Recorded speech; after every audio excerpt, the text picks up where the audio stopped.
Chapter 1982. On the opposite side of the stone table was the current head of the Dongyu sword pool, Chai Qingshan.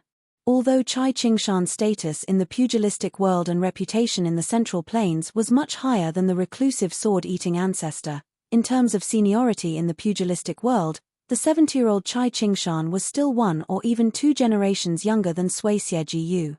Sui Xiejiyu had once visited the sword pool when he was 30 and defeated an elder of the sword pool with the surname Song. The latter was already 60 years old at the time. Although he was defeated and his sword became Sui Xieguyu's delicacy, the elder still held Sui Xiejiyu in high regard before he passed away. He saw Sui Xiejiyu as a fellow swordsman.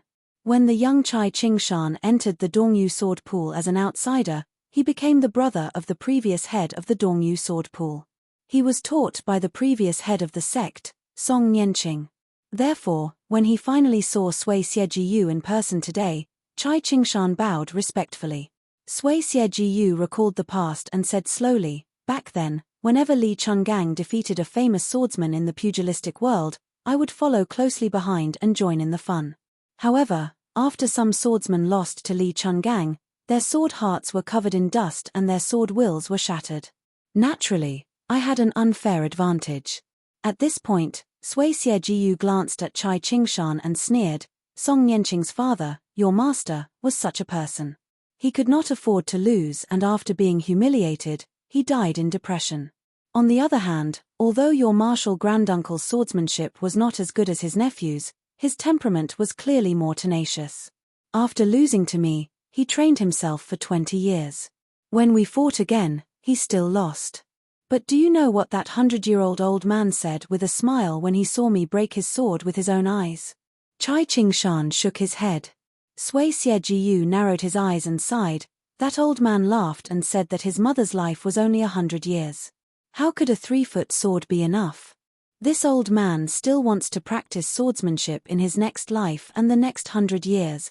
Chai Qingshan was silent but his mind was filled with longing. Sui Xiejiyu said calmly, "Speaking of which, your master's swordsmanship was destroyed. His heart was not strong enough. After all, as the head of a sect, especially in the Dongyu sword pool, which had a long history of swordsmanship, he probably had to bear the burden of his family's prosperity since he was in his mother's womb. Naturally, it was hard to let it go." Chai Qingshan, who was still the head of the sword sect, sighed. Sui Xiejiyu said, "It's even harder."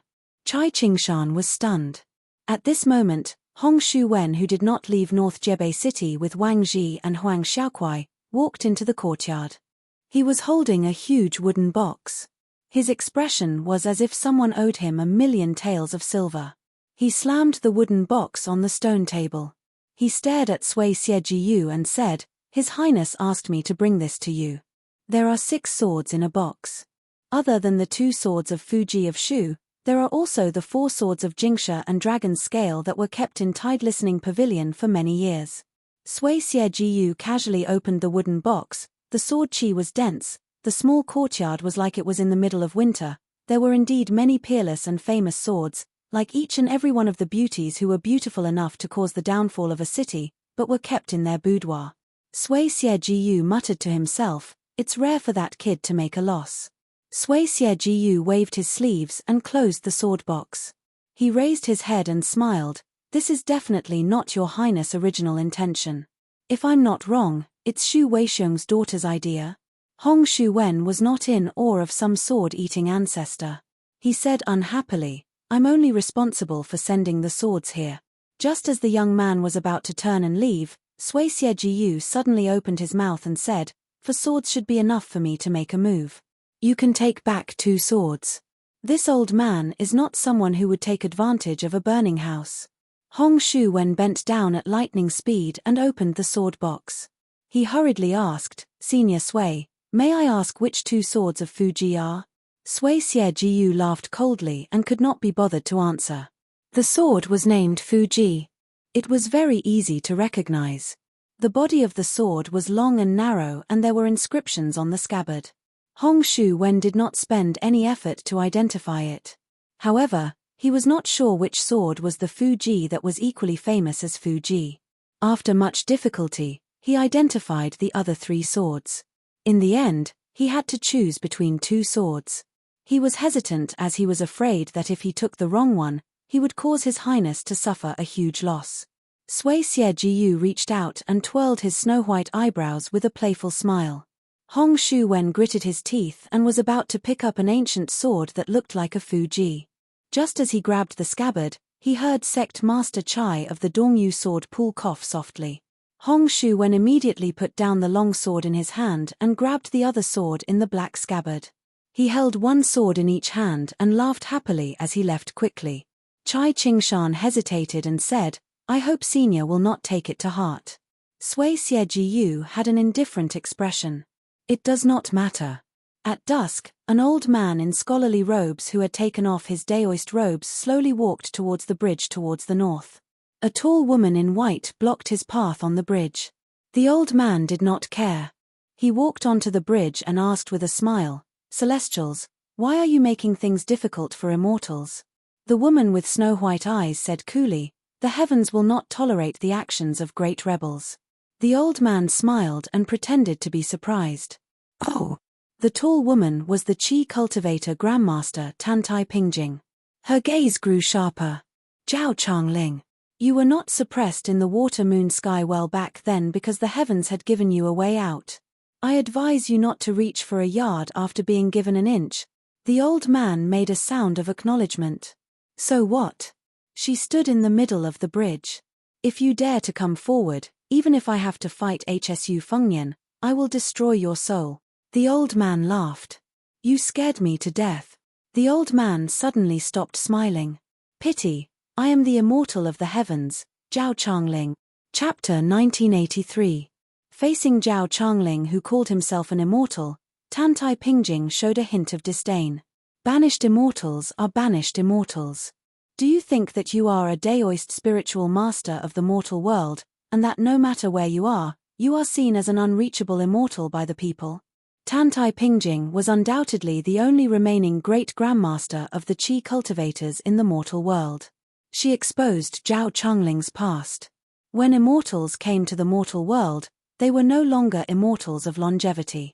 They were like a powerful central official who had been banished out of the capital and wandered thousands of miles.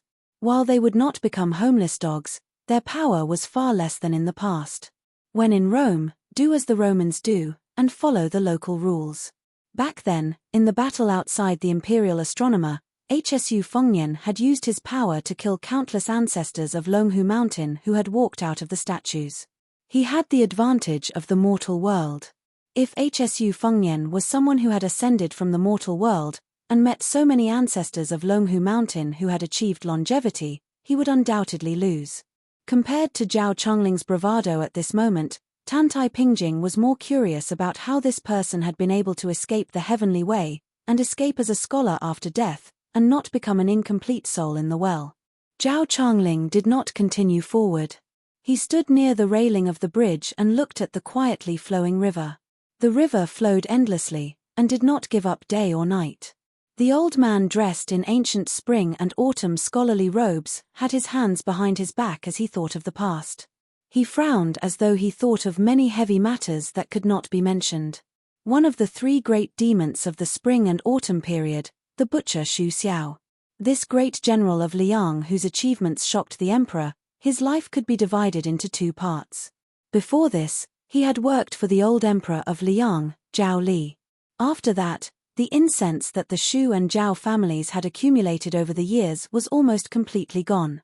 Zhao Dun had won the battle for the throne, and the new emperor had been the most meritorious official of the previous dynasty before ascending the throne.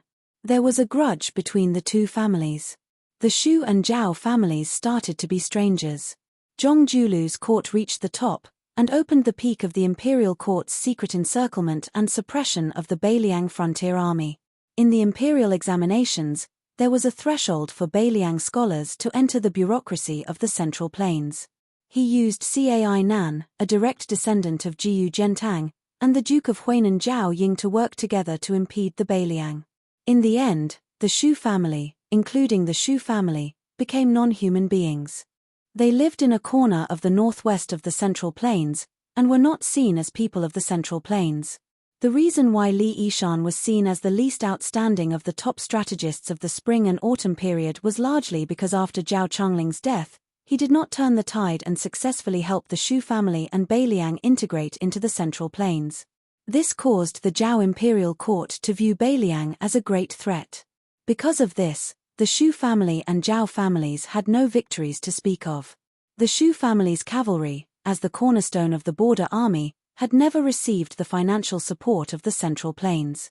On the other hand, the Zhao family also buried the roots of the two Guangling River rebellions. While they secretly pushed for West Chu to revive, and barely achieved the goal of weakening the vassal kings and generals, the progress of the war was not smooth. The loss of Liang's power was great, clearly far exceeding the expectations of the old Grand Secretary Zhong Julu when he was alive. This caused the ambitious Yang King Zhao Bing, who had been bitterly suppressed in the south for 20 years, to develop the desire to fight for the Central Plains. Similarly, the Shu family also continuously fought bitter battles, greatly damaging their vitality. Even though they obtained a great victory in the First Great Battle of Liang Mang, the Northern Mang cavalry still wasn't willing to pinch the Liangliao border army and the Ji province border army that were even easier to deal with. They decided to first go down to northern Liang and then swallow up the Central Plains. That was why from the current situation, northern Liang's Shu family, Liang's Zhao Shua, and the northern Mang Empress, all three of them had lost. On the contrary, it was the Yang King Zhao Bing and that puppet king Jinggan Zhao Zun who was about to proclaim himself emperor who benefited the most. As for the great pillar state Jiyu Zhentang who had been biding his time until now, how this martial artist of the spring and autumn four great generals would make his decision was still full of suspense. With Zhao Changling's assistance, even though Xu Xiao's achievements shocked the emperor, he was not cooked by the hounds. He was given the title of king and spent his later years in the northwest border. After Zhao Changling died on the western Shu battlefield, it was Li Yishan's turn to support the Shu family alone. But now, with the 400,000 cavalry of Beimang pressing against the northern city, the young king was likely to die young. The two Shu family strategists, Xu Xiao's right and left arms, had obvious achievements. Zhao Changling did not insist on going north into the city, so Tantai Pingjing did not attack. A crossing bridge could create a world of its own. With Tantai Pingjing's superb celestial being cultivation and her great luck, it might be a little far-fetched to ask her to open up a fairyland. However, it would be very easy to just isolate the other celestial being's senses and set up a prison at a certain time and place. Zhao Changling said to himself, in the spring and autumn period, I was a strategist, and a strategist to my bones. Also, unlike the sages of the Qin dynasty, who were not nobles, I, Zhao Changling, came from a top-class family. So at that time, the rulers, ministers, and ministers of the countries were willing to treat me as an honored guest even though I was in the enemy camp. I went out on generals' orders again and again, and was always successful. I won the reputation of unhindered eloquence and unparalleled flexibility. Some of the scholars under general's command even felt that I, Zhao Changling, could shoulder both strategy and decisiveness, and did not need Li Yishan, who came from a poor background, to worry. Zhao Changling slowly shook his head and said emotionally, how would the world know that this is not the case? Righteousness is Confucianism on the outside, and Tao on the inside. This is the foundation of the Shu family's army, and caused General to be able to keep on fighting in the spring and autumn war. In the end, I, Zhao Changling, am just the face of the Shu family's cavalry, and the icing on the cake. Righteousness is indispensable, and is helping General in his hour of need.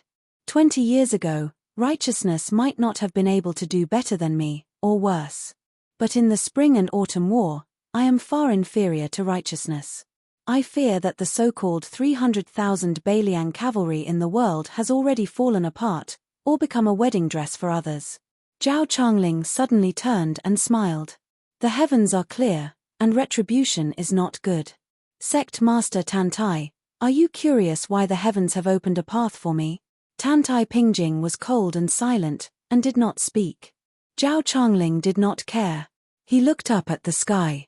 Because among my disciples, Chen Zhibao, Yarou Jian, Yi Shizhen, and General's brother-in-law Wu Qi are all important pawns to the immortals in the heavens. Chen Zhibao is especially important. Of the spring and autumn war, The Zhao family of Li Yang destroyed 8 countries and took them into one. They are at odds with the north and south of Beimang. This is still the arrangement approved by the immortals. But if one side can rest for 20 years and unify the world, the territory of the dynasty far surpasses the Qin at its peak, and then the people of the world will obtain peace for at least 100 years. It will go against the original intention. Zhao Changling looked away and pointed at North Jebei City.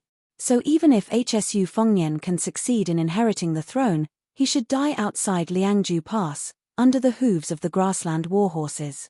Then the Beiliang cavalry will be given to Chen Zhibao. He will guard the northwest, and form a triangle with Li Yang and Beimang. The 3 sides will fight for supremacy, and the flames of war will never end. In the end, the Zhao family of Li Yang will be able to continue for more than 100 years. During this time, the Beimang grasslands will fall into internal strife. After that woman's death, the imperial families Yelu Dongchuang, his relative Murong Baoding, and the military's leader Dong Zhuo will be in a triangle. The internal strife will not end, and they will be greatly weakened. Chen Zhibao will take the initiative to attack twice. The first time, he will attack the grasslands in the north. He will fight all the way to the heart of the Beimang court, but he will be trapped in the cold weather and cannot make the final decision. In his twilight years, he will choose to attack Li Yang. The latter will send an envoy to the grasslands, and at the great price of ceding Jiju, ask the grasslands to send troops to harass Chen Zhibao's Liangju rear. Chen Zhibao finally reached Great Peace City but was unable to break through. He regretfully retreated, and had no chance of taking over the world. The emperor of Li Yang, Zhao Zhuan, in his prime and in his later years, fought 2 great battles against Beiliang. There were no results. Li Yang lost but did not fall. Beiliang won but lost the overall situation. In the end, the king of Beiliang that Chen Zhibao created will die after 3 generations, and he will withdraw from the fight for hegemony.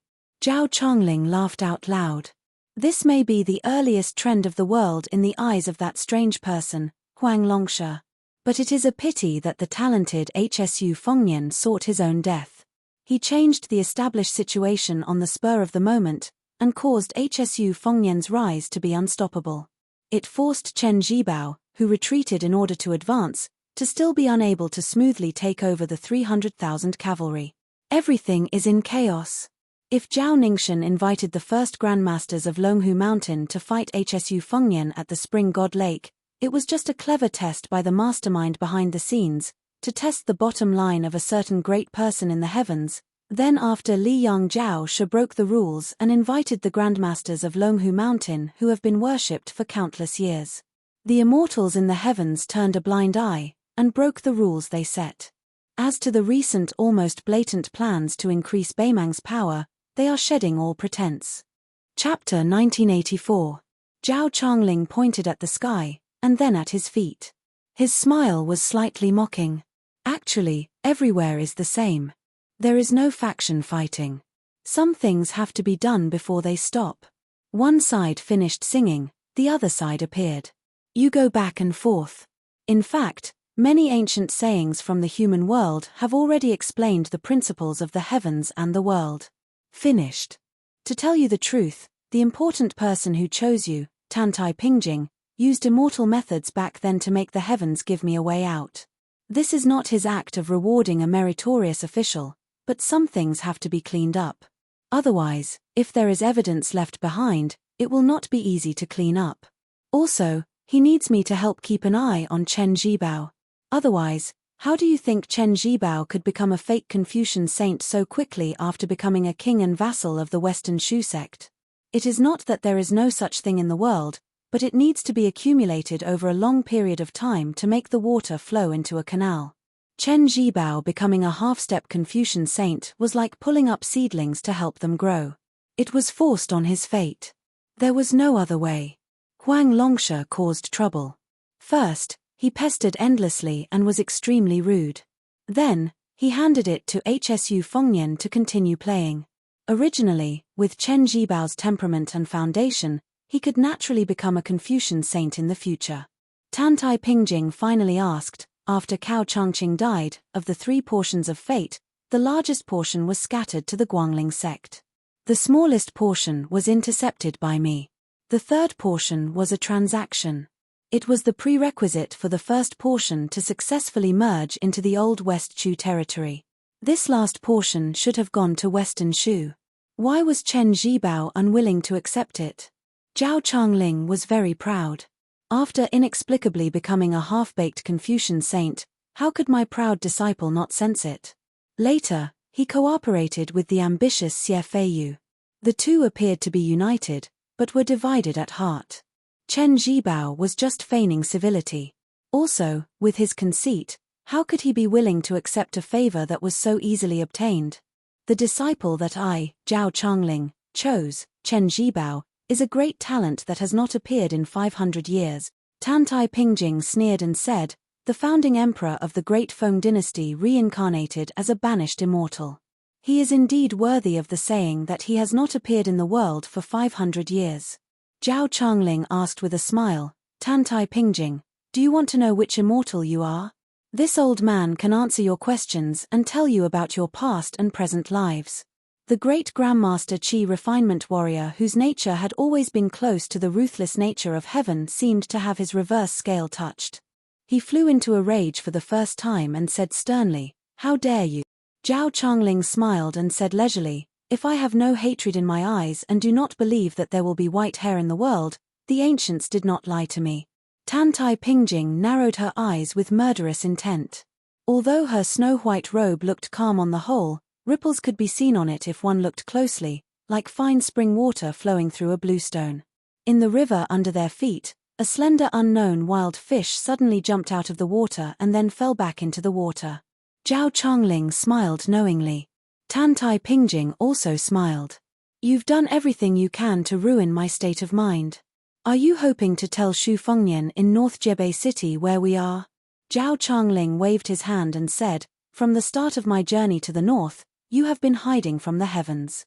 I only sensed a little, but the HSU Fengnian knows that the core world of this bridge is just your camouflage. I, Zhao Changling, am not so naive as to think that with a few words, I can destroy the South Sea Guanyin sect's centuries-old imperturbability. You used the fish under the bridge as a test to try and break my last reliance, the immortal mind left behind after losing the immortal body. Sect Master Tantai, you and I are both smart people. Tantai Pingjing looked pitifully at this strategist of the spring and autumn period, the chief strategist of the Shu family who had firmly suppressed Li Yishan when he was alive. She said with a smile, cleverness overcomes cleverness. Zhao Changling, do you know where you are inferior to Li Yishan in my view? Zhao Changling ignored the female Qi cultivator grandmaster's question. He frowned and turned to look at North Rejecting City. His gaze was complicated, puzzled, shocked, and in the end, understanding and disappointment. Tantai Pingjing walked forward to the south and brushed past Zhao Changling. She said softly, Poison warrior Li Yishan is the most emotional. No matter the situation, status, fortune or disaster, in the depths of Li Yishan's heart, he is always willing to be kind to the world and choose to trust people. You are different, Zhao Changling. So the person you choose to inherit your legacy will only be Chen Zhibao. Li Yishan will choose HSU Fengnian. Zhao Changling stood in place, back to back with Tantai Pingjing who was slowly walking forward. I lost. Tantai Pingjing, you will also lose. Tantai Pingjing did not stop. She walked down the bridge and headed south without looking back. A dignified voice faintly sounded in her ears. Ordinary people, foolish beyond compare. Blood immediately gushed out of her ears. But there was a gentle smile at the corner of her mouth. She murmured, I am willing. Wherever she passed, this tall female Qi refinement grandmaster would constantly emit golden light. Her pair of treacherous snow-white eyes returned to normal. Zhao Changling stood in place and sighed softly. A rainbow light landed on the bridge. It was the young vassal king who had hurried over from North Reject City. When the fish had jumped out of the water, the movement had seemed subtle. Zhao Changling, who was in the world, had not been aware. But for HSU Fengnian in North Reject City, it was like thunder. It was enough to see how chaotic Tantai Pingjing's state of mind had been at that time. HSU Fengnian came to the bridge. He had to be wary of this old scholar who had disguised himself as a fortune-teller and was able to hide from his perception. He was no less wary than the great peace city eunuch of the same age as the country. Zhao Changling was not in a hurry to announce his name. He asked with a smile, "The books say that all good things must come to an end. The books also say that it is a small world. But in the end, since people have life and death, life is a parting. Why don't you guess who I am?" Hsu Fengnian was unmoved. He looked to the south at the tall woman who, for some reason, chose to dissipate her own fortune and give it back to the world. Hsu Fengnian did not urge her to stay. He did not know how to do so. Without Tantai Pingjing holding him back, the banished immortal Zhao Changling looked around and said leisurely, "Some scholars seem to care about the world, but in reality, they are arrogant. In the end, they only see the empty world, and disdain the country under their eyes. For example, I am one of them. Some scholars care about the country and the world.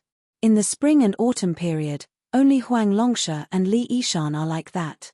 Hsu Fengnian frowned and said, "Who are you?" Zhao Changling took advantage of his seniority and said, "Didn't I ask you to guess?" Hsu Fengnian seemed to be weighing the pros and cons of attacking. Zhao Changling did not seem to notice. "Your mind is not calm. What? The Beimang army is pressuring you, causing your mind to be as heavy as weeds. This is not a good sign. If you fight the blessed Tuoba with your present state of mind, you have no chance of victory. At most, you will die together." Zhao Changling sighed and looked into the distance. In the past, the Chu had a powerful family, the Zhao family, who had been in power since the founding of Dafeng. They had a 300-year feud with the Su family of Western Shu. Later, they formed a deep grudge because of the Sweet Dew crossing south at the end of the Dafeng years. The Su family suffered and did not go to Guangling River, but instead opened a new path and luckily entered Western Shu. During the spring and autumn period, the Su family, who had become the family name of a country, tried to resolve the grudge and turn hostility into friendship. They took the initiative to form a marriage alliance with the wealthy Zhao family of Guangling. The Zhao family also wanted to have Western Shu as a paradise during the chaos of war, so they agreed to this marriage. A woman who bore the responsibility of the family married far away to Western Shu. In the end, she lost in the struggle for favor in the palace and lost to a woman who also came from the spring and autumn period. Hsu Fengnian said, "This woman was Zhao Changling's sister. The two of them relied on each other since childhood, and the elder sister was like a mother." Zhao Changling nodded and said, "Yes, the younger brother rose up in the family because of the elder sister. His talent and ambition were finally displayed. In the end, other than waiting for the bad news of the elder sister's death, there was only the elders of the family saying, 'This woman asked for it, her death is not regrettable.' Now that things are like this, we cannot blame the Shu Su family to avoid making things worse. The most hateful thing was that after the Western Shu emperor learned the truth, he did not feel regret. At a banquet, he smiled and said to the Guangling Zhao family emissary who had gone to mend the relationship that in the future, when the Zhao family members enter Shu to travel, they should be treated as honored guests. Only that annoying Zhao Changling dares to ask for an explanation. An explanation? My will is the will of the heavens. If Zhao Changling dares to go to Shu, I will treat him as an enemy." As time passed, the pain and sorrow were like an old dog lying on the ground, powerless to whimper. Hsu Fengnian said with a smile, "I fear that the ruler of the fallen country would never have thought that Zhao Changling really went to Shu with 20,000 cavalry. On the Western Shu map, from the time Great Feng established the country as a commandery, to the spring and autumn period as an independent country, there has never been a foreign cavalry of more than 10,000. Zhao Changling's lips jerked. "It is a pity that I did not see the Shu family's cavalry charge into the capital of Western Shu. You have to know that the general once promised Zhao Changling that as long as the gates of the Western Shu imperial palace were breached, Zhao Changling would be at the front. At that time, it would not be a problem to kill with his own hands, or to sit on the dragon throne." Hsu Fengnian exhaled, turned and bowed to the old scholar. He said gravely, "Hsu Fengnian greets Mr. Zhao." Zhao Changling also turned and shook his head. "I am not worthy of this bow." Hsu Fengnian lowered his head and said, "Worthy, Zhao Changling had no choice but to respectfully return the greeting. Chapter 1985. After the two stood still again, Zhao Changling smiled and said, "Do not take what I said that day seriously. I have caused you to suffer for nothing these years. I, Zhao Changling, am half of Chen Jibao's master, am the main culprit. This time, I am here to make up for it. But due to the heavenly path, or other important people, I cannot help you directly. I can only add some additional destiny to Beiliang. But this can only offset the additional destiny that Beimang has from the heavens. The celestials have their own rules. No one can truly cover the sky with one hand. After all, there are more people who do not think highly of Beiliang. This time, we have deceived the heavens. This is the limit of that person. You and I know that person." Hsu Fengnian was relieved. "This is already very good." Zhao Changling shook his head and said, "But Tuoba has the body of a great Vajra realm celestial, and his comprehension of the profound finger and celestial phenomenon realms is astounding. The profound finger is the profound finger of the Daoist great longevity, and the celestial phenomenon is the celestial phenomenon of the scholarly saint. What kind of celestial is he? He will rarely meet a match in the heavens." Hsu Fengnian made a sound of acknowledgement, but said, "Tuoba may not be flawless. I have to look at the timing." Zhao Changling said in surprise, "Why do you say this? I am curious." Hsu Fengnian blinked. "The mysteries of the heavens cannot be revealed." Zhao Changling laughed joyfully. "Of course." Zhao Changling's smile faded. "Let's wait and see tonight." Before Hsu Fengnian could speak, Zhao Changling's figure flashed and disappeared.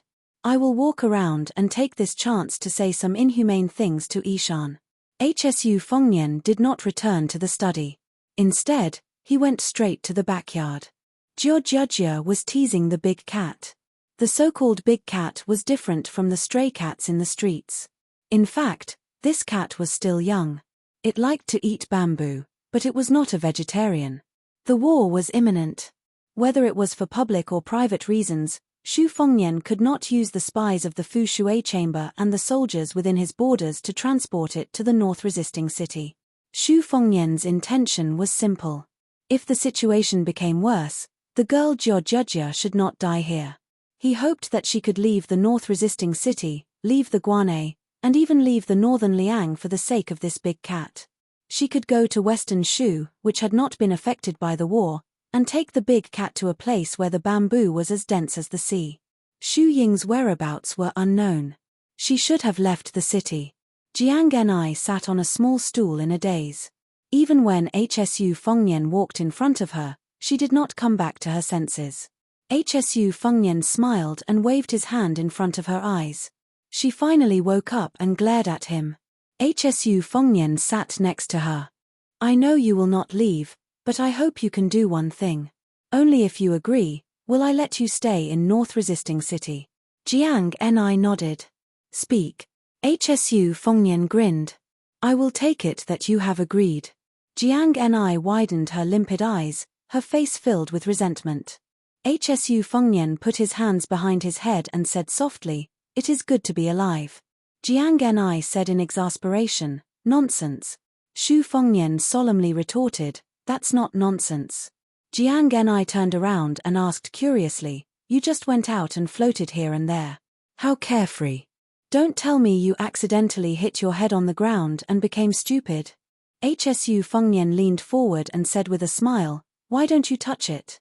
Jiang Ni's face flushed red and she spat out two words with difficulty, "Pervert." Hsu Fengnian sat up straight and rested his chin on his hands. He looked at the courtyard and sighed. In north-resisting city, Shenyuan Qingfeng found Xu Yanbing and said that he wanted to fight. Xu Yanbing was unwilling, and Shenyuan Qingfeng was even more unwilling. Xu Yanbing was familiar with this crazy woman's personality. He did not give her a chance to attack and directly ran to the study of the manner to cultivate. Outside the North Barbarian city, a red robe swept across the sky, like a splendid red cloud that landed in the mortal world. 30 li east of north-resisting city, a woman in a veil had stood beside a man in white. The former had a valiant appearance that made people forget about the difference between men and women. The latter had a graceful figure, but under the veil hat was a terrifying face covered in scars. Her eyes were dull and lifeless. Xu Ying was overjoyed when she saw the man in white. Her red robe flew around the man in white. The man in white reached out and pressed his hand on Xu Ying's forehead. The latter's body suddenly stopped in the air. After the man in white withdrew his hand, he glanced at the woman beside him and said indifferently, "Among the three of us, you are the most miserable. That vixen and I have never even seen you as an opponent, but you think you have a place in that person's heart. After waiting for so many years, you finally divined that he would come to the human world, but you still did not have the time to meet him. Once again, you will be separated forever. Why did you come?" The man in white suddenly laughed. "It's better if you don't see him. He will only be sadder if he sees you. In that case, this little idea of yours in the princess's tomb is not extremely miserable. I only hope that you did not reveal your background to the Baimang before leaving the princess's tomb. Otherwise, with those treasuries, it would be equivalent to letting the Baimang barbarians conquer half of the Central Plains in advance." Xu Ying landed on the ground with a charming smile. The man in white, who was the #1 demonic cultivator in Baimang and Liang, rubbed Xu Ying's head. "Only you are the most fortunate, right?" Xu Ying only smiled foolishly. Luoyang in white laughed loudly. "That city will soon be renamed as Luoyang City." Chapter 1986. The #1 person of Nanzhao, Wei Miao, lived in a small, secluded house in the north-resisting city. When he heard a series of urgent knocks on the door, he went to open it and saw an unexpected but reasonable face. It was the wife he had parted with on Mount Wudang. Wei Miao asked helplessly, "What are you doing here? Didn't I ask you to go back to Nanzhao?" She rolled her eyes and said, "Go back your head, why do I need a man to accompany me? I can't sleep alone at night." Wei Miao said angrily, "Go find one." She smiled charmingly and said, "If I really bring a son of a bitch to you, I will smash your head with a punch." Wei Miao, who was invincible in Nanzhao, couldn't do anything to her. Knowing that she would never leave this time, he accepted his fate and led his wife into the courtyard. This woman, who was born in the 100,000 Barbarian Mountain, looked around curiously. "That little handsome brother is too stingy, this house is not worth much." Wei Miao said, "It's just a temporary residence, he didn't say that he would give it to us." She curled her lips. "This melon child." Wei Miao lowered his voice and said, "That person can hear you." She hurriedly changed her expression, as if the young lord was in the small courtyard. She said sweetly, "This courtyard is very good."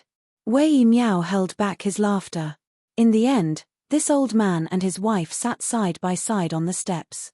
Although Wei Miao never thought that he and her were a celestial couple, after so many years of traveling in Jianghu together, they met countless heroines and fairies. Wei Miao didn't remember any woman at all. She leaned her head on Wei Miao's shoulder and closed her eyes. "I'm sorry, I can't give birth to a baby for you." Wei Miao stretched out his rough palm and gently caressed her cheeks. He helped her wipe away her tears. This simple and honest man who had never said anything sweet said softly, "Even if there were 10 Wei Miaos, they wouldn't be good enough for you. Wife, really." Night fell. As day and night alternated, a series of thunderous noises suddenly sounded in the sky outside the Beiliang Pass. For some reason, only the young king could hear and see it. The other Wu Dao Grand Masters, who were as powerful as Ng Tai, didn't notice anything unusual. Zhao Changling appeared on the city walls and laughed. "Everyone, if we do not descend now, what are we waiting for?" An immortal in the sky echoed loudly, "Da Chu is the Central Plains." The scholar took off his shabby Taoist robe and put on a scholarly robe. "Li Mi. What Da Chu?" "It's West Chu." A beam of magnificent rainbow light descended into the mortal world and landed on the top of the North Jebei city. It came with a menacing momentum, but it was silent. Another immortal said loudly, "How can our glorious Central Plains sink under the iron hooves of the grassland?" Another immortal laughed boldly in the sky. 300,000 cavalrymen guarding the northwest gate of the Central Plains, fighting to the death for 20 years without retreating. It's fortunate to see it with my own eyes. Another immortal walked out of the heavenly gate and stretched. My Da Feng dynasty was useless in the past. Now it's up to your Beiliang cavalry. A tall and sturdy immortal in black armor looked down at the mortal world. Oh, the grassland barbarians put on such a big formation. You think you're so great just because you have more people. Immortals and rainbow lights crashed into North Jebei City one after another. Dozens of banished immortals from different dynasties became Beiliang's fate tonight. The banished immortals fell like rain to the mortal world. The young king with a cold blade at his waist stood under a loquat tree. Zhao Changling's scattered figure suddenly appeared in front of him. Hsu Fengnian wanted to say something but stopped. The old man reached out. While he could not touch Hsu Fengnian's body, it was like he was patting the young king's head. There is meeting and there is separation. Fate comes and goes. Do not be sad. Hsu Fengnian raised his arms and cupped his fists. He pursed his lips and did not speak. The old man said regretfully, "It is a pity that I cannot help you more." Hsu Fengnian kept his back straight and cupped his fists like a common poplar tree in the northwest desert. Living and not dying for 1,000 years, dying and not falling for another 1,000 years, dying and not falling for another 1,000 years, dying and not falling for another 1,000 years. The old man's voice was erratic and unclear. He glanced at the new cold blade at the young king's waist and was gratified. Good blade. Hsu Fengnian's lips trembled. The old man smiled. The general told me to pass a message to you. He said that Xu Xiao's greatest achievement in his life was not marrying your mother, but giving Beiliang to you. But he felt sorry for you and made you suffer. Hsu Fengnian shook his head. The old man said softly, "Xiaonian, Princess Consort said that in the past, she always advised you not to get into conflicts with others easily. She hoped that you could be like a gentle and refined scholar. However, if someone makes you angry in the future, it would be a waste not to beat them up." Speaking of this, the old man looked helpless. In his impression, the princess was not such a woman. The young man nodded gently with tears on his face. The thin old man closed his eyes and seemed to be listening attentively. He said sarcastically, "Huh? It seems that I heard the sound of the horses of my Shu family's iron cavalry, and it is quite loud." The old man opened his eyes and asked Xu Xiao as he did when he was in his prime. He asked with a smile, "What should we do?" Prince Hsu Fengnian loosened his fists and reached out to hold the hilt of his blade. He laughed loudly, "What should we do? It's very simple. Kill them. In the end, only the sound of the horses of my Shu family's iron cavalry will be left on the battlefield." The old man finally closed his eyes. Before his soul dissipated, this strategist seemed to be reminiscing about the past and imagining the future of peace and prosperity. He said softly, "Xiaonian, that's right." Chapter 1987. Year 3 of Xiangfu, Autumn. The yin energy grew heavier, and the dew turned white. The coldness of the central plains was the heaviest at the northwest border. In the twilight, 400,000 grassland cavalry troops set up camp outside of Jebei City, endless and endless. The war horses neighed, gathering like thunder. From time to time, there were dozens to hundreds of small groups of cavalry coming out of the battle formation and approaching the North Rejection City quickly. Then, when they were at the edge of the shooting range of the crossbows, they raised their heads and looked up, pointing their horsewhips and sabers at the top of the city wall in an arrogant manner. Just on the north city wall of Jebei City, there were 40 of the expensive ballistae that were hailed as the most important weapon of the country. Their range and power were far beyond the imagination of the grassland. The spring and autumn war armor Yi Baikue had once exclaimed on the west wall battlefield, 9 oxen crossbow, 1 arrow can destroy a mountain, 300 steps, can kill a grandmaster.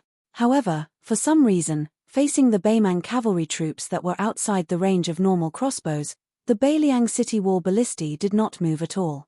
They did not show any signs of using this top-grade weapon to show off their might. Beimang had actually already experienced the power of the Hutu city ballistae. However, the group of grassland pickers that were responsible for sieging the city, at that time South Yard King Dongzhi, attacked Hutu city without caring about the casualties, causing the other divisions to suffer heavy casualties. Today, most of them were still licking their wounds in the grassland territory and did not participate in this southern expedition. In the First Battle of Liang Mang, General Yang Yuanzhan, who led the army to attack Huluku, Yuju, died for his country. If Beiliang didn't want to exchange the head of this old general for the corpse of Liu Jianyu in Hutu City, Yang Yuanzhan's body would probably continue to be one of the piles of bones in a certain capital temple at Huluku. As for Deputy General Zhong Tan, who made meritorious contributions in breaking Huagong City and Heilwan City, he was defeated in the Battle of Miyun and was still imprisoned in Jubei City. Dong Zhuo was in the north mainly attacking Huayang Pass and did not follow the army to the south to Jubei City. Therefore, the Beimang army's impression of Beiliang was still the word iron cavalry. Of course, this was all thanks to Dong Zhuo, who used a stratagem to break Hutu City. Even though Dong Zhuo had resigned as the king of South Courtyard, he had reminded his colleagues in the southern imperial court that Hutu City, the first town in the northwest border, was extremely difficult to attack. The magnificent new city outside Liangju Pass, which was built by Shu family for 20 years, could not be broken in a short time. The grassland cavalry's way to the south was like jumping over a natural moat, so they had to be prepared for the worst. It was a pity that Dong Zhuo had already lost his prestigious title as the king of the southern courtyard, so his words carried a lot less weight. Secondly, in the first battle of Liang Mang, Dong Zhuo deliberately held back his strength and wantonly depleted the grassland forces for the sake of that old lady. His reputation in the northern and southern capitals was getting worse and worse. Finally, in the officialdom of the two imperial halls, they all felt that Dong Zhuo was deliberately exaggerating, saying that attacking the new city of Beiliang was as difficult as ascending to the heavens. It was nothing more than that Dong Zhuo wanted to show off his military exploits, since he had already achieved great merit in taking down the Hutu city. He still hoped that one day he would be able to unify the power, and once again ride on the necks of all the great generals and give orders. Outside the city, there were grassland dignitaries galloping on their horses, shouting domineeringly, "Grandpa is here. That coward surnamed Shu from Beiliang, do you dare to come out of the city and fight?" Some grassland generals with astonishing strength even pulled their bows like a full moon, urging their horses to gallop forward, the bowstrings pulled taut. After a thump sound, the arrows shot toward the city gate of Beiliang City, swiftly and violently nailing into the city gate, the feathers of the arrows trembling non-stop.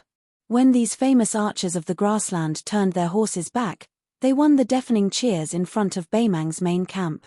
It turned out that the catapults behind the cavalry were constantly advancing south along the gaps in the main camp. There were more than 900 catapults in total. In addition to the 1,400 catapults that Wang Yong, the military governor of Aquarius, would escort to the battlefield before dawn, there were 2,300 catapults in total.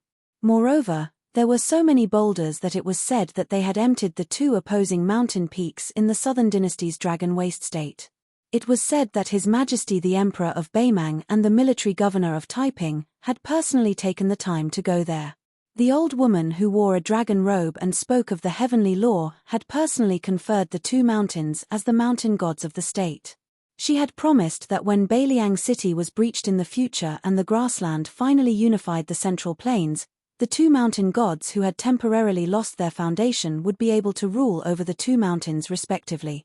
Among the siege weapons, other than the catapults meticulously built by the Southern Dynasty's military weapons supervisor, Beimang, which did not hesitate to exhaust its national resources to fight this huge battle, also had more than 100 siege towers that were as tall as Beiliang City. Because the siege towers were originally built to target Hutu City, they had to be temporarily raised after the more majestic and towering Beiliang City was built. For this reason, nearly 10,000 young and able-bodied craftsmen were urgently hired to work through the night to avoid delaying the battle and causing His Majesty the Emperor's anger. Because of the huge scale of the project, the Southern Dynasty's imperial court put even more pressure on the military weapons supervisor. As a result, the officials in the weapons supervisor, from top to bottom, appeared to be thin and bony. However, when it came to the construction of the catapults and the addition of the siege towers, it was rumored that the officials in the weapons supervisor earned a lot of money just by relying on this extra income. This was ridiculed by a depressed Hongjia remnant who wrote a poem, in which there was a line, "Skinny and bony with a bulging purse, two sleeves originally not a clear breeze," which was widely circulated. It was specifically used to ridicule the officials in the weapons supervisor for stuffing their own pockets and profiting from the national disaster. The Southern Dynasty's military weapons supervisor in Baimang had 3 departments: armors, crossbows, and siege towers. The siege weapons such as the siege towers all belonged to the siege towers department. The supervisor did not expect this matter to be spread so widely both inside and outside the imperial court. He was on tenterhooks and almost wanted to resign and apologize. Unexpectedly, His Majesty the Emperor, who had always been lenient to the Southern Dynasty's aristocratic families, actually issued an order to arrest the scholar from the Southern Dynasty's Ding clan and execute him for the crime of misleading the public with his lies. What really made the supervisor feel relieved was a private conversation with the supervisor of the military weapons supervisor. The supervisor said that His Majesty the Emperor had personally seen the items made by the supervisor and believed that there were no flaws. The materials were of excellent quality. Since this was the case, it was already a great contribution to the grassland and a little windfall was not a big deal. Apart from this, the Southern Dynasty, which had always imitated the Central Plains in opening up courier routes on a large scale, built 3 more courier routes within half a year to transport grain and fodder. Although the provinces to the north of the Dragon's Waste Prefecture did not exhaust the National Treasury's financial resources like the Dragon's Waste Prefecture, they also opened up a courier route to the Dragon's Waste Prefecture. On the fertile grassland in the north, there were easily hundreds of thousands of cattle and sheep that followed the soldiers of the grassland down south. All of this was undoubtedly to pave the way for the Battle of Beijua City. At the same time, almost all the resources of the Southern Dynasty were tilted toward the Dragon's Waste Prefecture that bordered the Liangju Pass. This was also the reason why Dong Zhuo was able to easily obtain a large number of grassland youths to besiege the Huayang Pass. Before the First Battle of Baimang, Tuoba had purged the forces of the grassland and the North Court. A large number of refugees and sinners who had lost their protection had to go to the battlefield and rely on military merits to regain their identities. At that time, because the main force of Yang Yuanzhan's southern expedition was unexpectedly annihilated, the middle army of Baimang also failed to break through Hutu City. This gave the Beiliang frontier army some breathing room. It was believed that this time, Baimang would not retreat so easily. Even though Huang Songpu had died in the Battle of Liuju, ending up in the same miserable state as Yang Yuanzhan and becoming the highest-ranking general of Baimang, the Baimang emperor did not hesitate to let the crown prince, Yilu Hongzai, take the position of regent and lead the army down south to Beijua City. She personally guarded the west capital to calm the people down. Baimang was determined to win this battle. It was probably because the silence of Beiliang's Beijua City had increased the arrogance of the grassland generals. In addition, the crown prince, who personally led the expedition, did not give orders to restrain the valiant generals under his command. Leading the elite cavalry out of the camp seemed to have become an unwritten rule of the Southern Dynasty's border army and the grassland's North Court. It was as if not going to Beijua City was an act of cowardice. In the beginning, not to mention the silent and ferocious large arquebulistas, even the ordinary city-guarding bows were nothing. They rode their horses forward, hating that they could not ride their horses up to the top of the city wall. Some young generals from the North Court wore gold and silver armor, dazzling under the setting sun. To these young grassland dignitaries who had been promoted from the cowardly Shuewei to the centurion or even chilly arch of an army, they had been tired of hearing about the independent Liang border army since they were young. Calluses grew in their ears. They even had a lot of silent criticism. They felt that among the people whom His Majesty valued in the South Court, other than Fatty Dong who had some ability, Huang Songpu, Yang Yuanzhan, and Liu Gui were not worth mentioning. If His Majesty did not welcome Hong Jiao and those stray dogs who had fled to the grassland to seek refuge in the north and inexplicably made an alliance for the Southerners to govern the Southerners, how could Huang Songpu and the other old fellows who had an undeserved reputation become great generals? After 2 riders left the camp, they did not go straight to the north resisting city, but instead rode slowly along the outskirts of the camp. These 2 riders were young. They wore ordinary armor and sabers, but one of them had a Xianbei buckle jade belt on his waist, which allowed them to travel unimpeded. This young man was none other than Yelu Dongchuang, a member of the king's tent of Baimang. Yelu Dongchuang's Xianbei buckle was also divided into high and low ranks, according to the number of gems embedded on the jade belt. Most of the children of Yelu and Murong could embed 2 or 3 gems, and then the number of gems would increase according to their military exploits. Murong Baoding, a member of the royal family who held military power in his hands, or Yelu Hongzai, an appointed minister of 3 dynasties, who was Yelu Dongchuang's grandfather, could embed 8 gems. Yelu Dongchuang's Xianbei buckle originally only had 6 gems. After he was conferred the title of Zhengguo General and Assistant Minister of War of the Western Capital, he added a large cat's eye stone to one of the 4 military towns, including the tiles of Gentleman's Pavilion. He should have stayed in the Western Capital Temple or one of the 4 military towns at the border of Gusai Prefecture, but this time he made an exception and followed the army to the north resisting city. He and the young knight beside him were both middle army supervisors. Chapter 1988. Yelu Dongchuang was short and dark-skinned, but he had the ferocious aura of a wild wolf. He turned around and smiled at the young man beside him. Tuoba Chiyun, you've made great contributions, but we can only stare at each other. Don't you feel aggrieved? The other young man was Tuoba Chiyun, the eldest son of Beimang's military god, Tuoba. He was the leader of the 4 great Chunjabo in the grassland.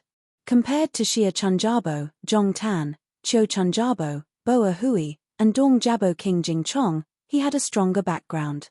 Originally, Zhong Tan was the most favored one. Not only had he experienced the first battle of Liang Mang, but he had also made great contributions in Yozhou's Crouching Bow City and Heilwan City. As long as he could successfully recruit the Buddhist forces in Beimang's Lantuo Mountain, he would have a meteoric rise in the Southern Dynasty. In addition, his family had a strong foundation. His father, Zhong Shentong, was one of the 14 great generals of Beimang. Zhong Tan was even expected to become the next general without the title of king, Dong Zhuo. In the future, it would not be an extravagant hope to have 1 or 2 kings in the Central Plains. Now that Zhong Tan was missing in the western regions and no one knew whether he was dead or alive, Chunjabo and Tuoba Chiyun had one less natural enemy. Tuoba Chiyun said calmly, with your status as my father's family, as long as we take down North Rejection City, we won't have to worry about not having enough military contributions even if we are napping the entire time on horseback. Yelu Dongchuang frowned and said, judging from Chunjabo's tone, you think there are still variables in taking down North Rejection City? Tuoba Chiyun hesitated and turned to look at the tall and majestic city in the afterglow of the setting sun. Forcing Beiliang's main force to dismount and fight may not be a good thing. Yelu Dongchuang laughed. You scholars have too much knowledge, but there's one disadvantage. You like to be afraid of this and that, but we have to fight a war. Tuoba Chiyun dismissed it with a smile. The famous scholars of the Central Plains like to play chess with their hands. There's a saying about golden horn silver edge grass belly. In the previous 3-front war, Beiliang only won the Gourd city in Yuju, which made Dongzhuo's main force retreat to the north. This is the proof. Yelu Dongchuang twisted his wrist and gently waved the horsewhip. Now that we've been defeated at Old Woman Mountain, even the 50,000 elite cavalry of the Southern Dynasty border army that went to reinforce us were surrounded like dumplings. Are we going to repeat the same mistake? Tuoba Chiyun shook her head and said, on the contrary, we should go down south to attack North Resisting City. This is actually the intention of the Taiping Decree. They want to exchange the western capital of the Southern Dynasty for North Resisting City. Those survivors of the spring and autumn period who fled from the Central Plains to the grasslands have gradually gained a foothold after 20 years of growth. They have a vague tendency to become too powerful to be removed. In fact, His Majesty is not without concerns about this. In the entire 4 provinces of the Southern Dynasty, the power of the civil officials is deeply intertwined. Even the Longguan clan, who has always been extremely xenophobic, has to lower their status and marry them in order to secure their position. This is enough to show the great influence of the nobles of the Central Plains. In the long run, I'm afraid that the survivors of the Southern Dynasty will turn from knives to swords. Even if they have a knife, they will still hurt themselves. Yelu Dongchuang grinned, like a wild wolf baring its teeth. It was especially creepy. In this case, as long as Beiliang has the courage to mobilize the main force of Liangju in the Qingyuan region and rush to Liuju, we can let them invade the hinterland of the Southern Dynasty. After all, those who die are inextricably linked to the survivors of the spring and autumn period. We can just take it as helping the grasslands to eliminate some hidden dangers. It's fine if they kill by mistake. In the end, the Western capital's temple will be completely clean. It's equivalent to the cavalry of Beiliang helping His Majesty to be the executioner. The Taiping decree is really ruthless. Tuoba Chiyun sighed with emotion in a low voice. This kind of method, maybe he learned it from the people of the Central Plains. Yelu Dongchuang curled his lips. When we take over the Central Plains, I'll definitely make those scholars suffer and make them disgrace themselves. Chun Jubo did not answer. He only glanced at the majestic and silent silhouette of North Resisting City. It was like a mainstay standing before the flood of the grassland cavalry.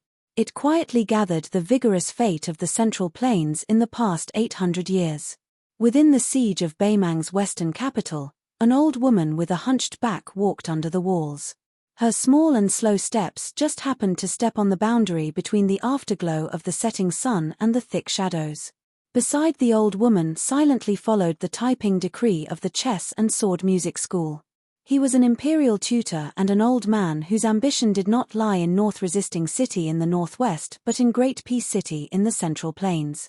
The old man suddenly said, "Why does His Majesty not allow Yelu Dongchuang to stay in Gusai to stop the cavalry of Liuju?" Dong Jubo King Jingchong pulled back 10,000 cavalry from the border of Liang and Liao. Before the defeat at Old Woman Mountain, it was enough to deal with Yu Luandao's Yuju cavalry. But now, it is inevitable that it is beyond their power. Although the collapse of the Southern Dynasty does not affect the overall situation, it is still for His Majesty's sake.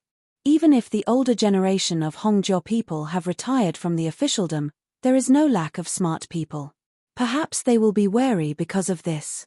The old woman who did not have anyone to support her staggered forward. She coldly said, "I heard Li Mixi say that Wang Du has been well behaved for 20 years. Recently, I don't know if it is the final radiance of the setting sun or if it is for the sake of his descendants, but he has secretly contacted many important people. It is better to be safe than sorry. Little Wang Jingchong, let him sacrifice his life for the country. In any case, when the time comes, I will just bestow a dozen Xianbei coins and give old Wang Du a great title." Compared to the younger generation, the older generation of people like Wang Du who have survived until now are more like thieves. Back then, I had already paid close attention to their subtle influence on the officialdom of the Southern Dynasty. Unexpectedly, I was still unable to stop their infiltration. I was kind enough to take them in and give them a bowl of rice to keep them alive. In the end, they left me with such a mess. Chapter 1989. The old woman's tone grew heavier as she said sternly, "Our grassland cavalry has been fighting for hundreds of years. Since Dafeng Dynasty, we have been invincible. We relied on killing enemies. If we had selfish desires, we would divide the spoils after the war. How could we be like Gourd Mouth of Yuju and Old Woman Mountain of Liuju, who schemed before the war and were blinded by selfishness? If not for Wanyan Yinjiang from the Longguan clan, I would have used the cavalry of Liuju to help the South Dynasty. I would not have spared these Longguan parasites that have been living on the grassland for generations, including the Wanyan clan. They deserve to die. They deserve to die." The Taiping commandant sighed softly. The agitated old woman slowly calmed her emotions. She squinted at the bright and dark boundary under her feet. It was like the border between two countries, but also like the boundary between yin and yang. The old woman said slowly, "Yelu Dongchuang who has a good grandfather to help him strategize, my cousin Murong Baoding who believes in every man for himself, and even General Zhong Shentong, all of them have wild ambitions. They seem to be shrewd, but in my eyes, they are not as smart as Dong Zhuo. Only Fatty Dong who is full of oil is the most adaptable. No one is willing to attack Huayang Pass because they don't have much military merit. Even if they succeed, only Chu Lushan's head can be seen. At that time, they will suffer great losses and at least hundreds of thousands of casualties. In this way, even if I agree to be conferred the title of Marquis according to military merit, without troops, an ordinary person will not be able to hold the position. Therefore, when I asked Murong Baoding to attack Huayang Pass, The Jiefeng commandant of Orange Province acted as if his parents had died. He asked for so many Ruran cavalry and still felt that it was not enough. He wanted to work but not put in effort. What is the big picture? He clearly knows the importance but he is unwilling to take care of it. How hateful. The old woman sneered, as long as Dongzhuo can take Huayang Pass, even if he can't participate in the attack on North Resisting City, I will give him the title of King of the Southern Courtyard and let him lead the army into Beiliang Pass. The magistrate of Taiping frowned and said, that would be Chen Zhibao, who was conferred the title of prince by Li Yang and is now a vassal of Western Shu. Letting the tiger return to the mountain is a disaster as big as the sky. The old woman laughed in a low voice. Legacy? We don't even have many days left to live, so why should we care about the life and death of the two ingrates of the Yelu and Murong family? The magistrate of peace was silent. The old woman comforted, Teacher, as long as the hooves of the grassland cavalry step onto Great Peace City, step onto the Guangling Road, step onto the southernmost land of the Central Plains, you and I will not be forgotten in history. As to who will sit on the dragon throne in the end, what does it matter if it is Yelu, Murong, or Dong? Taiping Ling smiled bitterly and said, if we can unify the world, then fewer deaths will be a good thing. The old woman laughed loudly and waved her sleeve. Then you'll have to endure for a few more years. Beimang's royal preceptor stood in place, his figure desolate. The old woman walked forward alone with her hands behind her back. The afterglow gradually disappeared under her feet. In the darkness, the old woman murmured to herself, maybe I won't be able to see the snow next year at your hometown in Liaodong's Jinju. Say, if I had not returned to my hometown back then and stayed by your side, would I have children and grandchildren now? The sky was about to brighten. In the back courtyard of the northern barbarian manor, a room was lit by candlelight. A cold knife was placed on the table. A young man started to silently put on the manor king's embroidered robe. Outside the room, there was a young woman dressed in white. She held a red sandalwood sword box with a determined expression. She quietly waited for him to come out. Also in the manor, Shui Songguan, who had not slept the entire night, slowly sat up. He put on his boots, picked up the guqin, and gently pushed open the door. The old spiritual master of Wudong Mountain, Yu Xingrue, had just finished practicing the fist technique he had created from his little sect brother, Hong Shixiang. Feeling refreshed, he carried his sword and left the yard. A white-clothed, white-haired, and white-browed old man sat on a stone bench. The sword box on the table was wide open. The old man held the sword in one hand and broke the blade inch by inch with 2 fingers. He gently threw it into his mouth as if he was chewing soybeans. The old man casually threw away the remaining sword hilt. He glanced at the empty sword box and slowly stood up with a smile. The 100-year sword aura filled his stomach. It was time to vent it out. On the stone steps of a small courtyard, the young swordsman who was the sword crown of the Wu family's sword tomb squatted there. He suddenly stood up and turned to look at the swordsman Cuehua, who carried the ancient sword Su of Gojosian on her back. The latter opened her eyes for the first time and smiled sweetly at him. In a small courtyard, 2 disciples from Martial Emperor City walked out of their room at the same time. The handsome eldest disciple of Wang Xianji took off a cold saber from his waist and tossed it to the other disciple. The latter smiled knowingly and tossed one of the 2 famous swords, Fuji of Shudao, to his senior brother. The 2 of them. One of them hung the cold knife while the other hung the famous sword. Their movements were exactly the same. In the end, they hung their swords and sabers and strode out of the courtyard side by side. A middle-aged man with white cloth tied his legs turned around and waved at the Miao girl's wife who was standing at the door. She smiled and gave him a thumbs up. In the same quiet courtyard, an old Confucian put down the sage book in his hand and straightened his clothes. The old swordsman sitting beside him raised his cup and drank half of the wine in it. Then, he poured the wine on the unsheathed long sword. Outside the house, a burly old man stood with his knife in his arms. He closed his eyes and concentrated, waiting for his 2 old friends. In front of the meeting hall of the northern barbarian mansion, under the wooden archway, there was someone holding an iron spear. Beside him stood the master of the Dongyu sword pool. Somewhere in the northern barbarian mansion, a woman in purple squatted down and tied a small knot on her skirt. On the southern wall of the northern barbarian mansion, an average-looking middle-aged swordsman sat cross-legged. He placed his sword on his knees and looked into the distance as if he was waiting for the sun to rise from the eastern sea. Not far from the city wall, a man in white stood. He was drinking happily with his head raised. The woman in the red robe beside him looked serene. After the young lord put on the python robe and put on the cold knife, he paused when he was about to open the door. Then, he suddenly opened the door. Baimang's army was about to attack the city. They were only waiting for dawn. Suddenly, a horse rushed out. It was the Baimang generals. When he was less than 100 steps away from the city wall, he laughed wildly and said, "Bullshit Bailiang cavalry. Until now, no one dares to go out of the city and fight." Chapter 1990. The sun rose from the East Sea, its rays reaching 10,000 jong. Between heaven and earth, outside the northwest Great Wall, the sunlight was like a tide, slowly pushing from the east to the west, bringing endless light. The king's flag with the word Shu on the top of the city wall and a large banner in the center of the Baimang camp outside the city were illuminated by the sunlight at almost the same time. Under the banner of Baimang, the crown prince of Baimang was riding a Fergana horse, his body covered in dazzling golden armor. He was looking at the top of the city wall in the south, his face full of satisfaction and a smile.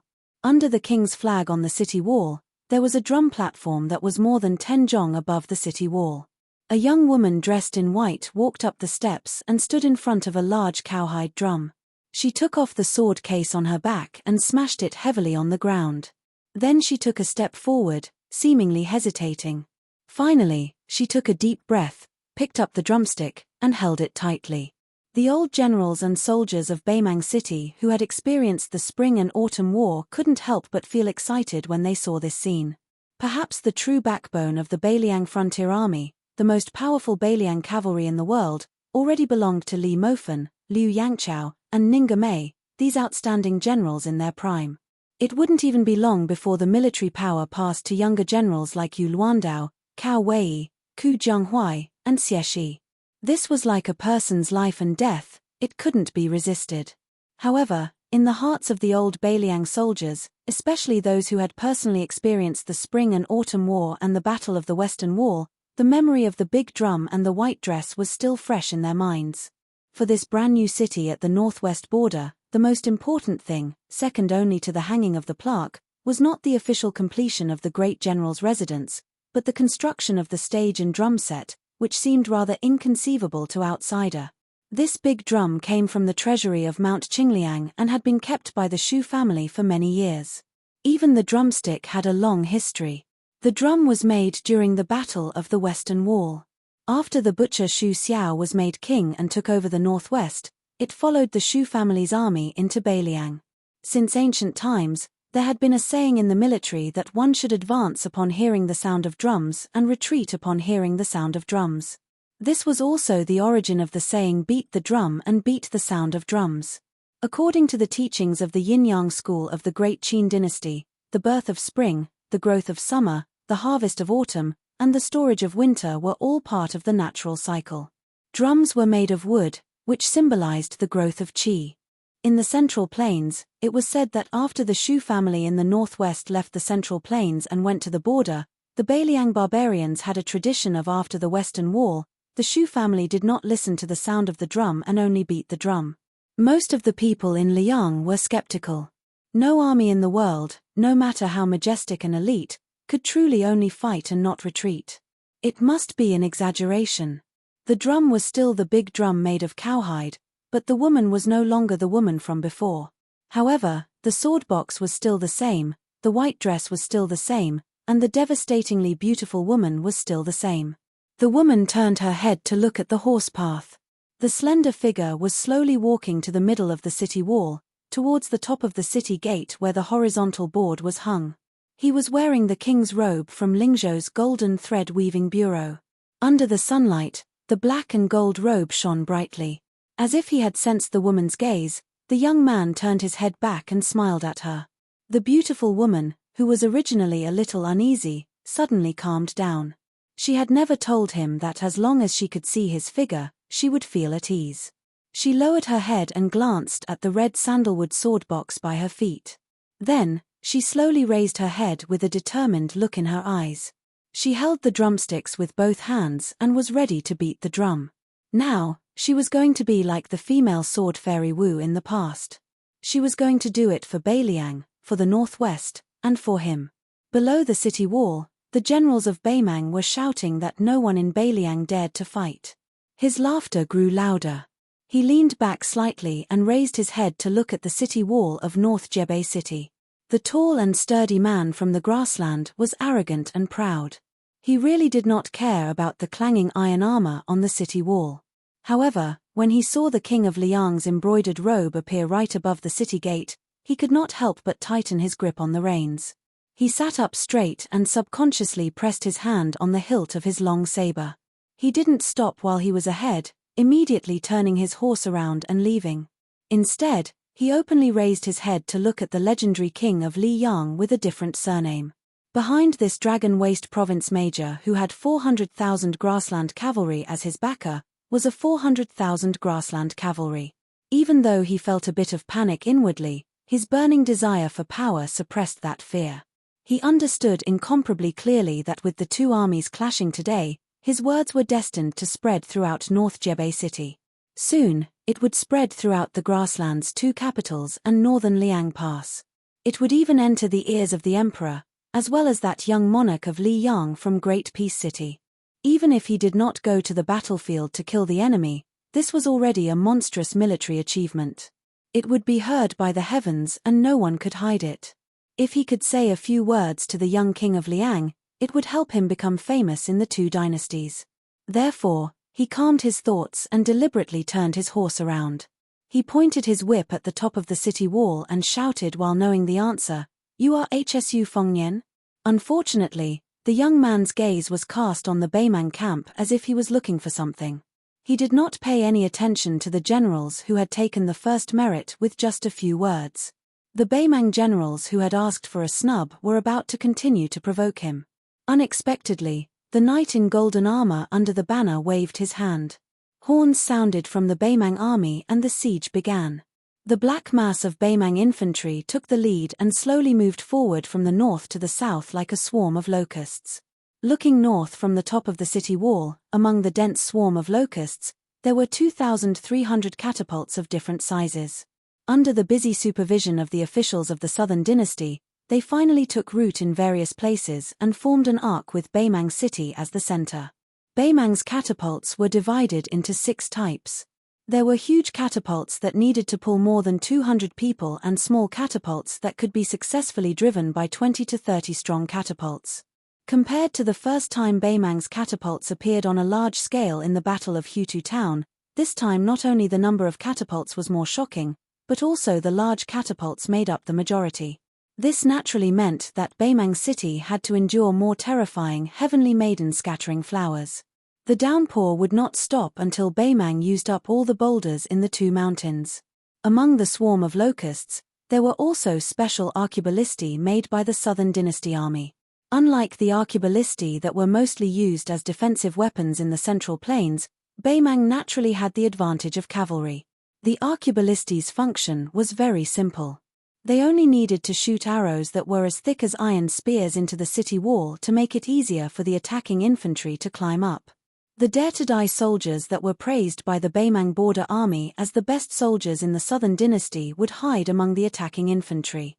They did not use obvious targets like scaling ladders or towering siege wagons to climb up the city wall. Instead, they gave up their shields and only wore light leather armor. With a saber in their mouth, they relied on the arrows that were inserted into the city wall to quickly climb up the city wall like wild monkeys. They acted as surprise troops to harass the defenders. Beimang's army was approaching the border. Other than the most eye-catching flag of the royal family, the grassland commander's flags were also fluttering in the wind. His Highness the Northern Mang Crown Prince suddenly frowned. It was because to the side of the divine steed beneath him, a sturdy and slow-built man suddenly appeared. He didn't wear any metal armor, nor did he carry a war blade. There was only a cloth pouch tied to his waist. The Crown Prince, who was personally leading the army, slightly bent his waist. He had the style of the Central Plains celebrities who were polite to the wise and asked with a pleasant smile, "Grandmaster Deng, why did you show up so quickly? Could it be that there are still people in Beimang who can fight their way here?" The man with a broken spear head in the bag kept silent. In just 3 or 4 years, the grandmasters of Beimang were scattered. It was a bleak situation where Jianghu was about to end. The head of the Tao morality sect, who had subdued a young Kailin with supreme magic, had already ascended and left the world. The 5th raccoon of Bubing Mountain died in the hands of Prince Liang. Hong Jingyan of the chess and sword music school died in the Longyang Plain. The grandmaster of the Bronze Men was missing. A large group of grandmasters, such as Xiaoxiang of the Princess Tomb and Tietchi died in Beiliang Pass. Luo Yang and Huyen Daguan, the #1 person of the Devil's Path in Beimang, had already lived in seclusion. It was rumored that they were coldly watching from the sidelines in the Central Plains. Today, there were only a few masters in Beimang. Except for Tuoba, who was still standing, and Zhong Liang, the second head of the Zhong family, who had joined the army, only this man surnamed Deng could support the overall situation. Therefore, he was arranged by Li Mibi, the leader of the spider web in Beimang, to be by the crown prince's side in case of an accident. After all, this young man in bright golden armor was the nominal commander-in-chief of the 400,000 troops in Beimang. The reason why Deng Maro, who was hiding in the dark, appeared was very simple. He knew that the devil in white, who had made the whole grassland bow their heads in the past, had arrived and was about to enter the battlefield. Deng Maro knew better than anyone the depth of the cultivation of the woman who had once chased through Beimang's southern court and northern court by herself. The generals of Beimang knew that they should retreat no matter what. The army behind them was about to launch a round of salvo at Beimang City to cover the rapid advance of the besieging infantry. But at this moment, the burly general, who was about to turn his horse around, felt a gust of wind blowing beside him. He turned his head in horror and found that the young man in a python robe was standing beside his horse. One of them was facing the city wall while the other was facing the city wall. The famous young man was quietly looking at the grassland army. The generals of Beimang couldn't imagine that the dignified king would personally take the risk to go out of the city.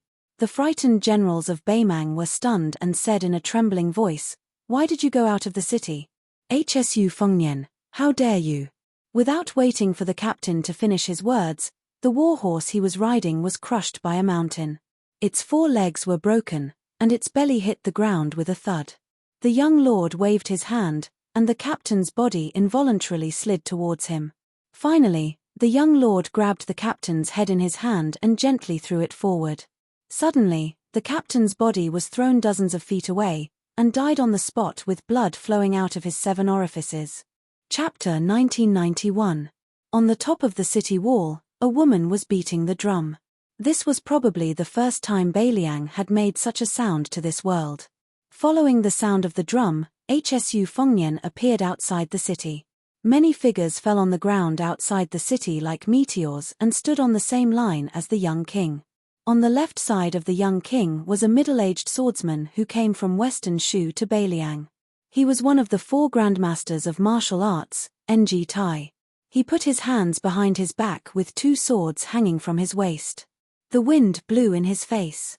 The peach blossom sword god, who had never been recognized by anyone because of his ordinary appearance, finally showed the aura of a sword master who dominated the world of swordsmanship. On the right side of the young king was a woman in white. She was the devil Luo Yang, who had the double identity of the great idea of the tomb of Princess Beimang and the hierarch of Mount Shulu. She didn't turn her head to look at Hsu Fengnian. Instead, she looked ahead and said indifferently, "You missed the appointment." The young king smiled but didn't say anything. Xu Yanbing landed heavily on the left side of Ng Tai with his iron spear and said softly, "I never thought that I would have the opportunity to fight side by side with the peach blossom sword god in this life." Ng Tai answered concisely, "I'm also very lucky." A woman in purple floated to the ground. She gently stomped her feet and the knot of her skirt loosened. Shenyuan Qingfeng had a relieved smile on his face, like an innocent and naive mortal woman. This was the first time this stunning woman had been so relaxed since that incident on the snowy plains. After this battle, You and I don't owe each other anything. Then we won't meet again. Xu Ying in red landed beside Luo Yang in white. She turned her head and smiled, looking at her and Shenyuan Qingfeng with a face full of joy. After the white-haired Sui Xie Jiyu landed, he raised his only arm and twirled his snow-white eyebrows with 2 fingers. This old man who had eaten countless famous swords in the world still didn't use a sword. He just gently exhaled. A cup of wine filled the sun and moon, and a breath could destroy the 5 mountains. The blind female zither player, Xue Songguan, stood with her zither in her arms. Her head was slightly tilted as she pressed her fingers gently on the strings of the zither. Knocking one's finger to ask for longevity, knocking one's finger to break longevity. Wu Liuding, the current sword crown of the Wu family's sword tomb, looked at the Beimang army in front of him and clicked his tongue. Compared to the battle formation our Wu family's old ancestor encountered back then, this is much bigger. In the future, I must brag to Wen Busheng. After this experience, I can be considered to have seen great winds and waves. Sword attendant Kui Hua, who had been keeping her eyes closed, turned her head and looked at the city wall. She glanced at the woman in white who was beating the drums like thunder. After retracting her gaze, she whispered, "Am I a little ugly and have a bad temper?" Wu Liuding was stunned. He grinned and said, "Kui Hua, ever since I ate your pickled cabbage, you are the best match for me, Wu Liuding." Of course. Not far away, Wudang's great spiritual master, Yu Xingrui, who was carrying a peachwood sword on his back, laughed.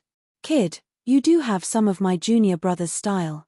On the other side, the knife master Maro Shulang, the old Confucian scholar Cheng Baishuang, and the chief guest of Nanjiang's Dragon Palace, Ji Liuan, stood side by side. Maro Shulang closed his eyes and rested his mind. His palm pressed against the hilt of the knife at his waist. Ji Liuan squinted his eyes and looked towards the north. The Beimang army was surging towards them like a flood. He was calm and composed. Cheng Baishuang, who was only a step away from the realm of Confucian saint, had one hand behind his back. He raised his other hand and stroked his beard. He looked towards the sky and muttered to himself, "Mister, who said that we scholars have no guts?" On the far left, the number 1 person of Nanjiao, Wei Miao, crossed his arms in front of his chest. Beside him was the Dongyu sword pool's master, Chai Qingshan. Wei Miao asked with a clumsy Central Plains accent, "Master Chai, I heard that the Dongyu sword pool's scenery is very good." Chai Qingshan nodded and smiled. "It's not as dangerous and remote as your Shiwen Mountains, but it's also unique. If Mr. Wei has the chance to visit my Dongyu sword pool in the future, I'll definitely take out the 3 jars of apricot wine to treat you." On the far right, Yu Groom and his junior brother Lu Huang each had a knife and a sword at their waists. The sword they had was one of the world's 10 famous swords, Fu Ji, while the knife they had was just an ordinary Beiliang knife. Lu Huang said seriously, "Don't forget about the agreement." Yu Groom laughed it off. Outside the Northwest Pass, on the front line, 18 people.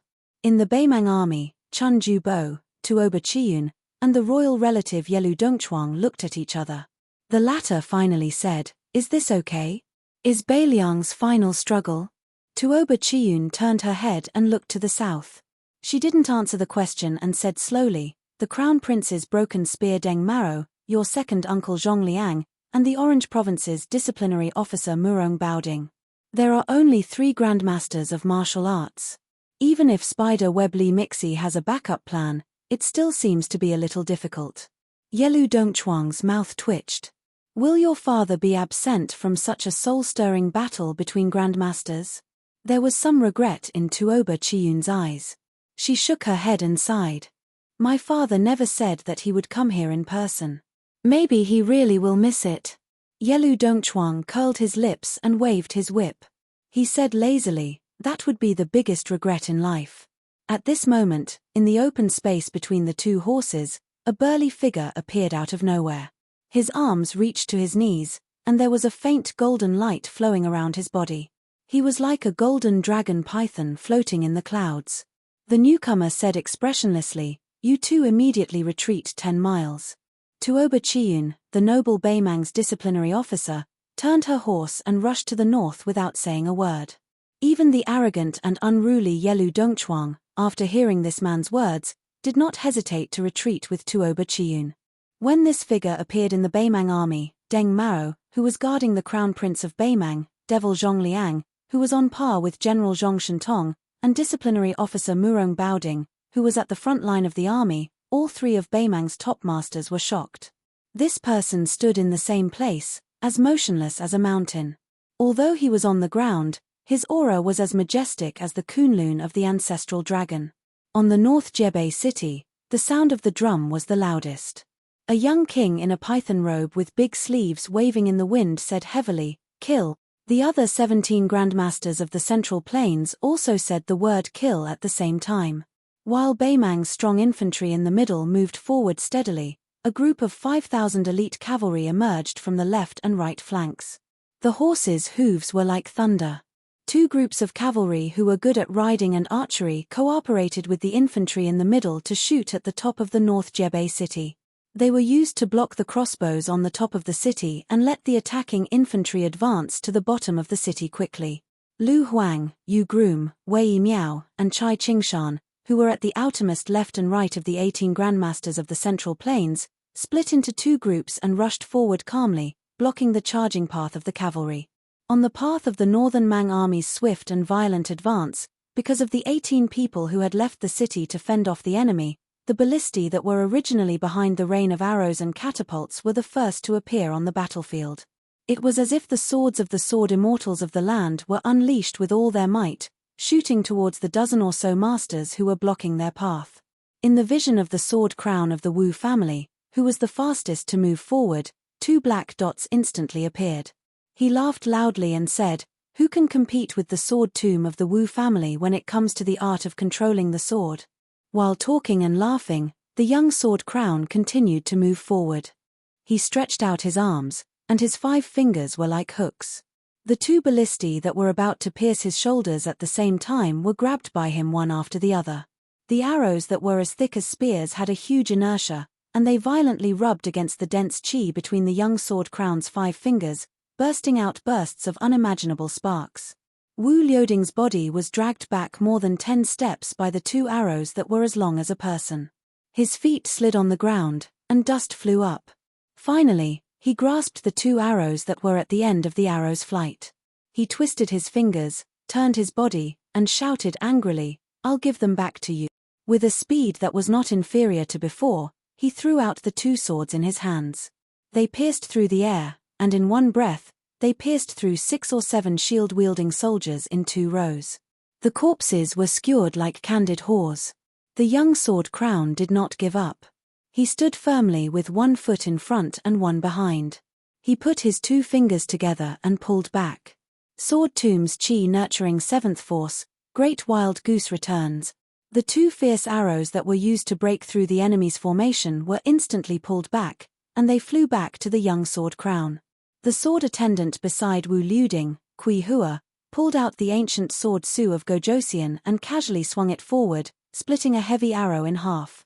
It flew less than a foot away from her shoulders and fell to the ground 20 jong away. The female sword attendant who stood shoulder to shoulder with the young sword crown frowned and said softly, "If you want to make a move, then make a move. When facing an enemy, making a sound is a taboo in the sword tomb. It hurts breathing the most." The young sword crown lightly shouted, "Go." After throwing the 2 arrows forward again, he turned his head and smiled brightly at her. "I always feel that if I fight with my head down, I can't show the demeanor of a master." The sword attendant Kui Hua smiled helplessly and slowly walked forward. She raised her hand and swung her sword again, cutting a huge arrow that was flying toward the city wall from her right into half. A crossbow arrow was flying toward the great snow plateau. She tipped her toes and gracefully jumped up. When she landed, she stepped right in the middle of the arrow. The end of the arrow suddenly fell down and touched the ground. The arrowhead tilted up and continued to slide to the south until it completely stopped. Shenyuan Qingfeng stood on the arrow like this. He slightly shifted his gaze and saw the scarlet-red robe that was purposely blocking the young king's path. It was like a butterfly that was wantonly flying in the air. Wherever it passed, the powerful arrows were instantly shattered and turned into fine powder. An arrow was not able to accurately hit the sword-eater ancestor. It just brushed past his shoulder. However, the bored Sui Xieji Yu still took the initiative to stretch out his only arm and blocked the arrow with his palm. The old man's arm did not move at all, but the arrow was broken inch by inch. Dozens of crossbow arrows that escaped the net passed through the gap between the masters and luckily shot toward the city wall. Chapter 1992. Unwittingly, the blind female zither player who was standing behind all the grandmasters suddenly stood still and placed the zither in front of her. Under the control of the chi of the woman whose mysterious finger attainments could rank in the top 3, the zither stopped in midair. The zither player listened to the sound of the wind with her eyes closed. Her thumb gently stroked the strings of the zither, and the speed at which her fingers landed on the zither became faster and faster. Every time the zither string vibrated, there would be an arrow exploding in the air around Xue Songguan for no reason. After the ballistae shot out, a wave of stifling loud noises sounded from northern Mang's middle army. A wave of pitch-black heavy rain immediately began to pour down from the great earth. Standing on top of the arrow, Huishan Zi raised his chin slightly. His gaze followed the wave of black clouds that was getting closer and closer to the majestic rain of arrows. At this moment, Xue Songguan's unique hoarse voice sounded in everyone's ears, including Shenyuan Qingfeng. "Everyone, don't worry about what's happening above your heads." Then, an old Confucian scholar, Cheng Baishuang, smiled and said, "Let this old man help Miss Xue." This old southern Tang scholar, who was appointed to become a Confucian sage at Wudong Mountain's Little Lotus Peak, closed his eyes and listened to the clear and melodious sound of the zither behind him. He murmured, "Among all the instruments, the zither has the best virtue. Therefore, since ancient times, scholars have never removed the zither for no reason. Who would have thought that I haven't played the zither for 20 years? Xue Songguan faced the wave of arrows that covered the sky and covered the earth. She took a deep breath and pressed her hands on the zither strings for the first time. When she strummed the strings with all her might, Cheng Baishuang shouted, "Great music without sound. Great music without music." Tens of thousands of Beimang arrows stopped in the air outside the city, responding to the voice of the southern Tang scholar and the strings of the western Shu zither player. Xue Songguan bent her little finger and hooked onto a string. She suddenly broke it. The wave of arrows that suddenly stopped in the air outside the city all shattered and fell straight down. The expressionless Xue Songguan's mouth leaked a trace of blood. Cheng Baishuang, who was extremely sensitive to people, turned his head and looked. The blind zither player, who had her eyes closed, shook her head slightly, indicating to the old Confucian that she was fine. Even though these northern Liang and Li Yang martial art masters were standing in front of the great army, northern Mang's middle army still steadily advanced according to the established plan. This was especially true for the shield-wielding infantrymen at the front. It could be said that almost all of them were unafraid of death, their hearts filled with the resolve to die. Of the left and of the people. And it. Jian Guan of the Wu family's sword tomb carried a crossbow arrow on his shoulder. His hands were lazily placed on the arrow. Beside him, Jian Cuehua was holding the Su of Gojosian. On the other side, Maro Shulang finally unsheathed his sword. The name of the sword was Diezhua. Ji Liuan held his sword in front of him.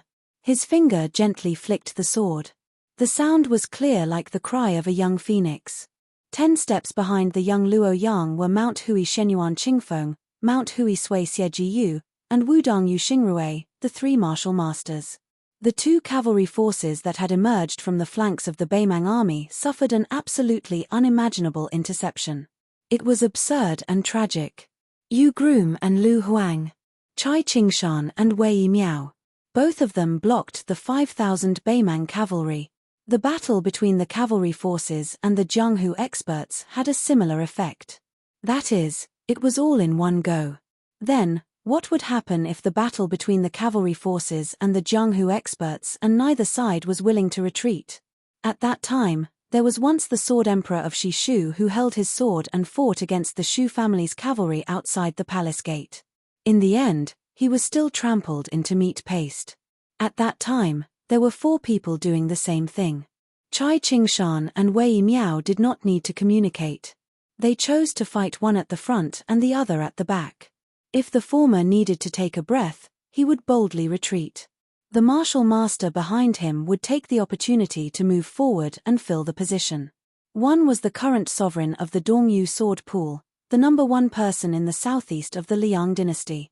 The other was the leader of the Nanjiao Wulin, the number one expert in the southwest. Chai Qingshan wore a green gown and held a 3-foot sword. His aura was like a rainbow. If he held his sword vertically, the Beimang cavalry would be split in half.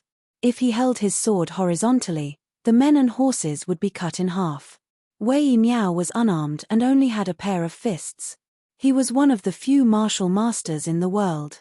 His might was even above Lin Ya, the female martial master of Martial Emperor City. When Chai Qingshan was about to run out of breath, his body leaned back slightly. He stepped lightly and slid backward. He did not seem to be in a sorry state at all. Wei Miao, who had accumulated power and was ready to act, took a step forward, just barely brushing past the sword Dao Great Master who needed to take a breath of fresh air. Wei Miao's fist smashed into the head of a northern Mang warhorse, smashing that tall and large horse until it immediately knelt down. The horseman threw himself forward, hacking out with his blade while risking his life.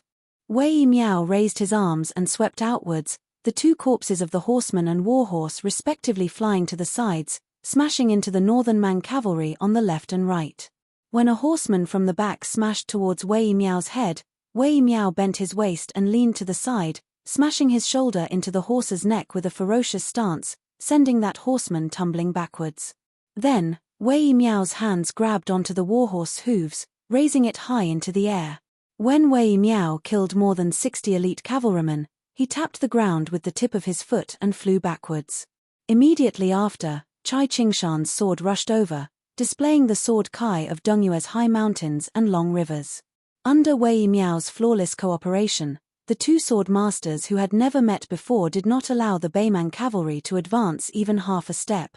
On the other side, the two proud disciples of Wang Xianji, who claimed to be the second in the world for 60 years, Wuwu City's Yu Groom and Lu Huang, were even more radical than Chai Qingshan and Wei Miao. If the latter could block the charge of the Beimang's 5,000 cavalrymen, then these two were simply arrogant to the point of being unreasonable. Yu Groom and Lu Huang, one on the left and one on the right, did not take out their cold sabers for the time being. They each used Shudao's Fuji, 2 heavy weapons, showing an irresistible force. The more they fought, the braver they became as they continued to charge forward. The sword in Lu Huang's hand was called Shudao. The path of the sword was unpredictable and untraceable. Every time it slashed horizontally, diagonally, and directly back, it was fierce, and incomparably domineering. Whether it was the Beimang warhorse or the armored cavalryman, under one sword, only death awaited them. Chapter 1993. On the other hand, Yu Groom, who was favored by Wang Xianji in terms of swordsmanship, was the first disciple of the martial saint who did not like to fight for fame and fortune. Therefore, he was not famous in the Central Plains Jianghu like Men Linya. However, Yu Groom's cultivation was unquestionable. No matter if it was the young king Hsu Fengnian or Huyen Daguan, who replaced Cao Changqing as one of the 4 grandmasters of martial arts evaluation, they all believed that Yu Groom's true strength was the closest to NG Tai in the world. If they were to talk about who had the most hope to stand shoulder to shoulder with the 2 old and new sword gods, Li Chungang and NG Tai on the peak of swordsmanship, it would undoubtedly be Yu Groom who had the greatest hope, and not Qi Xianxia of Longhu Mountain, who also had an outstanding foundation and gave up the old swordsmanship and chose to break and rebuild. This gentle gentleman who seemed to smile at everyone and was refined and courteous, his martial arts future was vast and immeasurable. The majority of Yu Groom's sword attacks were relaxed and casual, like the common people in the marketplace who were watching a bustling scene. He had truly reached the natural realm of doing as he pleased. However, every seemingly careless pointer would cause a rider to fall off his horse and die. There was not the slightest wound caused by the long sword on the corpse. However, compared to Lu Huang's bold moves, the leisurely Yu Groom's chiseling speed was clearly a level slower. In front of him, Lu Huang turned around and casually lifted the head of a Beimang rider with his sword. He smiled at Yu Groom behind him and said, "I killed 16 more riders than you, how is it?" The calm and composed Yu Groom smiled and said, "A thin stream is long." Lu Huang snorted coldly and turned around to continue killing the enemy. After his junior apprentice brother Lu Huang turned his back to him, Yu Groom still had the mood to stand on his tiptoes and look at Wei Miao and Chai Qingshan's battlefield. Seeing the two Jianghu seniors working together, he nodded to himself. His and Lu Huang's rude and unreasonable advance was not because they were swayed by their emotions. These fellows who were born in martial emperor city, under the supervision of their master, almost all of them had been diligent in fighting the tide since they were young. Therefore, their one-breath qi was rather vigorous and thick, which gave them an innate advantage. Under the premise that their qi was not too different from martial artists of the same realm, he, Lu Huang, Lin Ya, Gong Bank, and the others might have already changed their qi 3 times, but they only needed to change their qi 2 times. Bridegroom Yu lowered his head and gazed at the hilt from the tide-listening pavilion's armory. He couldn't help but feel a bit sad. A peerless sword had fallen on the battlefield. Wasn't it a bit unfortunate that it was born at the wrong time? Yu Groomyu suddenly laughed out loud and sheathed his sword. At the same time, he unsheathed his cold saber. His figure suddenly rose from the ground and moved freely on the back of the Beimang cavalry. Picking up the heads of those who died with their eyes open, Yu Groomyu, who had always been reserved, laughed boldly for the first time. Lu Huang, how about changing your saber? On the battlefield, taking people's heads with a cold saber is the same as breaking the tide on the city wall when we were young. It can be said to be the 2 greatest things in the world. In front, Lu Huang sneered, wait until my Shu Dao sword is broken. Yu Groomyu joked, a rough man who doesn't understand romance, no wonder he can't find a woman to warm his bed. Lu Huang didn't pay attention to this senior apprentice brother's teasing, but his sword was even fiercer and more decisive. In the center of the battlefield, for some reason, the king of feudal lords, the peach blossom sword deity, and the white-clothed Luo Yang stood still at the same time and looked to the north. The 3 of them were not only waiting for the Beimang infantry to approach, but also secretly looking for the real enemy. The young king of feudal lords finally looked at the Beimang's dazzling banner in the distance and said softly, then I'll go first. The white-clothed Luo Yang didn't say yes or no. The peach blossom sword deity Ng Tai pushed his sword out of the sheath with his thumb and said flatly, I'll help you find Tuoba Bodhisattva first.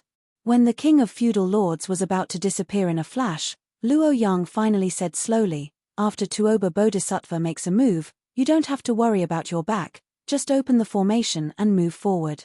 Hsu Fengnian nodded and disappeared into thin air. The next moment, the young king of feudal lords appeared above the Beimang infantry formation and stepped on a big stone that had just been thrown by a giant catapult. The boulder that weighed several hundred kilograms first froze in place for an instant before smashing back to the ground at an even faster speed. Not only did it smash the catapult into pieces, but the boulder also rolled down like thunder, crushing dozens of catapults on the spot and turning them into a bloody mess. The white-clothed Luo Yang closed her eyes and sniffed gently. The battlefield of the Great Qin Empire 800 years ago was so bloody, and the battlefield 800 years later was still the same. She whispered, the Great Qin's Luo Yang is here. Ng Tai finally found the target behind the layers of iron armor. He slightly leaned his body and then gently flicked the sword with his thumb on the hilt. The Tai sword that had never followed the peach blossom sword deity out of the Wu family's sword tomb was finally unsheathed today and could show its peerless charm to its heart's content.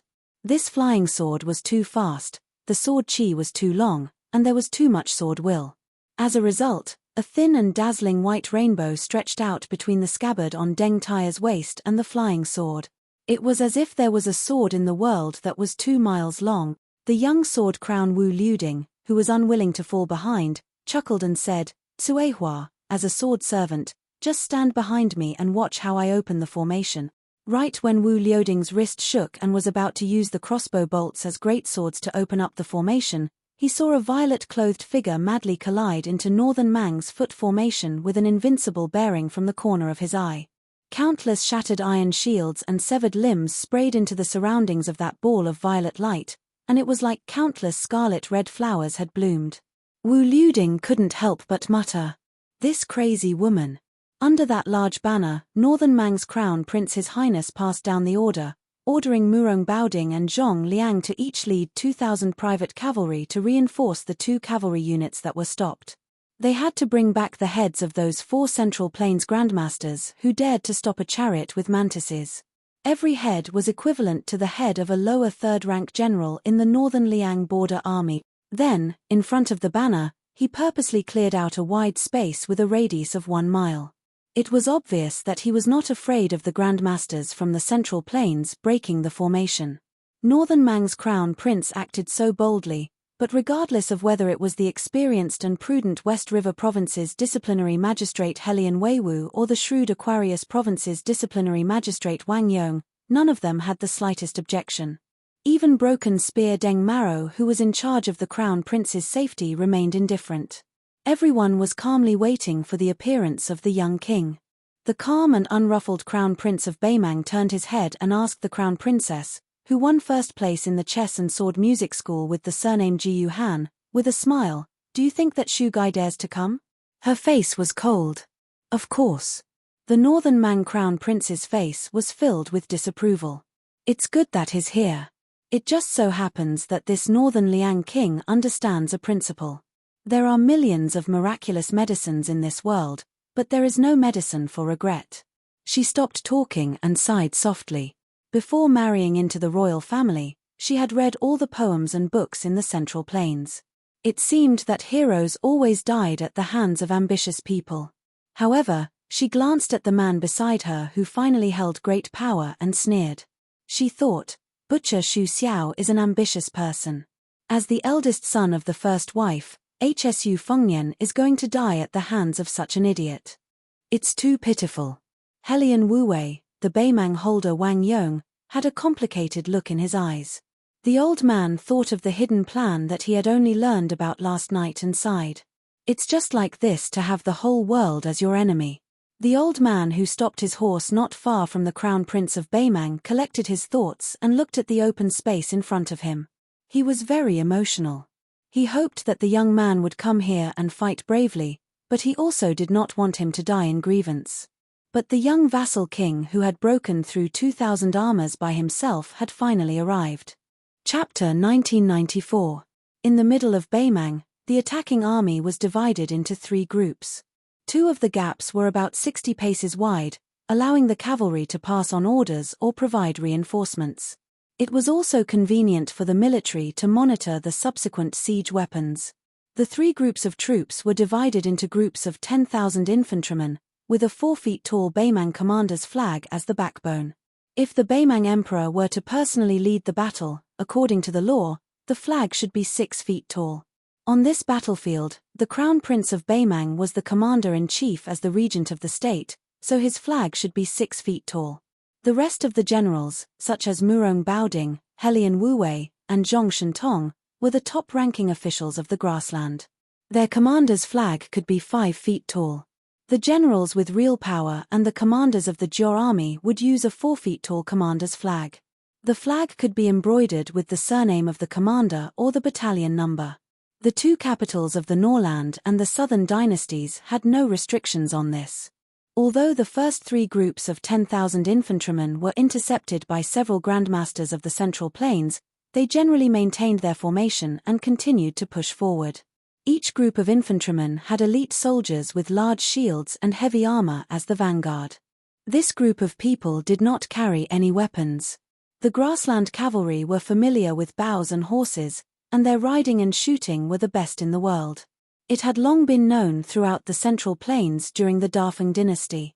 If they were already like this on horseback, they could not be underestimated. However, there were not many archers in the 3 groups of infantrymen. Each group only had about 1,000 people. The main force was still the 5,000 infantrymen. They wore light leather armor, held light round shields, and had a long saber on their waists. They followed the scaling ladders as they pushed forward quickly. After all, in Beimang's strategic plan, there were a total of 2,400 catapults in the large arc that stretched across the battlefield behind the 30,000 people. In addition to the cavalry on the 2 wings continuously suppressing the north wall with their archery, there were also infantrymen behind the 3 groups of infantrymen.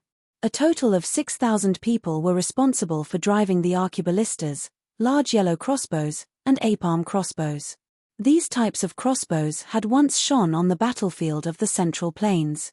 During the mighty journey of Hong Jiao to the north, there were family members who were in charge of the eastern Vietnam and the Tang Empire. They were directly promoted by the Empress of Beimang to the second class of the Southern Dynasty because they offered crossbow craftsmanship to Beimang. They quickly stood out among the many remaining families of the spring and autumn period. Other than that, the three groups of formations were equipped with more than a dozen siege towers. Each siege tower could hide more than 300 archers and infantrymen. They were like a moving ant nest. The exterior was covered with a huge special cowhide that was difficult to penetrate. Even the terrifying arqueballistas on the city wall of Beimang that were far more powerful than the Southern Dynasty's arqueballistas could not easily destroy the siege towers. Once they got close to the city wall, the archers in the towers could directly shoot at the soldiers guarding the city. At the same time, they would set up scaling ladders like a floating bridge. They would cooperate with the densely packed soldiers below the city wall to attack the city wall, and the elite dare-to-die warriors would use the arrows nailed into the city wall to climb up. One front and two back, plus the catapults, large crossbows, and the cavalry on the two wings, it could be said that it was impossible to defend against. However, because of the appearance of the 18 people, the battlefield did not take place on the north wall of the majestic city on the northwest border. The young lord took the lead to break through the formation and went deep into the heart of the Beimang army. Luo Yang followed closely behind him. Although she did not kill anyone, the new Lord Liang did not have to worry about anything. In the end, Hsu Fengnian was able to break through 2,000 people's armor. He used his two sleeves, the green snake, and the sword Qi rolling dragon wall. His gang Qi was like a swimming dragon.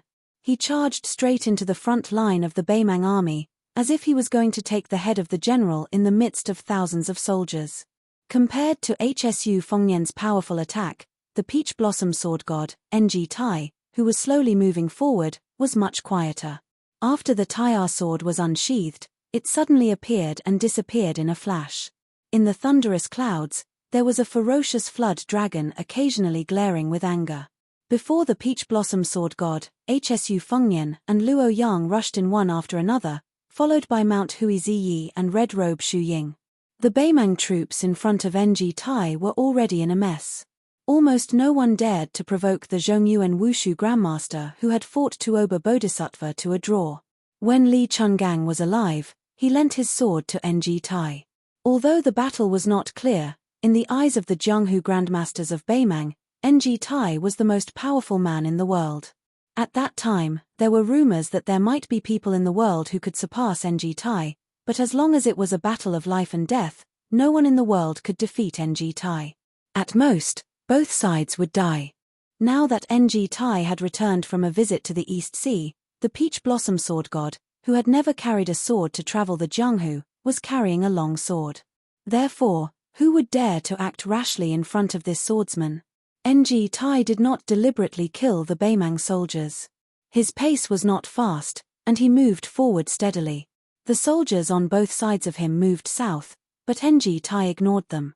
He was using the Tai'er sword to search for traces of Tuoba Bodhisattva. The situation was somewhat similar to when he chased Xie Guanying from the north to the south for thousands of miles. However, compared to Xie Guanying, who had almost no power to fight back, the Beimang god of war, who was at the peak of the human world in terms of both state, physique, and combat strength, was obviously not the same. He was just deliberately avoiding the battle. Ng Tai was not in a hurry. He occasionally looked around, and wherever his mind was, that was where the rainbow of sword aura bloomed. In the Beimang infantry formation where Ng Tai was, the red and purple colors seemed to have entered a no-man's land and killed wantonly. The red-robed Shu Ying's body was agile. She liked to fly above the Beimang soldiers, and did not mind being a target at all. Every time she was faced with a barrage of arrows from the hundreds of archers in the formation, one could vaguely see her scarlet robe shuttling freely through the rain of arrows. She spun nimbly, and it was a beautiful sight. Every time she rolled her sleeves, 6 to 7 arrows would be caught, and as her body spun, she would immediately return the arrows. She did not care about the accuracy of the arrows.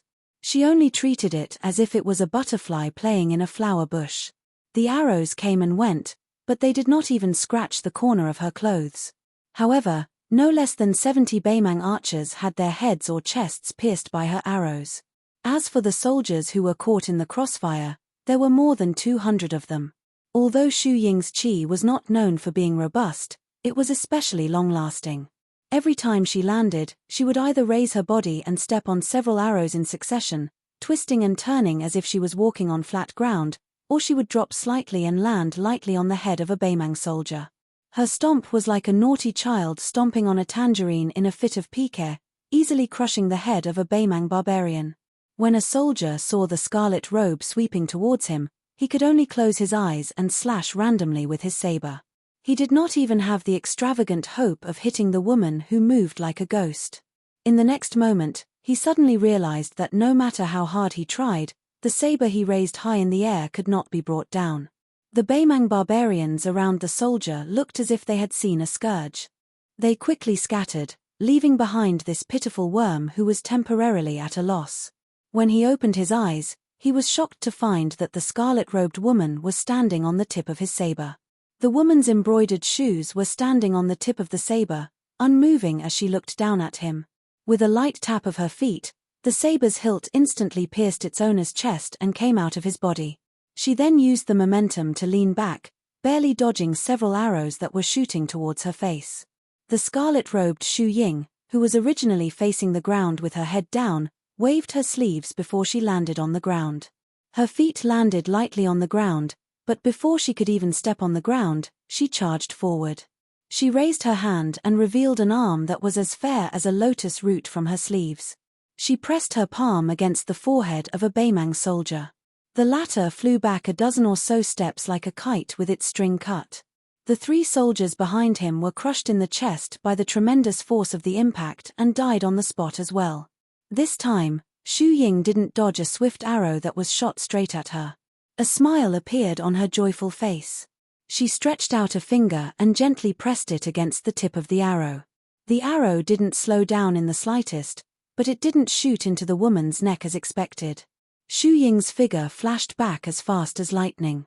She waited until the arrow had exhausted all its strength before she stood still. She flipped her wrist and gently grasped the arrow that should have fallen to the ground. She broke into a smile and raised her eyes to look at the archer who had shot the arrow. Although the Baimang soldier's attire was no different from an ordinary archer's, it was obvious that he had already reached a higher level in the martial way. The strange archer who was currently facing the scarlet-robed Xu Ying had a cold expression on his face.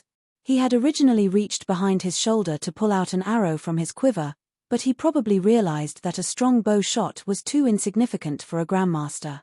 He withdrew his hand and drew the saber at his waist instead. When he made this move, a dozen or so archers around him also abandoned their bows and drew their sabers. Xu Ying stretched out a finger with a smile and slowly hooked it at the soldier. This person was an elite soldier of the border army of the Southern Court.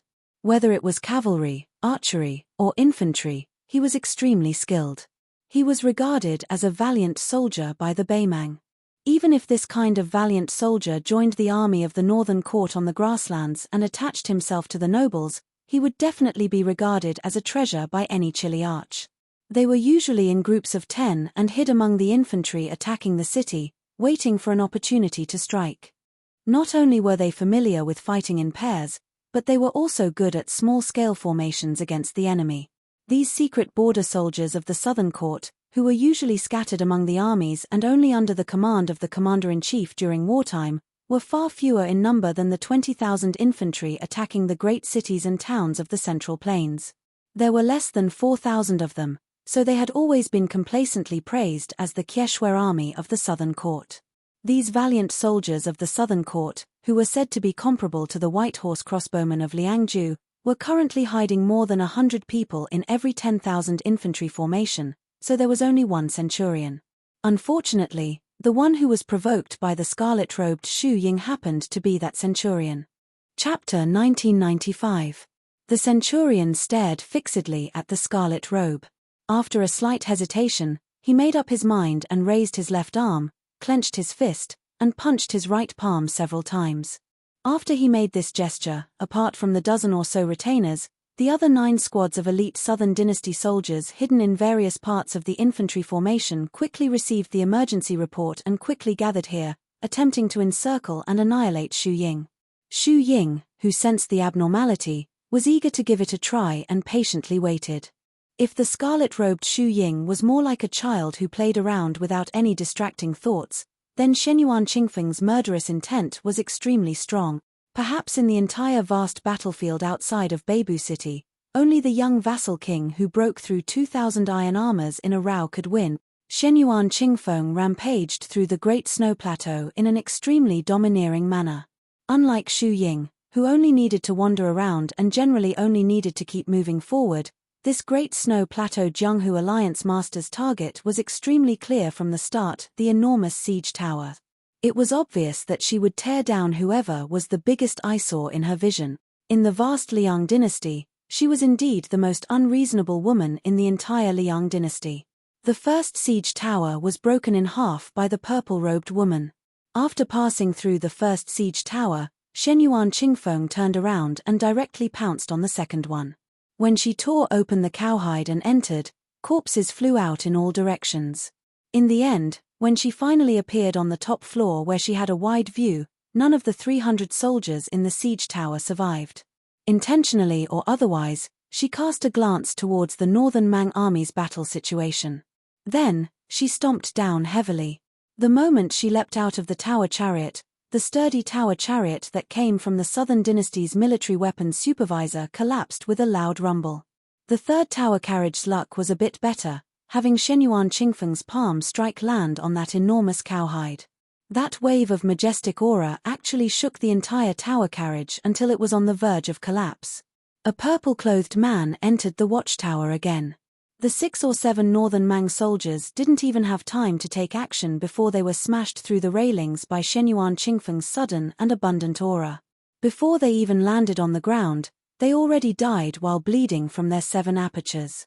Shenyuan Qingfeng glanced back at the North Jiyu city's drum platform. She was a bit dazed when she saw the snow-white color. The siege tower beneath her was still swaying under the influence of the lingering aura from before. However, at this moment, several arrows shot out from the observation deck of the siege tower, interrupting this purple dress of Mount Insignia's thoughts. She frowned and didn't even turn her head. She casually waved her sleeve, and the arrows flew back along the path they came from. The 4 arrows were so fast that they couldn't be seen by the naked eye and instantly pierced through the chests of 4 archers. After killing them, Shenyuan Qingfeng clearly still hadn't vented her anger. She lightly twisted her ankle hidden under her skirt, and the entire siege tower completely tilted towards the one on the right. Shenyuan Qingfeng no longer paid any attention to the 2 tragic siege towers that had crashed into each other, because she discovered that Northern Mang's side finally couldn't hold back anymore. Apart from 2 groups of powerful and well-armored elite cavalry that rushed to the left and right flanks to attack the groom, Lu Huang, Wei Miao, and Chai Qingshan, the 4 grandmasters of the Central Plains, the movements at the center of the army weren't small either. Moreover, their targets included Shenyuan Qingfeng. Apart from the cavalry that numbered around 1,000, after leaving their original encampment, they charged towards the south through the gaps between the 2 paced corridors. There was also a group of black-clothed figures that didn't wear armor, only carrying blades and crossbows. Their movements were concealed, and they didn't appear on the 2 wide corridors. Instead, they lowered their heads and bent their waists as they quickly advanced through the narrow gaps between the paced corridors. There were also figures that originally came from the rear of Northern Mang's army. They had all sorts of weapons in their hands, and their attire was also greatly different. They didn't carry any of Northern Mang's border army's standard equipment, so they should be Northern Mang Jianghu experts who had mobilized in full force and then been recruited by the Northern Mang Imperial Court into the Southern Expedition Army. In the past few years, the grandmasters who could do whatever they wanted in the Jianghu of Beimang all ended up rather miserable, especially in the large-scale invasion of the Beiliang frontier army. The Daode sect, chess and sword music school, Taibing Mountain, and Princess's Tomb were all severely damaged, especially Princess's Tomb and Taibing Mountain. If it weren't for the support of Beimang, they would have been removed from the list of sects in Liang Lake, which was relatively estranged from the imperial court. They would have either been divided up by the joint efforts of other Jianghu forces who smelled the fishy smell, or their enemies would have kicked them when they were down. The chess and sword music school didn't fare well either. Hong Jingyan, who was known as a CI master, died in battle. Huang Baozhuang, who was known as a CI master, or Luo Yang, who was known as a CI master, left the chess and sword music school. The master of the music school and the group of grandmasters who sneaked into Beiliang died in a foreign land. Apart from the peace order and the crown princess named Hangu, who was known as a CI master, the chess and sword music school, a deep-rooted sect, might be in the same situation as Shenyuan Qingfeng's siege tower. With a little bit of force, the foundation that had been painstakingly accumulated over the past 200 years would collapse in an instant. Shenyuan Qingfeng saw that the three groups of people with completely different backgrounds only cared about heading south, but they chose to ignore the young vassal king and the white-robed Luo Yang who were deep in the enemy lines. This made the purple dress of Mount Huishan feel unhappy for no reason, and she became even colder. She continued to smash the siege towers. Then, out of the corner of her eye, she saw a cavalry of 1,000 approaching from the south. Purple Dress dashed toward them. Shenyuan Qingfeng slapped the helmet of the leader of the cavalry, and he was sent flying. His corpse shattered into pieces. Shenyuan Qingfeng, who had taken over the nest of a magpie, stood proudly on the back of the warhorse that was still galloping away. She looked down at the cavalry from above. This cavalry was none other than the elite force that Orange Province had spent countless efforts to train. The famous Winter Thunder Cavalry was also the main culprit that had dragged the left cavalry outside Beiliang into the quagmire. Shenyuan Qingfeng didn't know who was the first deputy commander of the left cavalry, Lu Deyuan, or the famous Winter Thunder Cavalry of the southern dynasties. She only lowered her head to glance at the astonished Winter Thunder Cavalry. Then, she looked up and saw a small cavalry of no more than 70 or 80 people. There was a dignified white-clothed swordsman, a woman in a colorful dress with her top fluttering on the back of the horse, and an old man resting with his eyes closed.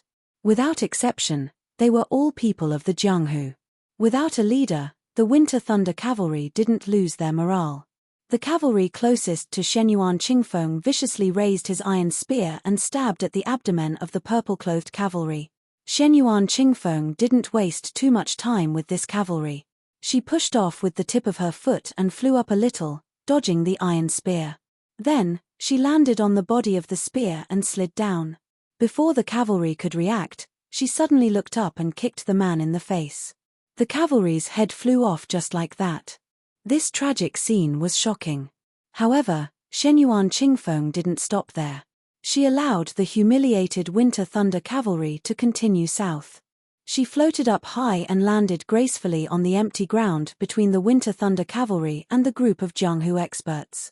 Shenyuan Qingfeng leisurely walked forward.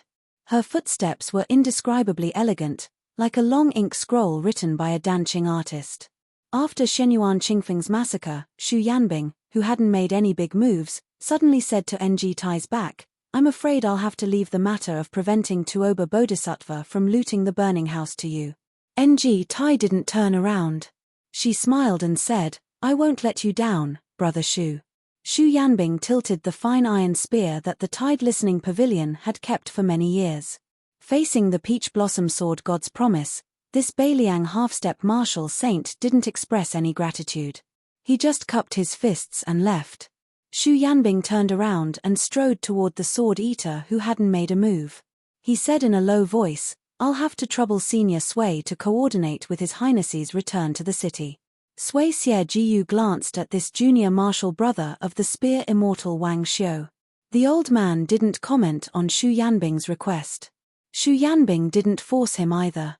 He went to support the young sword-crowned swordsman from the sword tomb of the Wu family. Wudang's great spiritual master Yu Xingrui had already left to support Maro Shulang and Ji Liuan, the two grandmasters of Nanjiang. Wu Liuding and the swordsman Cuehua were still facing an entire formation of 10,000 men.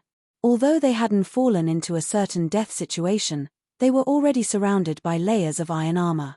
For some reason, the female swordsman with outstanding swordsmanship didn't unsheath her Su of Gojosian's sword to kill the enemy even though she had seen the sword crown of the sword tomb's aura weaken many times and was surrounded by danger. She seemed unwilling to take the initiative to help Wu Liuding share the pressure.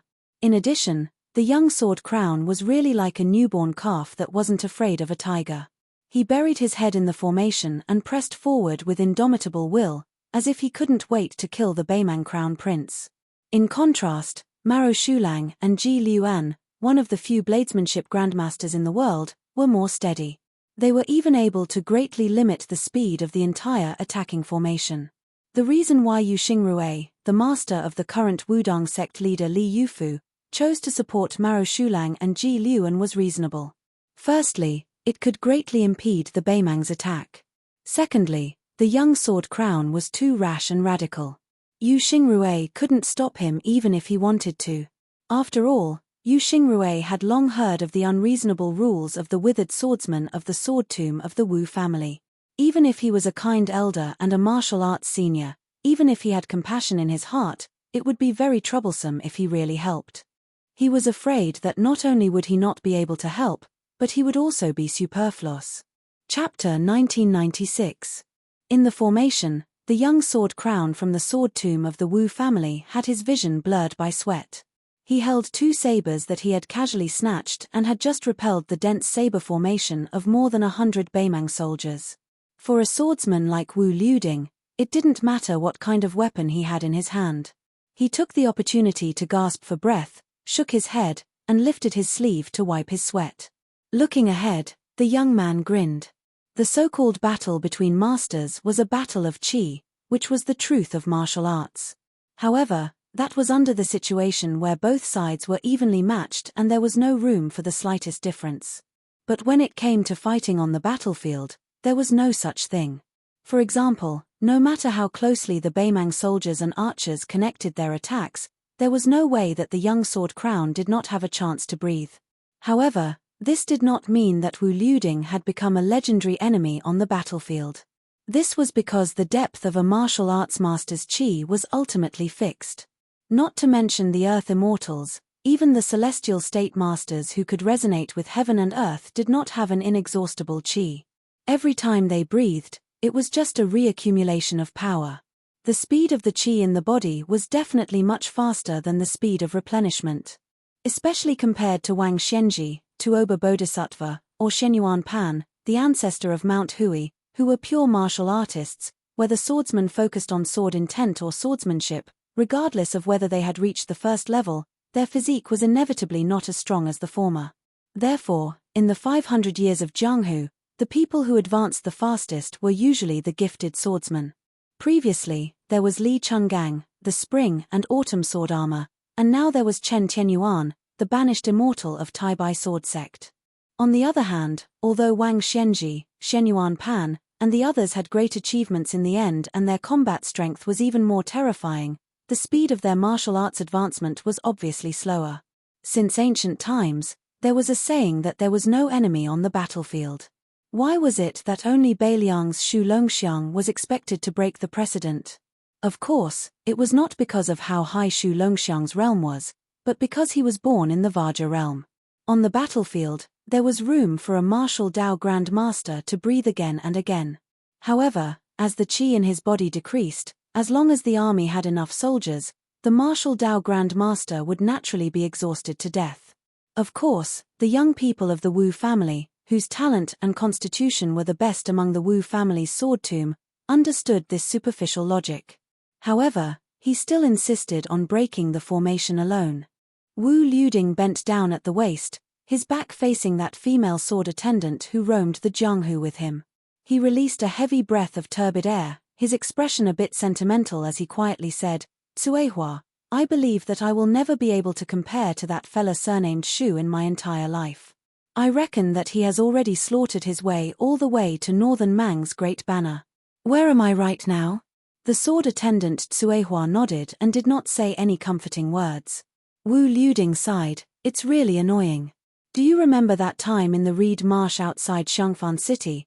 I could defeat 70 or 80 Beiliangs His Royal Highness with one hand." The sword attendant Cuehua's mouth curled up.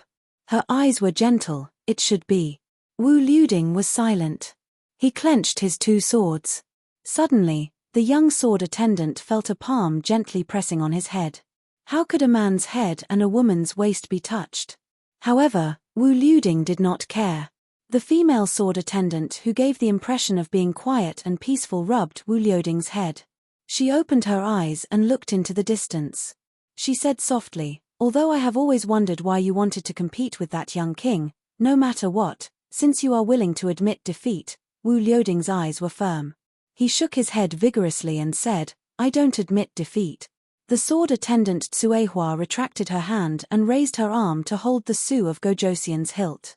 "Actually, there is something I have been hiding from you." Wu Liuding suddenly turned his head and said with a sad face, "Tsuehua, don't say it, don't say it. If you tell me that you secretly like Shu, where should I go to cry?" The female sword attendant glared at him and then slowly pulled out the Su of Gojosian. After brushing past him, she said softly, "I am probably already a sword immortal on the land." Wu Liuding was stunned. Outside the big formation, Shu Yanbing was not in a hurry to break the formation. In the face of the thick formation, Shu Yanbing made a move that no one expected. As the junior brother of the spear immortal Wang Xiu, this martial arts master who was rarely mentioned in the Liang River Lake, suddenly stabbed the iron spear in his hand into the ground. Shu Yanbing took a step forward. The iron spear was behind him and on his right side was the iron spear. It seemed that this man wanted to tell the 10,000 people formation. "I, Beiliang, Shu Yanbing, am here. No one in Beimang can pass the spear." At the back of the 18 masters who left the city was the blind female zither player from Shishu, Shuesongguan. However, it was precisely this young woman who seemed to be the furthest away from the battlefield that bore the heaviest pressure. Northern Mang's wave after wave of arrow rain that rained down on North Jailer City were all stopped by her and Cheng Baishuang, who had ascended to the great celestial phenomenon realm. It was to the extent that even the 2,000-plus stone catapult cart's boulders, the largest among them, were all shattered in midair by this female zither master who was merely at the finger-profound realm. The huge stones thrown by those large catapults driven by hundreds of people were like thunder. They were invincible and could sink 7 feet into the ground. His arrogance was extinguished by a woman with a slender waist and a delicate body, just like the spring wind and rain. Shuesongguan had already changed to sitting cross-legged. The zither was placed on her legs. For strings had been broken. The first string was broken by her. The next 3 strings were broken by Jie, Bai, and Fan respectively. The blind female zither player lowered her head. Her fingers were trembling slightly. There were drops of scarlet blood dripping from the body of the zither. She knew that her sacrifice was worth it. Although she was born an assassin and did not know much about war, before the siege infantry arrived, every wave of arrows that Beimang threw out to help the infantry suppress the city was equivalent to fewer casualties for the Beiliang frontier army in the North Jebei city. Shuesongguan slowly raised her head and looked with some confusion at the old Confucian who had come to her side. She knew that his surname was Cheng Baishuang. He was a scholar of the old Southern Tang and a martial arts master of the southern border. The old man said with an amiable expression, "Miss Shue, you are still young. You don't have to work so hard. Previously, you acted too quickly." This old man was worried about disrupting your qi and did not know where to stop you. Now, it will be up to this old man to do the work. Miss, it will be up to you to fill in the gaps. How about it? The blind female zither player gently shook her head. She was unusually determined. The old man did not find this strange. He waved his sleeve and smashed the boulders above his head with Howren Chi. At the same time, he continued to persuade her with an amiable expression, "Miss Shue, this old man is 2 generations older than you. Allow this old man to take advantage of his seniority and speak some great principles. This old man does not know why you are here and does not know who you are here for. But since this old man is fighting side by side with your little girl, there is no reason for a girl to die first. This is unreasonable and impolite, isn't it?" The woman smiled gracefully. She seemed to have thought of this old man who also liked to speak reason. Some scholars, regardless of age, seemed to be somewhat naive and cute. She still remembered that in the early years, Su Su and this old man Zhao had argued. In a fit of anger, Su Su spoke without thinking and asked the old man why he did not die for the country. She did not expect that this old man Zhao would confidently reply to Su Su that scholars should be strategizing for the emperor in the imperial court. That kind of dedication was the right thing to do. Fighting on the battlefield had always been the duty of a martial artist. Death was a worthy death. If I, Zhao Dingxiu, was a scholar afraid of dying on the battlefield, what was wrong with that? Su Su suddenly grimaced and was speechless. This old man Zhao leisurely left with his hands behind his back. It was just that the old man's back was somewhat bleak. Cheng Baishuang laughed and joked, "Miss Xue, such a beautiful and rare girl like you, how can you not get married? Wouldn't that cause a certain man in the world to lose that great fortune? This old man Zhao is old. If I were 30 or 40 years younger, I would definitely write a beautiful poem and give it to you. A gentle and graceful girl is a good match for a gentleman." Xue Songguan blushed. Cheng Baishuang restrained his expression and said, "Next, let this half-scholar old man put in more effort. Miss Xue, what do you think?" Xue Songguan did not know how to answer. The old Confucian scholar Cheng Baishuang took a deep breath. The Confucian sages said, "Even if there are millions of people, I will go forward." It was the perfect scene. Suddenly, a strange phenomenon appeared in the world. A light pillar as thick as a mountain fell from the sky and completely covered the land in front of the Beimang Great Flag. It was like a snow-white waterfall that fell from the 9 heavens to the mortal world. At that moment, Tuoba Bodhisattva finally appeared. He stood less than 10 feet away from Ng Tai's flying sword. The Beimang god of war looked coldly at the peach blossom sword god. "I'm only here as bait.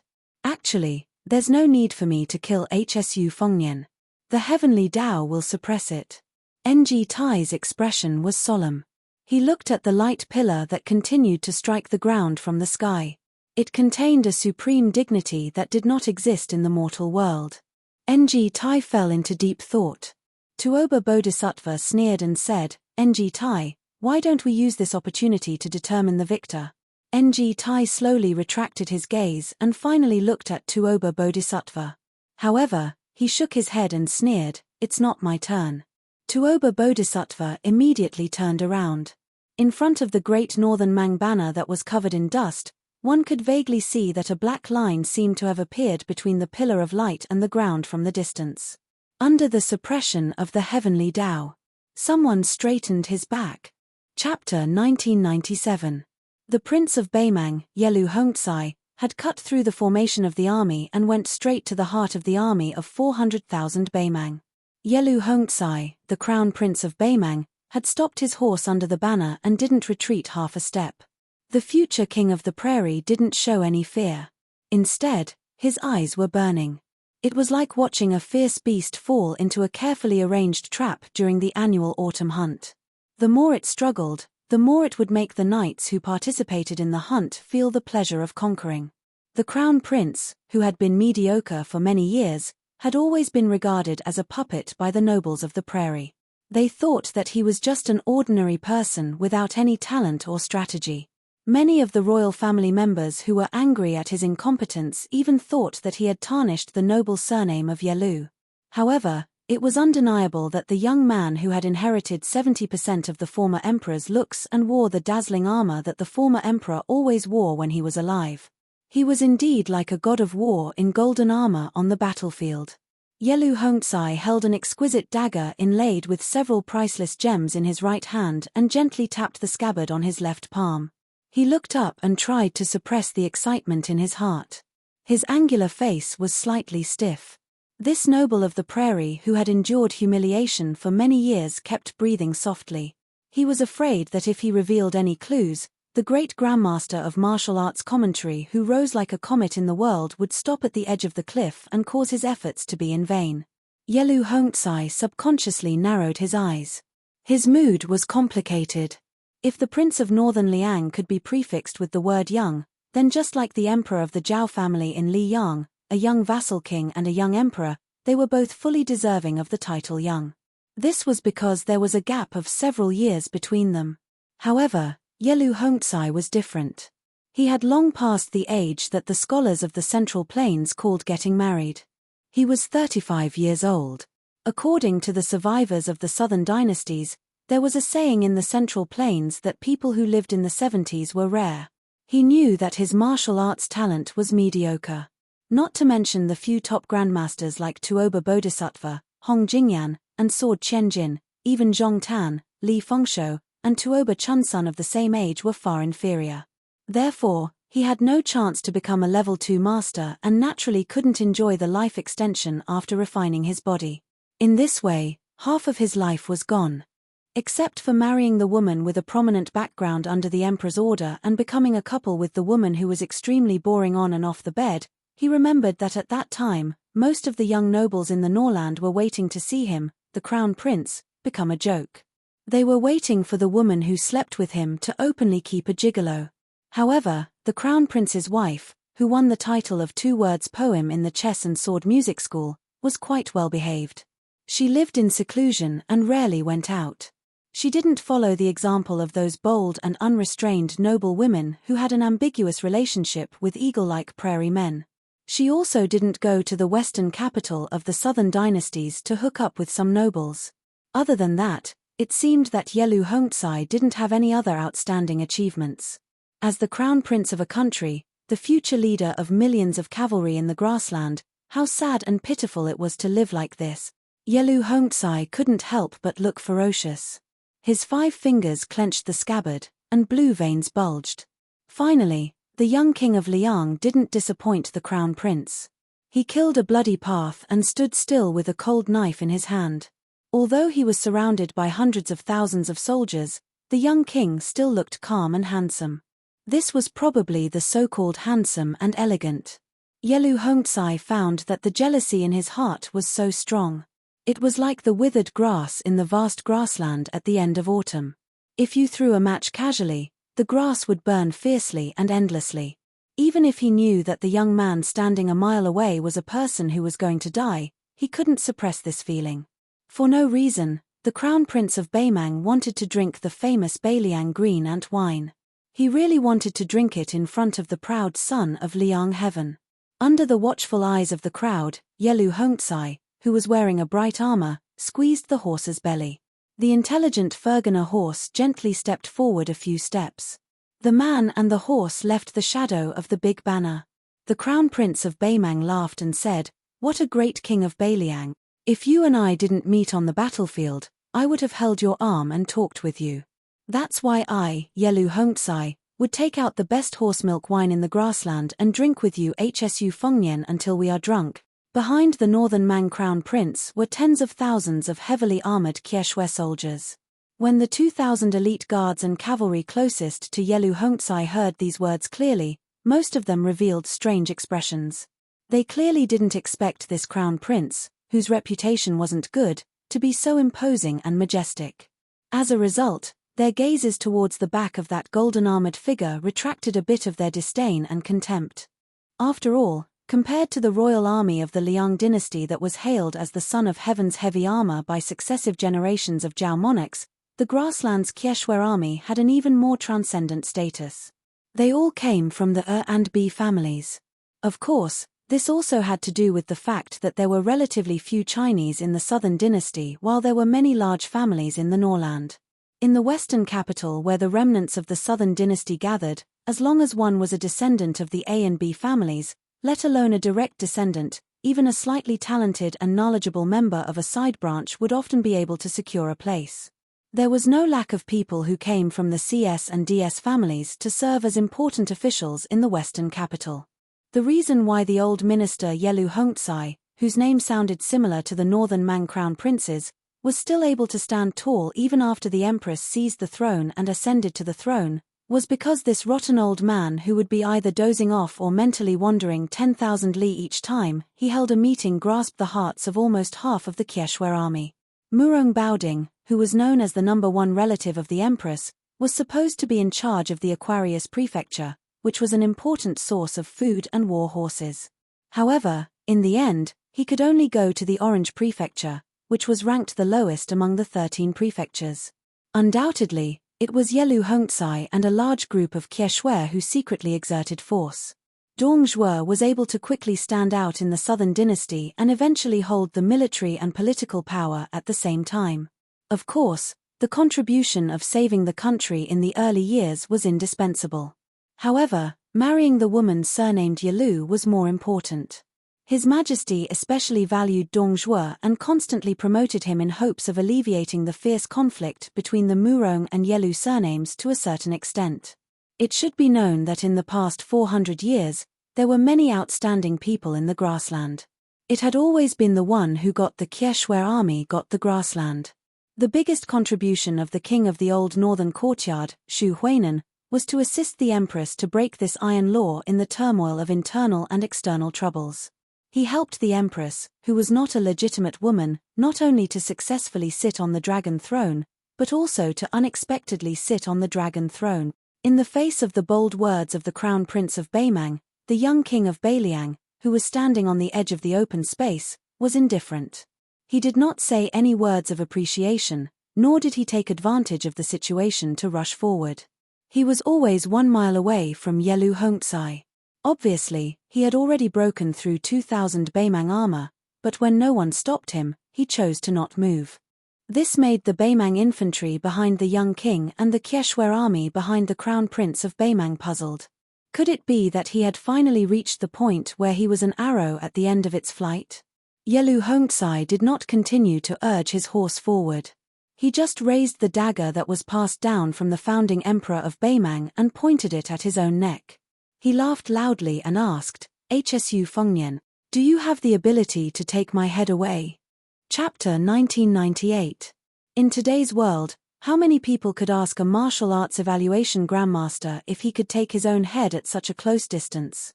As a result, the soldiers around that extremely daring northern Mang crown prince, regardless of whether it was the infantry or cavalry, when they heard these words, they immediately felt their blood boil. They really wanted to charge at that arrogant northern Liang king. It was a pity that the new Prince Liang was still unmoved, as if he wanted to retreat from the battle. Yelu Hongzai, who was sitting high on the horse's back, smirked. Within the orderly northern Mang army, this 1 li wide open space stood out abruptly and conspicuously. This was especially the case when it happened to be in front of the northern Mang Great Banner. Even a blind person would know that there were hidden mysteries. He believed that with Xu Fengnian's ambitious and ruthless nature and cultivation as a martial scholar, as long as he didn't lose his mind or become extremely conceited, he definitely wouldn't recklessly take risks. Yelu Hongzai also didn't feel that a few words of provocation would be enough to successfully lure Xu Fengnian, the backbone of northern Liang's 300,000 cavalry, into a trap. However, there were some things that some people had no choice but to do. It was very simple. Yelu Hongzai knew why he was suddenly able to govern the country. Why was he able to control 400,000 troops in one night and lead them south to attack Beiming City? Could it be that Her Majesty, who had been cold-blooded all her life, suddenly became merciful and decided to hand over the grassland to him, using the merit of Beiming City to pave the way for her only remaining flesh and blood? Of course not. She never cared about the fact that even a vicious tiger wouldn't eat its own cubs. On the contrary, the reason why she supported him to the position of commander-in-chief of the southern expedition was because she wanted to use him as the world's biggest bait. She wanted to use 400,000 troops to force the young man named Xu Xiao to come out of the city. At the same time, she wanted to make Xu Xiao's eldest son feel that there was hope to capture the king first to capture the bandit. Therefore, as the crown prince and the commander-in-chief of the southern expedition, in the end, he only had Deng Maro by his side to protect him. Tuoba Bodhisattva, Murong Baoding, Zhong Shentong, Zhong Liang, Li Mibi, and the others were the few martial arts grandmasters left on the grassland. Yelu Hongzai could only order them to attack the city, but there was no way he could make them stay by his side and form an iron bucket formation. Otherwise, how could he be a qualified bait? Taking a step back, Yelu Hongzai didn't think that Beimang's 400,000-strong army would collapse if he died.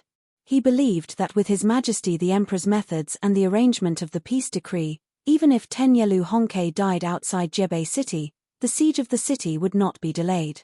Speaking of which, while his relationship with the Emperor as mother and son was thin, there was still some left. For example, he had at least learned of the shocking plan last night, and he also felt that his victory was within his grasp. At this moment, Yelu Hongzai was too lazy to look at the cautious young lord. Instead, he looked up at Jebei City in the distance and clicked his tongue in wonder. He didn't expect that so many grandmasters from the Central Plains would rush to the battlefield outside Liangju Pass. Otherwise, the grassland army would have already begun to climb the city. But this was also a good thing, a very good thing. Nearly 20 of the top martial arts grandmasters from the Central Plains died one after another outside Jebei City under the crushing of his own cavalry. This unprecedented achievement would be recorded on Yelu Hongzai's head. The Sword Emperor of West Shu died under the hooves of the Shu family's cavalry. Although he died, it was a glorious death. The Spring and Autumn War had ended more than 20 years ago, but the Central Plains still enjoyed talking about it. They talked about the heroism of the Sword Emperor of West Shu and the cruelty of the Shu family's cavalry. Think about it, Xu Xiao had led the army across the Central Plains for more than 20 years and fought countless soul-stirring battles. Why was it that the pacification of West Shu went so smoothly? The number of times he was mentioned in the streets was comparable to the Battle of West Wall and the Battle of Jinghe. Obviously, it was because the Sword Emperor of West Shu had single-handedly provided timely help. Including the King of Beiliang, Hsu Fengnian, there were 17 people on the battlefield outside Jebei City, 18 martial arts grandmasters whose names shook the Central Plains. Only then did Yelu Hong retract his gaze, slowly drawing out his dagger. Under the illumination of the sunlight, the unsheathed dagger sparkled with radiance. This northern Mang crown prince lowered his head to look, narrowing his eyes as he stared at the blade that was as smooth as a mirror. He suddenly had a thought. After this battle, he should engrave 4 characters on this dagger. Return to the mandate of heaven. Hsu Fengnian looked at the empty field. For some reason, he looked as if a heavy burden had been lifted from his shoulders. He was not afraid of this trap appearing here. He was only afraid that it would be placed near Huayang Pass. He was afraid that the bait would not be this arrogant crown prince of Beimang, but the Beiliang protector general Chu Lushan who was facing off against Dongzhuo's army. Hsu Fengnian held the cold blade in his hand tightly and disappeared in an instant. Deng Maro had already taken out the broken spear that was less than 3 feet long from his bag. When the young feudal lord disappeared, he took a step forward and landed on the left side instead of in a straight line. The next moment, Deng Maro slid back 7 or 8 steps. The entire sleeve of the arm that held the spear spurted out scarlet blood. Under the collision of the cold blade and the broken spear, a visible ripple of chi activity rippled like a vertical mirror. Under the huge impact, not only did the banner behind Deng Maro flutter, but even the extremely tough flagpole bent back at an astonishing angle. If Yelu Hongzai did not have Deng Maro in front of him to block most of the chi, and Han Ji-yu, who was the champion of the 2-word poem, dismounted from her horse and held her sword in front of Yelu Hongzai, this crown prince with an ordinary physique would have died on the spot. Chapter 1999. Deng Maro stared at the front with firm eyes. After the young king was repelled, he was standing on the edge of the open space. Compared to Deng Mao's arm that was full of blood, Hsu Fengnian just shook his wrist and waved his sword, dispersing the remaining force. Obviously, he was more at ease. The man in white in the distance reminded loudly, "Be careful when Deng Maro throws away his spear." Hsu Fengnian frowned. Deng Maro, who was exposed, didn't get angry. He just grinned and didn't care. Hsu Fengnian didn't pay much attention to the broken spear Deng Maro that he fought for the first time. It wasn't because he was conceited, but because he was confident. Deng Maro and Hong Jingyan's martial arts cultivation were relatively close, and even lower than Hong Jingyan in the Longyang Plains. After all, the chess and sword music school showed that he was about to break through the threshold and enter the celestial realm. It was just that Hsu Fengnian didn't give Hong Jingyan a chance to stabilize his realm. Otherwise, Beimang would have one more Earth Immortal. Hsu Fengnian thought of the words Earth Immortal for no reason. His heart was a little heavy. He seemed to be casually looking around, but at the same time, his mind was turning rapidly. It was a publicly acknowledged fact that the pugilistic world was welcoming a once-in-a-thousand-years great year. The Liang River Lake was far more prosperous than the northern Mang. Even the Empress of the Northern Mang had publicly declared in the imperial court that regardless of the number of martial artists in the first-class Vajra finger, mysterious celestial phenomenon, or third class, after Huang Longsha transferred the remaining fate energy of the 8 kingdoms of spring and autumn into the pugilistic world, the Liang martial arts circle, which seemed to have pulled up seedlings to help them grow, began to far surpass the Northern Mang. Even the land immortals were obviously more in the Liang martial arts circle than in the Northern Mang. Even if the great immortal Yuan Qingshan of the Kailin sect, who had ascended before, and the Order of Peace of the Chess, Sword, and Music School, who had never revealed his strength, the number of land immortals in the Northern Mang pugilistic world could be counted on one hand. However, Liang Jianghu seemed to be lush and green. Among them, there were people who were no longer in the world, such as Wang Xianji, Hong Shixiang, Li Chungang, Cao Changqing, Huang Sanjia, the father and son from Longhu Mountain who had ascended together, Zhao Huangchao, the monk of the dragon tree from the two Zen temples, Shenyuan Jingcheng from Mount Hui, Jiao Shulu, Liu Songtao, and so on. Not to mention, there was also the first sage of the Confucian school who lived in seclusion in Shangyin Academy, as well as the group of people who were still alive, such as Hsu Fengnian, the peach blossom sword god Ng Tai, Chen Zhibao, the eunuch from Tian City who was the same age as Guo, the white-robed monk Li Dangshan, and Tantai Pingjing from the Guanyin sect. Moreover, Xu Yanbing, Jiyu Zhentang, Shenyuan Qingfeng, Wu Zhencheng, and Cheng Baishuang were only a step away from the Earth Immortal realm. Although this was related to the fact that Beimang's Jianghu had never obtained the spring and autumn providence, it was still unreasonable for there to be such a great disparity between the top grade 1 grandmasters of both sides. In particular, the disparity in the number of Earth Immortals was almost 2 hands apart, which was extremely strange. According to the deduction of Hsu Fengnian and the young leader of Wudang, Li Yufu, Beimang's Jianghu should not be so lifeless. In the past 20 years, there should be at least 4 to 6 more Earth Immortals, 1 for each of the Confucian, Buddhist, and Taoist sects. There should be 1 or 2 Earth Immortals among the pure martial artists. The possibility of someone successfully becoming an Earth Sword Immortal was the highest. However, even if Hsu Fengnian and Tuoba Bodhisattva were fighting in the western region for thousands of miles, or killing the black dragon that symbolized Beimang's fate outside Liuju Pass, there were still no Earth Immortals who appeared out of nowhere to stop them. It was as if someone in Beimang was deliberately suppressing the Jianghu's fate. But no matter what, where did the 3 or 4 Earth Immortals who should have shone in Beimang in the past 20 years go? It was not that Hsu Fengnian did not know that Beimang was using Crown Prince Yelu Hongzai as bait to lure him to take the head of the general.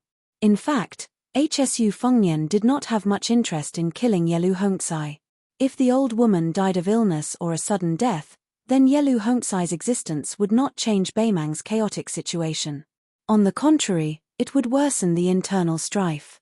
At the very least, his appearance would become a stumbling block in front of Yelu Hongzai and Yelu Dongchuang. If the Yelu family wanted to regain the glory of their ancestors, they would first have to engage in an internal strife before they could have the qualifications to unify the power of the imperial family and fight against the representative of the vassal towns, General Dong Zhuo, the leader of the foreign relatives, Murong Baoding, and the other major powers of the grassland. Moreover, Yelu Hongzai had secretly probed Mount Qing Liang through the famous princess of the grassland. Therefore, Hsu Fengnian did not bat an eyelid when faced with Yelu Hongzai's provocation. Hsu Fengnian was sure that there was a trap at his feet, which was why he dashed forward. Hsu Fengnian did not move forward in a straight line. Instead, he moved in an arc to where Deng Maro was blocking the way. The degree of danger of this trap was directly related to how highly the Crown Prince of Beimang was regarded by Hsu Fengnian. This also required Hsu Fengnian to weigh the pros and cons. In the end, the one Hsu Fengnian really wanted to kill was Tuoba Bodhisattva. The current Tuoba Bodhisattva had the invincible in the human realm that was close to the peak of Wang Xianji's martial arts. What did this mean? It meant that unless 2 martial arts grandmasters joined hands, they could barely stop the person Tuoba Bodhisattva wanted to kill. The reason why Hsu Fengnian did not go to Dunhuang and why Huyan Daguan stopped him from rushing to Beimang was very simple. It was because of Tuoba Bodhisattva. Now, in the situation before Hsu Fengnian, There were two things that must be done. North rejecting city could not be lost. Even if Tuoba Bodhisattva was not killed, he could not continue to have that state. As for Yelu Hongtsai and the others, they were not even worth mentioning. Chapter 2000. To lead those grandmasters of the Central Plains on a 1,000-mile raid to assassinate the old woman in Beimang, not to mention whether those grandmasters were willing to do so, in fact, it was absolutely impossible. On one hand, at that time, the principal of the chess and sword music school, Xiao Nian of the Princess Grave, Taimu Daya, and a large group of Beimang grandmasters infiltrated the border of Yuju province, but they were all intercepted and killed. With Tuoba Bodhisattva's unblemished celestial being realm, the imposing manner of the 18 people gathered together was like a candle in a house in the dark night. Beimang could very well wait for the rabbit to come out of a tree stump and wait for the rabbit to come out of the tree stump. With Tuoba Bodhisattva leading a large group of Wu Dao grandmasters as the vanguard, they might not even be able to reach Shijing by then. Only Hsu Fengnian and Ng Tai would be able to retreat. More importantly, on the other hand, with 400,000 Beimang soldiers bearing down on the border and the loss of Beicheng, the Beiliang cavalry was like a rootless tree without a source. Beiliang had lost its last gate outside the border. Not only the 3 provinces of Beiliang, but also the entire northwestern border of the Central Plains was in a perilous situation. Even if Hsu Fengnian and those grandmasters managed to get through the heavy encirclement of Tuoba Bodhisattva and Beimang's iron cavalry, how could they accurately locate the old woman of Beimang who had chosen to hide her identity? One had to know that not only was she not an earth immortal, she was not even a first-stage martial artist. As a result, Hsu Fengnian was unable to determine her location based on the chi of a martial artist. On the other hand, the young King Shu Fengnian had no way to retreat from North Jebei City, which must not be lost. Hsu Fengnian could not retreat. The remaining 17 grandmasters were unwilling to retreat. Only then did Hsu Fengnian and North rejecting city win the current situation with great difficulty. In the martial emperor city, Huang Groom's building, Wei Miao of the southern Zhao, and Chai Qingshan of the eastern Yu sword pool. They risked their lives to stop the cavalry on the 2 wings of Beimang from shooting at the top of the city walls. Wu Liuding and Sword made Cuehua of the Wu family's sword tomb, as well as Xu Yanbing behind them. Maro Shulang and Ji Liu and of the Dragon Palace from the southern border, as well as Yu Xingrue, the Taoist master of the Wudang sect. These 2 groups of people defended their position to the death in order to delay the Beimang's besieging troops as much as possible. At the rear, Cheng Baishuang and Xue Songguan were doing their best to stop the Beimang archers and the 2,000 catapults from attacking Beimang city. Beimang did not lack war horses or cavalry. They were known as the best cavalry archers in the world. They only lacked infantry that were good at sieges. The grandmasters of the Central Plains behind Hsu Fengnian and the white dress Luo Yang were actually doing the same thing, which was to exchange their lives for the greatest loss of the Beimang infantry. Obviously, Beimang was also aware of this, so they quickly mobilized Murong Baoding and Zhong Liang's private cavalry, as well as the elite cavalry and the spiderweb men of sacrifice, as well as the Beimang Jianghu forces that had decisively turned out in full force. They were using our entire Beimang Jianghu to exchange for your dozen people's Jianghu. If Beimang's Jianghu is still not enough, then we'll add in our grassland cavalry. Many Beimang officers and soldiers recognized the identity of the white dress, and they all had complicated feelings. After all, this grandmaster was known as the #1 devil path person in Beimang. In the Beimang court, where martial force was highly valued, everyone was happy to see him as a rebellious hero. However, Huyen Daguan had never shown up, and this great devil, as a grandmaster of the Central Plains, had chosen to stand on the enemy's side. This made the nearby Beimang cavalry feel somewhat helpless, but they were not in a hurry to draw their swords against the infamous Luo Yang. Hsu Fengnian's hesitation before the battle and his failure to make a prompt decision to kill the Beimang crown prince made Deng Maro feel somewhat regretful. Deng Maro wanted to open his mouth and say to the young man, Hsu Fengnian, you could have died more heroically. In Deng Mao's eyes, this kind of cautiousness that did not match the dual identities of a grandmaster of martial arts evaluation and the king of Beimang was just a chance to live a little longer in the world, or to make Li Mixi pay an extra price. Luo Yang had been quietly standing 200 steps behind Hsu Fengnian the whole time. In her vision, a young knight with a face full of armor suddenly appeared. He broke out from the Qieshue army behind Yelu Hongcai and passed by the banner and the Beimang crown prince. He slowed down his horse's hooves and looked down at the young king Hsu Fengnian from above. He raised his arm and slowly took off his helmet. He had an ordinary appearance, but he had a pair of strange golden eyes. From the corners of Shu Fengnian's eyes, he saw that following this young knight's sudden appearance, the circular clearing began to retreat like a tide. In the end, another 7 or 8 northern Mang cavalry were revealed, stopping their horses in place. Hsu Fengnian, who had been standing on the ark, instantly landed in a larger circular open space. The young knight with golden eyes said in a hoarse voice, "Shu, we finally meet again." Hsu Fengnian asked with a smile, "A cut willow, Li Fengshuo?" The young knight pulled up the corners of his mouth and said with a sinister smile, "Good eyesight." In the hinterland of the Central Plains, this genius swordsman nicknamed A Cut Willow, together with Spider-Web's leader Old Moth and Beimang's relative Murong Longshui, chased after Miss He He. The other two successfully escaped. Only Li Fengshuo was cut in half at the waist by Hsu Fengnian, who was still His Royal Highness at the time. According to reason, he should have already died to the point where he couldn't be more dead. This young knight, who was rumored to be Li Mibi's illegitimate son, stared at the young king. "Your Li Yang's Great Peace City has a great formation that is specially used to deal with Earth Immortals. Our Great Mang is a dynasty built on horseback. Since this is the case, I believe that you, Hsu Fengnian, have also realized that after you entered the Earth Immortal realm, Beimang had no choice but to create this seemingly unremarkable secret formation to deal with you. However, I am very curious. Why aren't you running? Are you waiting for death?" Hsu Fengnian turned around to look at Luo Yang. The latter didn't hesitate at all and rushed away. A cut willow's phoenix head leaned forward slightly and shot a glance at the demon who had previously shaken the grassland. His eyes were full of regret, but soon he felt relieved. Leaving behind this young king who oversaw the Central Plains' northwest border, successfully pulling out this damned nail, could be considered as not wasting such a huge amount of effort. In an instant, a cut willow's figure disappeared from the horse's back.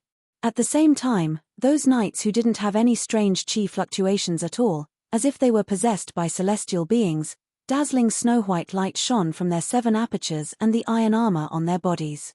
In the next moment, Hsu Fengnian crossed his cold blade in front of him.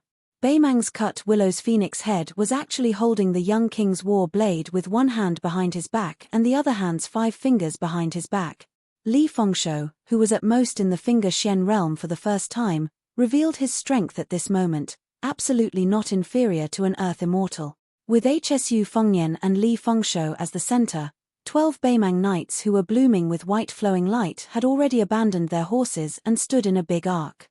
One of them was standing right in front of Crown Prince Yelu Hongcai. 12 people, 12 celestial beings who had temporarily stepped into the Earth Immortal realm. 12 of them, at the same time, opened their arms, and the white light connected into a circle, like a snow-white flood dragon entrenched in the human world. Li Fengshuo's face was ferocious and proud. His 5 fingers that were holding the cold blade were surrounded by lightning, like an electric dragon swimming around. The young Beimang man's lips moved slightly and spat out 2 words, "Dead." Hsu Fengnian swept his blade and easily cut off Li Fengshuo's head. There was no blood spattering. The corpse fell to the ground like a shriveled skin bag. Then Hsu Fengnian looked up at the sky. In his vision, there was only a dazzling snow-white light. It was like a full moon falling into the human world. Outside the big circle, Li Fengshuo appeared beside Yelu Hongcai and Deng Mao. His eyes had returned to normal, but his whole body was covered in wounds. It was a horrible sight. However, this young man simply ignored the wounds on his body and his soul that had been broken together with his body. He only had joy in his eyes. "Even if I have no future in martial arts in this life, it's worth it." The sun rose from the East Sea. The full moon fell on the human world. Within a day, outside the Liangju Pass, in less than half an hour, these 2 spectacular scenes were seen one after another. On the city wall of the North Barricade, Countless Beiliang border guards could only watch the light column as thick as a mountain heavily hit the young king's head. Behind the northern Mang Great Army, Yelu Dongchuan and Chun Jubo Tuoba stood side by side on the observation deck of a tower carriage. The former clicked his tongue in wonder and said, "So this is our Emperor's trump card." Tuoba Chi Yun pressed his hands on the rough but sturdy railing and exhaled heavily. The young man, who had always been expressionless, suddenly raised his hands and patted the railing. He said in a carefree and loud voice, "Done." People didn't know that Chuanju Bo Fengyun was the one who had set up this big plan. Yelu Dongchuang suppressed the killing intent in his heart toward Tuoba Fengyun and asked curiously with a smile, "Chuanju Bo Fengyun, can you explain to me?" Tuoba Fengyun hesitated a little. Perhaps because he had personally created this great situation that could be said to have saved half of the country, even Tuoba Fengyun couldn't help but feel a little proud. He looked at the majestic light column that had not shown any signs of decline and said with a smile, "Presumably, you also know that there were several banished immortals that fell one after another in the border areas of the southern dynasty, right?" Yelu Dongchuang nodded and secretly looked at the side face of his peer from the corner of his eyes. His high-spirited spirit that was even better than that of the scholars in the Central Plains really made people envious and jealous of him. Tuoba Fengyun's eyes were only focused on the magnificent battlefield of heaven and man in the distance. He continued to talk about his strategy. Those were just icing on the cake. In fact, even if there weren't several celestial beings that were knocked down to the human world by Hsu Fengnian, Beimang's Jianghu fate was enough to accumulate 4 or 5 celestial beings. I, Tuoba Fengyun, started to advise the emperor on this matter in the chess and sword music school when I was 20 years old. Chapter 2001. At this point, Tuoba Chi Yun's lips curled up. She paused for a moment and turned to look at Yelu Dongchuang, who had an uncertain expression. She asked with a smile, "Do you know why there are no more than 3 land immortals in such a big grassland? Why did Huyen Daguan, who is a sect by himself, go to the Central Plains? Why did the woman in white, who stopped the #1 person in diabolism, only send out a cavalry but not a real top martial arts master? And why did the Chilean immortal, who is a national advisor, choose to leave the human world before the first battle of Liang Mang without any warning?" Yelu Dongchuang could not answer a single one of the questions. Tuoba Chi Yun laughed and said, "Isn't it strange that the master of Bubing Mountain, the 5th raccoon, was only at the Finger Shen realm before he died? If it is said that the Chilean sect's fate was taken away by Yuan Qingshan alone, causing the other Taoist experts to stagnate in their realms, it is still reasonable. Then why is it that my chess, sword and music house, which has produced so many heroes, is still unable to break through that layer of window paper? In the end, it's just a simple logic. Since Huang Sanjia of the Central Plains scattered the fate of the fallen countries into Jianghu, then why can't my grassland merge the fate of Jianghu with the dynasty? It's nothing if the martial arts of Jianghu are used by the imperial court. Only when the fate of Jianghu is used by the dynasty can it be considered safe. Whether it's the Shu family riding their horses in Jianghu or the grassland gathering of Jianghu sects in the early days, it's all a simple plan. It can't be considered as cutting the weeds and eliminating the roots. Tuoba Chi Yun seemed to have realized that she had lost her composure. She quickly stopped smiling and returned to her calm state of mind.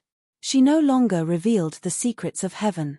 You only need to know that in order to suppress Hsu Fengnian, the emperor paid an immeasurable price. Therefore, the king of Beiliang died a worthy death.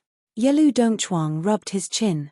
He did not care whether the king of Beiliang died a worthy death or not. He only knew that the shrewd young man beside him was definitely not to be attracted. One day, he would let Tuoba Chi Yun die a worthy death. Suddenly, Tuoba Chi Yun's eyes widened and she was shocked.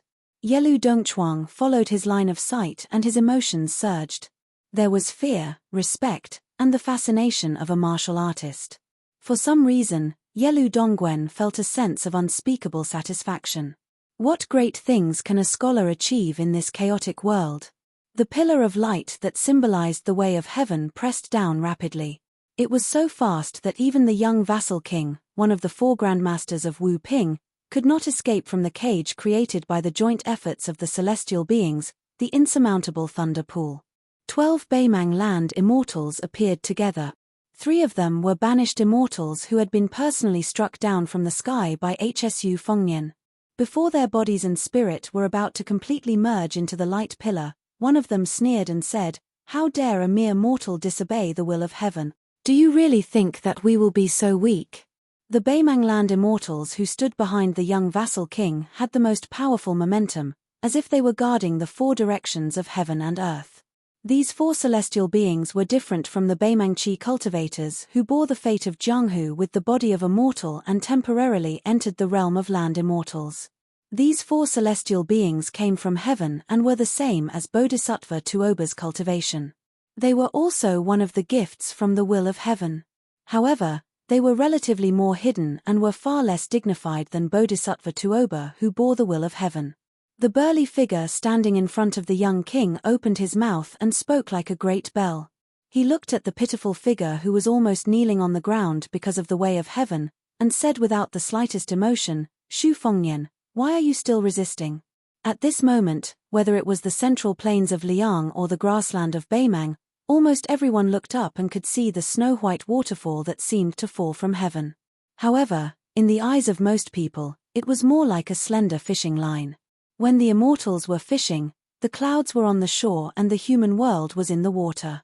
In the light beam, Hsu Fengnian knelt on one knee and held the cold blade with his left hand. The tip of the blade was pressed against the ground and did not pierce into the ground at all. The vassal king's robe was not damaged at all. It only caused some ripples when the young vassal king's body trembled. Hsu Fengnian's perception was cut off. Not only was he deaf, mute, and blind, but he also lost his divine will. The body of a celestial being could not resist the way of heaven's light beam at all. Although it was not completely shattered, it was already showing signs of collapsing. Hsu Fengnian, who was kneeling on one knee, lowered his head and his arm holding the blade was trembling non-stop. From his 7 apertures, including the one between his eyebrows, 8 streams of qi flowed out of his body, like 7 little snow-white snakes slithering in the air. Xu Fengnian, who had lost all his senses, subconsciously propped himself up with his saber and pressed his right palm against the ground. He subconsciously propped himself up and tried his best to stand up. It was as if he was carrying a burden and continued to walk with it. The celestial being behind Hsu Fengnian sneered and said, "Our grassland cavalry broke through the pass and went south to unify the central plains for the first time. This is an established trend. How dare you, Hsu Fengnian, try to stop the will of heaven by yourself? You're overestimating yourself." The celestial being on Hsu Fengnian's left crossed his arms and laughed. "I can already see the eagle from the grassland perched on the eaves of the Central Plains Library." The celestial being on Hsu Fengnian's right shook his head slightly. His silver eyes showed some sarcasm and pity. "With only the power of one place, you can show a power that is more impressive than the power of a country. You've caused so much trouble for our grassland men. You Bailiang are not bad." Chapter 2002. Compared to the northern Mang's secret qi cultivators who had already dissipated in the pillars of light, the figures of the 4 celestials and 3 exiled immortals were much more durable. They seemed to be a little impatient with the young lord's persistence. After looking at each other, the 3 banished immortals nodded and dispersed their bodies and spirits. In this way, the light beam that was already aggressive suddenly became more powerful. The young lord who was kneeling on one knee suddenly felt his shoulders sink a little. Tuoba Chi Yun, who was sweating profusely, felt relieved. But this time, he couldn't smile anymore and still looked serious. Yelu Dongchuang, who had been looking at Chun Jubo's face, was a little disappointed. He thought that Hsu Fengnian could at least risk his life to exchange for those immortals from Earth. It would be even better if he could kill Yelu Hongcai in one go. At some point in time, a purple robe rose from the ground in the distance and crashed into the pillar of light. Luo Yang in white tipped her toes and grabbed Shenyuan Qingfeng's shoulder, smashing her to the ground. She said in a low voice, "Don't go. With your fate, you can dominate the Jianghu. But against the fate of heaven, it's like hitting a stone with an egg. You'll die in vain." After killing more than 80 Baimang Jianghu experts and piercing through the encirclement of 1,000 cavalry, Shenyuan Qingfeng was obviously badly injured. After falling to the ground, She spat out a mouthful of blood. She ignored Luo Yang's warning. The qi in her body was circulating rapidly and she was about to stand up again. Luo Yang quickly landed beside her and said calmly, "Trust me." Shenyuan Qingfeng gave up attacking the light beam and said coldly, "Don't do things more than 3 times. Now, don't stop me from killing that Beimang crown prince." Luo Yang didn't have any intention to stop her this time. She just smiled angrily and said, "You really know how to take advantage of the situation." However, Deng Maro with the broken spear had already bypassed the light beam and appeared in front of the 2 women, blocking the way of the purple dress of Mount Huishan. On the city wall of North Barricade, a drum sound that was heavier and more solemn than the previous drum sounded heavily. Luo Yang also laughed out loud and said, "The winds of Great Qin rise." In the pillar of light, the young man who carried the heavenly axiom on his shoulders seemed to have heard the sound of drums and Qin Empress's words. There was a woman in white who shouted with a sobbing tone after beating the drum, "You're not allowed to die." However, just as the saying goes, Daoist is 1 foot tall, while the devil is 10 feet tall, the 4 immortals who were enforcing justice on behalf of the heavens also began to take a step forward, taking the initiative to merge into the pillar of light. Every time each figure took a step forward, the pillar of light would increase in momentum. In the light beam, the cold blade in the young man's right hand was gradually crumbling. His lips moved slightly, but no words came out of the light beam. Even he couldn't hear his own voice. But the young king knew what he was talking about. On that snowy night outside Liangju Pass, an old man asked his eldest son, who was temporarily acting as a groom, if he could take on the responsibility. The young man nodded. At this moment, Hsu Fengnian slowly straightened his back, inch by inch. The words he said to himself before were, "Xu Xiao, I will definitely do what I promised you. Even if I can't take on the responsibility, I still have to." Every time the immortals took a step forward, every time the pillar of light increased in momentum, even if the young man's body swayed several times, he still stood up in the end. When Hsu Fengnian finally carried the heavenly axiom on his shoulders and straightened his back, the last remaining immortal stretched out his arm. He didn't dissipate between heaven and earth, but held a dazzling spear and slowly walked toward Hsu Fengnian. Deng Maro began to charge forward toward Shenyuan Qingfeng. Luo Yang suddenly turned around and moved several meters to the side, crossing her arms in front of her to block the impact of a burly figure. The peach blossom sword god Ng Tai held the Tai'ar sword in his hand and arrived in an instant, sweeping toward the thick pillar of light with his sword horizontally. This sword could be called the pinnacle of the human world. After the burly man punched Luo Yang back, he didn't pursue or block Ng Tai's sword. He said coldly, "It's too late."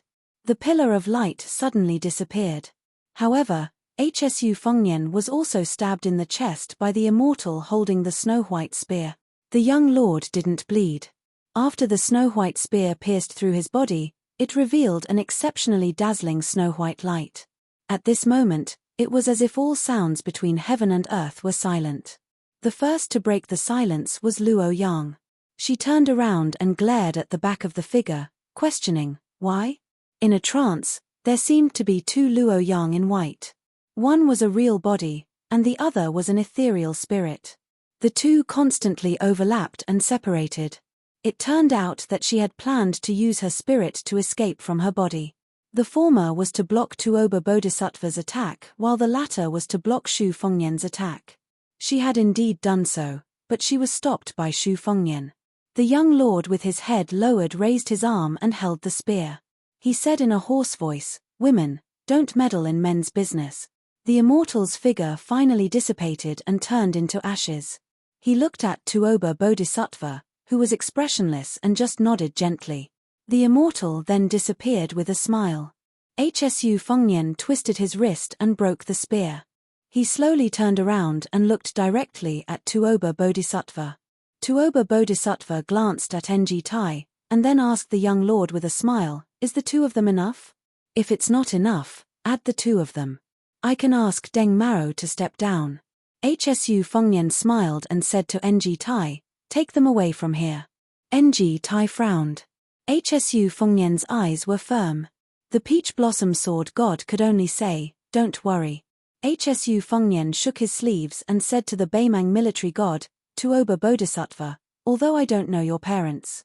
Then Hsu Fengnian said the second sentence. But I will beat you until your parents don't recognize you. It seemed that before the voice dissipated, Hsu Fengnian and Tuoba Bodhisattva's figures had already disappeared. The battle between the two was the peak of the millennium. Chapter 2003. After Hsu Fengnian and Tuoba Bodhisattva disappeared, Deng Maro felt a little embarrassed. After all, the three people in front of him, Ng Tai, Luo Yang, and Shenyuan Qingfeng, were Wu Dao grandmasters who were deeply involved in the Beimang army. Any one of them was enough to make him suffer, especially the Peach Blossom Sword God who had shown his talent in this battle. Deng Maro probably had to suffer more than one jar. Deng Maro was never known for his talent in martial arts. Instead, he was more like a diligent old farmer. Every time he plowed a piece of land, his harvest was earned through hard work. Of course, Deng Mao's so-called ordinary foundation was only compared to those young people who had shown extraordinary talent in Jianghu. For example, Shenyuan Qingfeng, the owner of the Moonless Tower in the Great Snow Plateau, who had occupied 3 of the 13 chiefs of Auspicious Talisman, was now known as the Twin Jade Annals of Jianghu along with the young vassal king. She was so talented and blessed that she was almost not inferior to Hsu Fengnian, who was already standing at the top of the world. When Hsu Fengnian asked the Peach Blossom Sword God to escort the 2 women out of the battlefield, Luo Yang was worried, but she did not look reluctant. She was ready to leave with Ng Tai because she knew very well that with the cultivation of Hsu Fengnian and Tuoba Bodhisattva, only Ng Tai and Huyen Daguan among the millions of martial artists in the world could intervene. Other than them, it was no different from a fool's dream if anyone wanted to help or take advantage of the situation.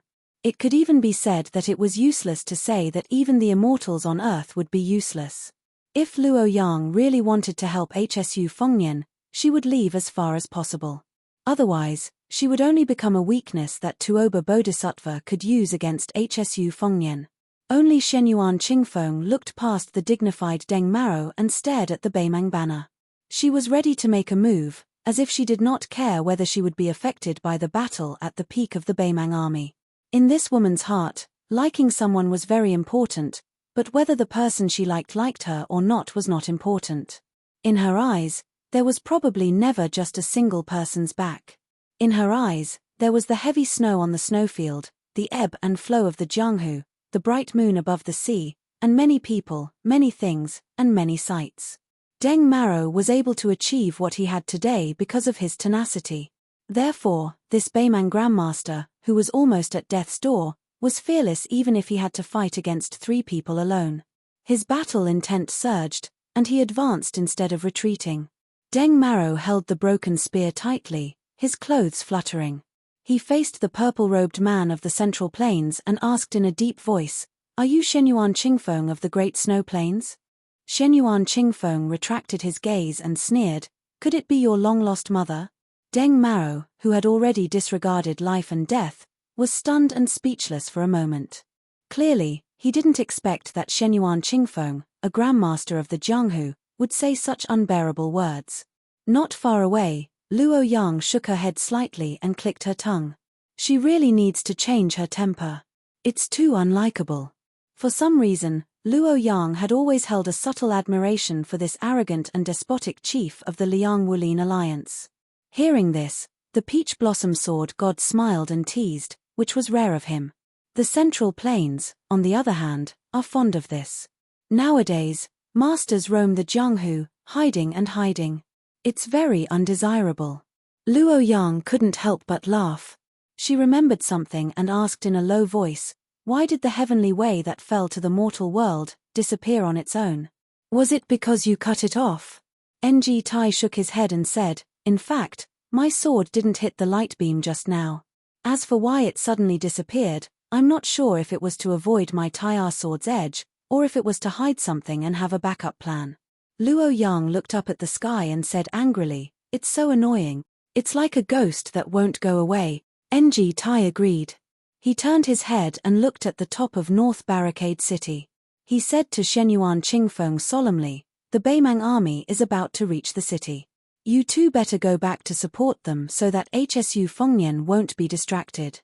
As for me, I have to go to the sky and take a look. Shenyuan Qingfeng said expressionlessly, since we're already here, there's no reason to turn around and leave. You don't have to worry about me. I, Shenyuan Qingfeng, am in charge of my own life. NG Tai smiled and dismissed it. Then, he chanted the word rise and stepped on the Tai'er sword. He rose into the sky and broke through the clouds. One man and one sword disappeared into the golden sea of clouds above everyone's heads. If HSU Fengnian's enemy was the invincible Tuoba Bodhisattva and was no longer suitable for NG Tai to interfere, then the only person who could be considered a mortal enemy by the Peach Blossom Sword God would be in the sky. Luo Yang said hello to the back of Mount Huishan Ziyi. Then, she smiled and said, Shenyuan Qingfeng, I'll give you my deer-chasing mountain as your dowry. Anyway, I don't think you'll be able to get married in this lifetime. Shenyuan Qingfeng didn't turn around, but his shoulders were obviously stiff. Luo Yang in white flew up and left with a laugh, returning to North Barricade City.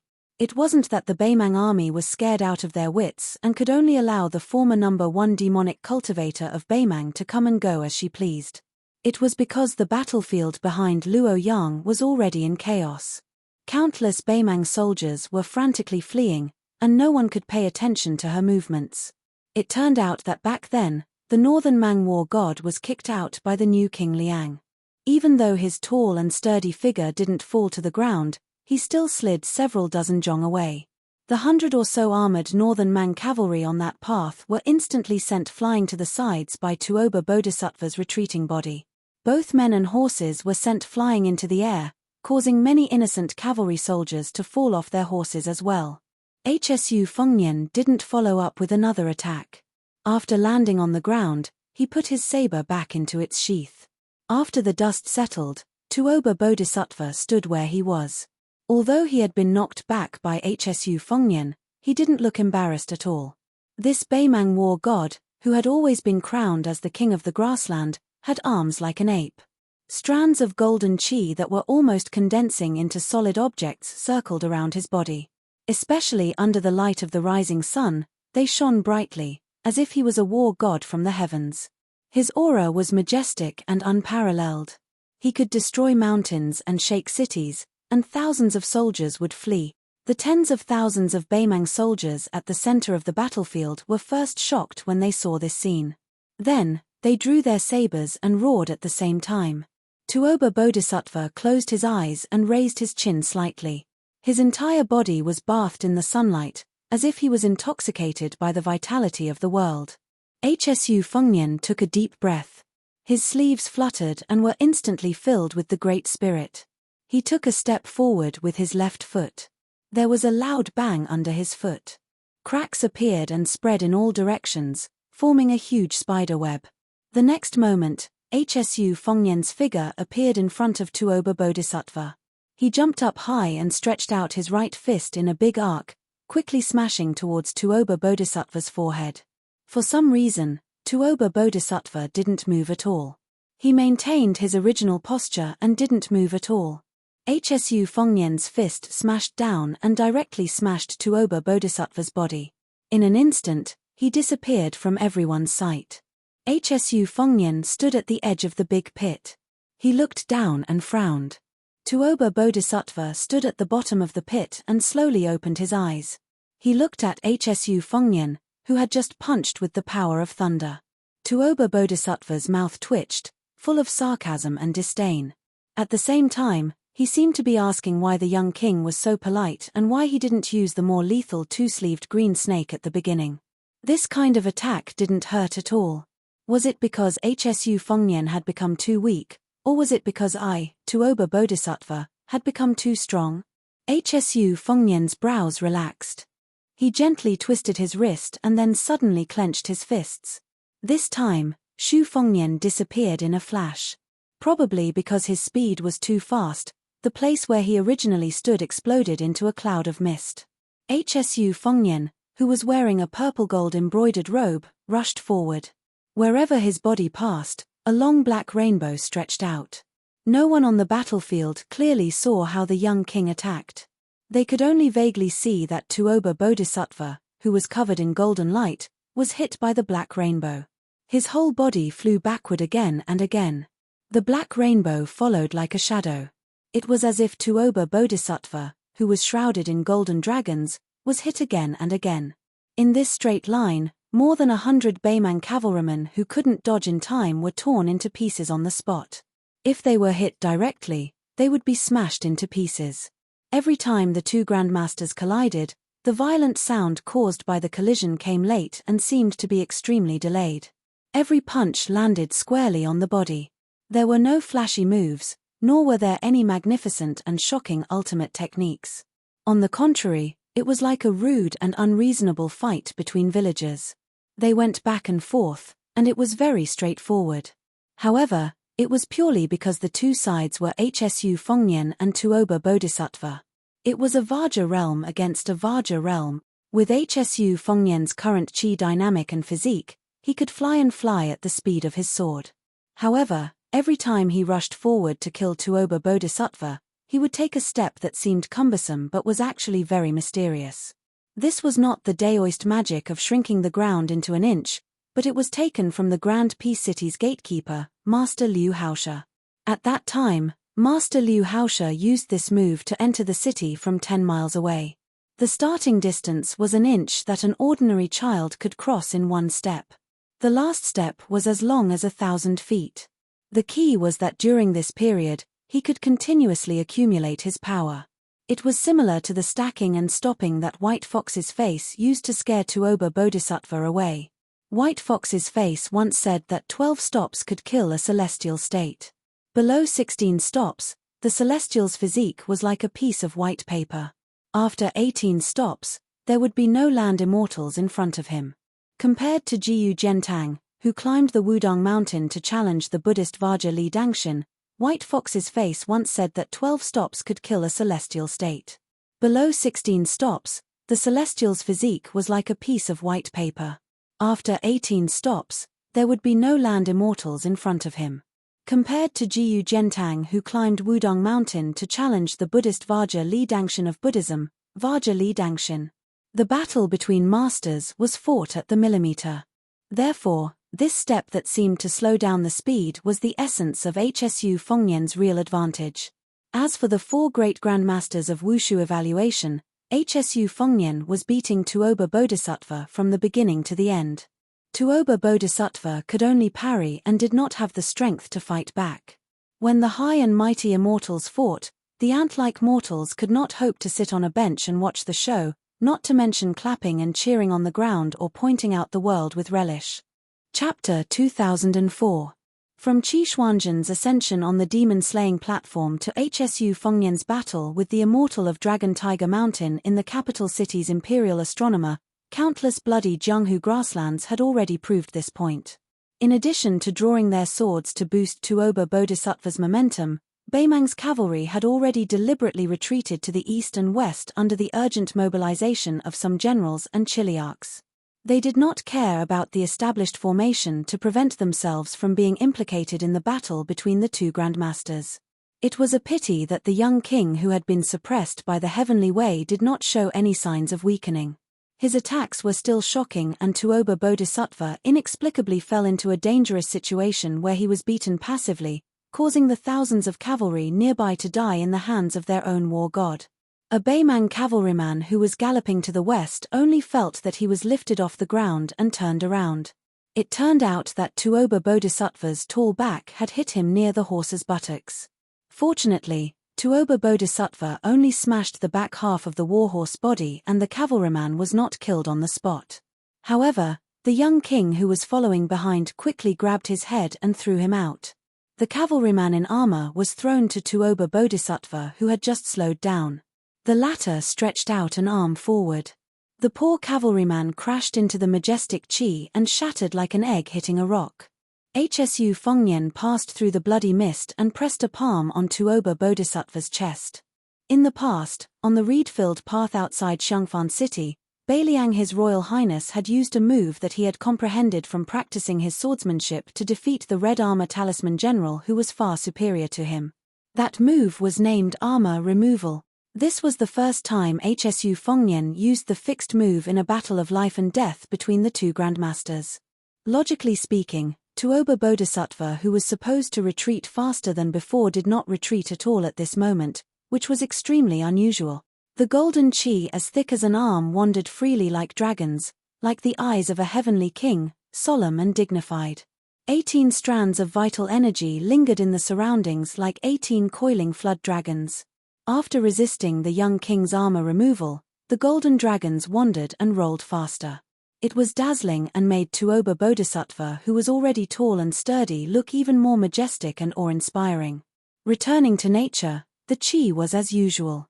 This was the chi that only celestial state warriors or Taoist Shen Zhenren could possess.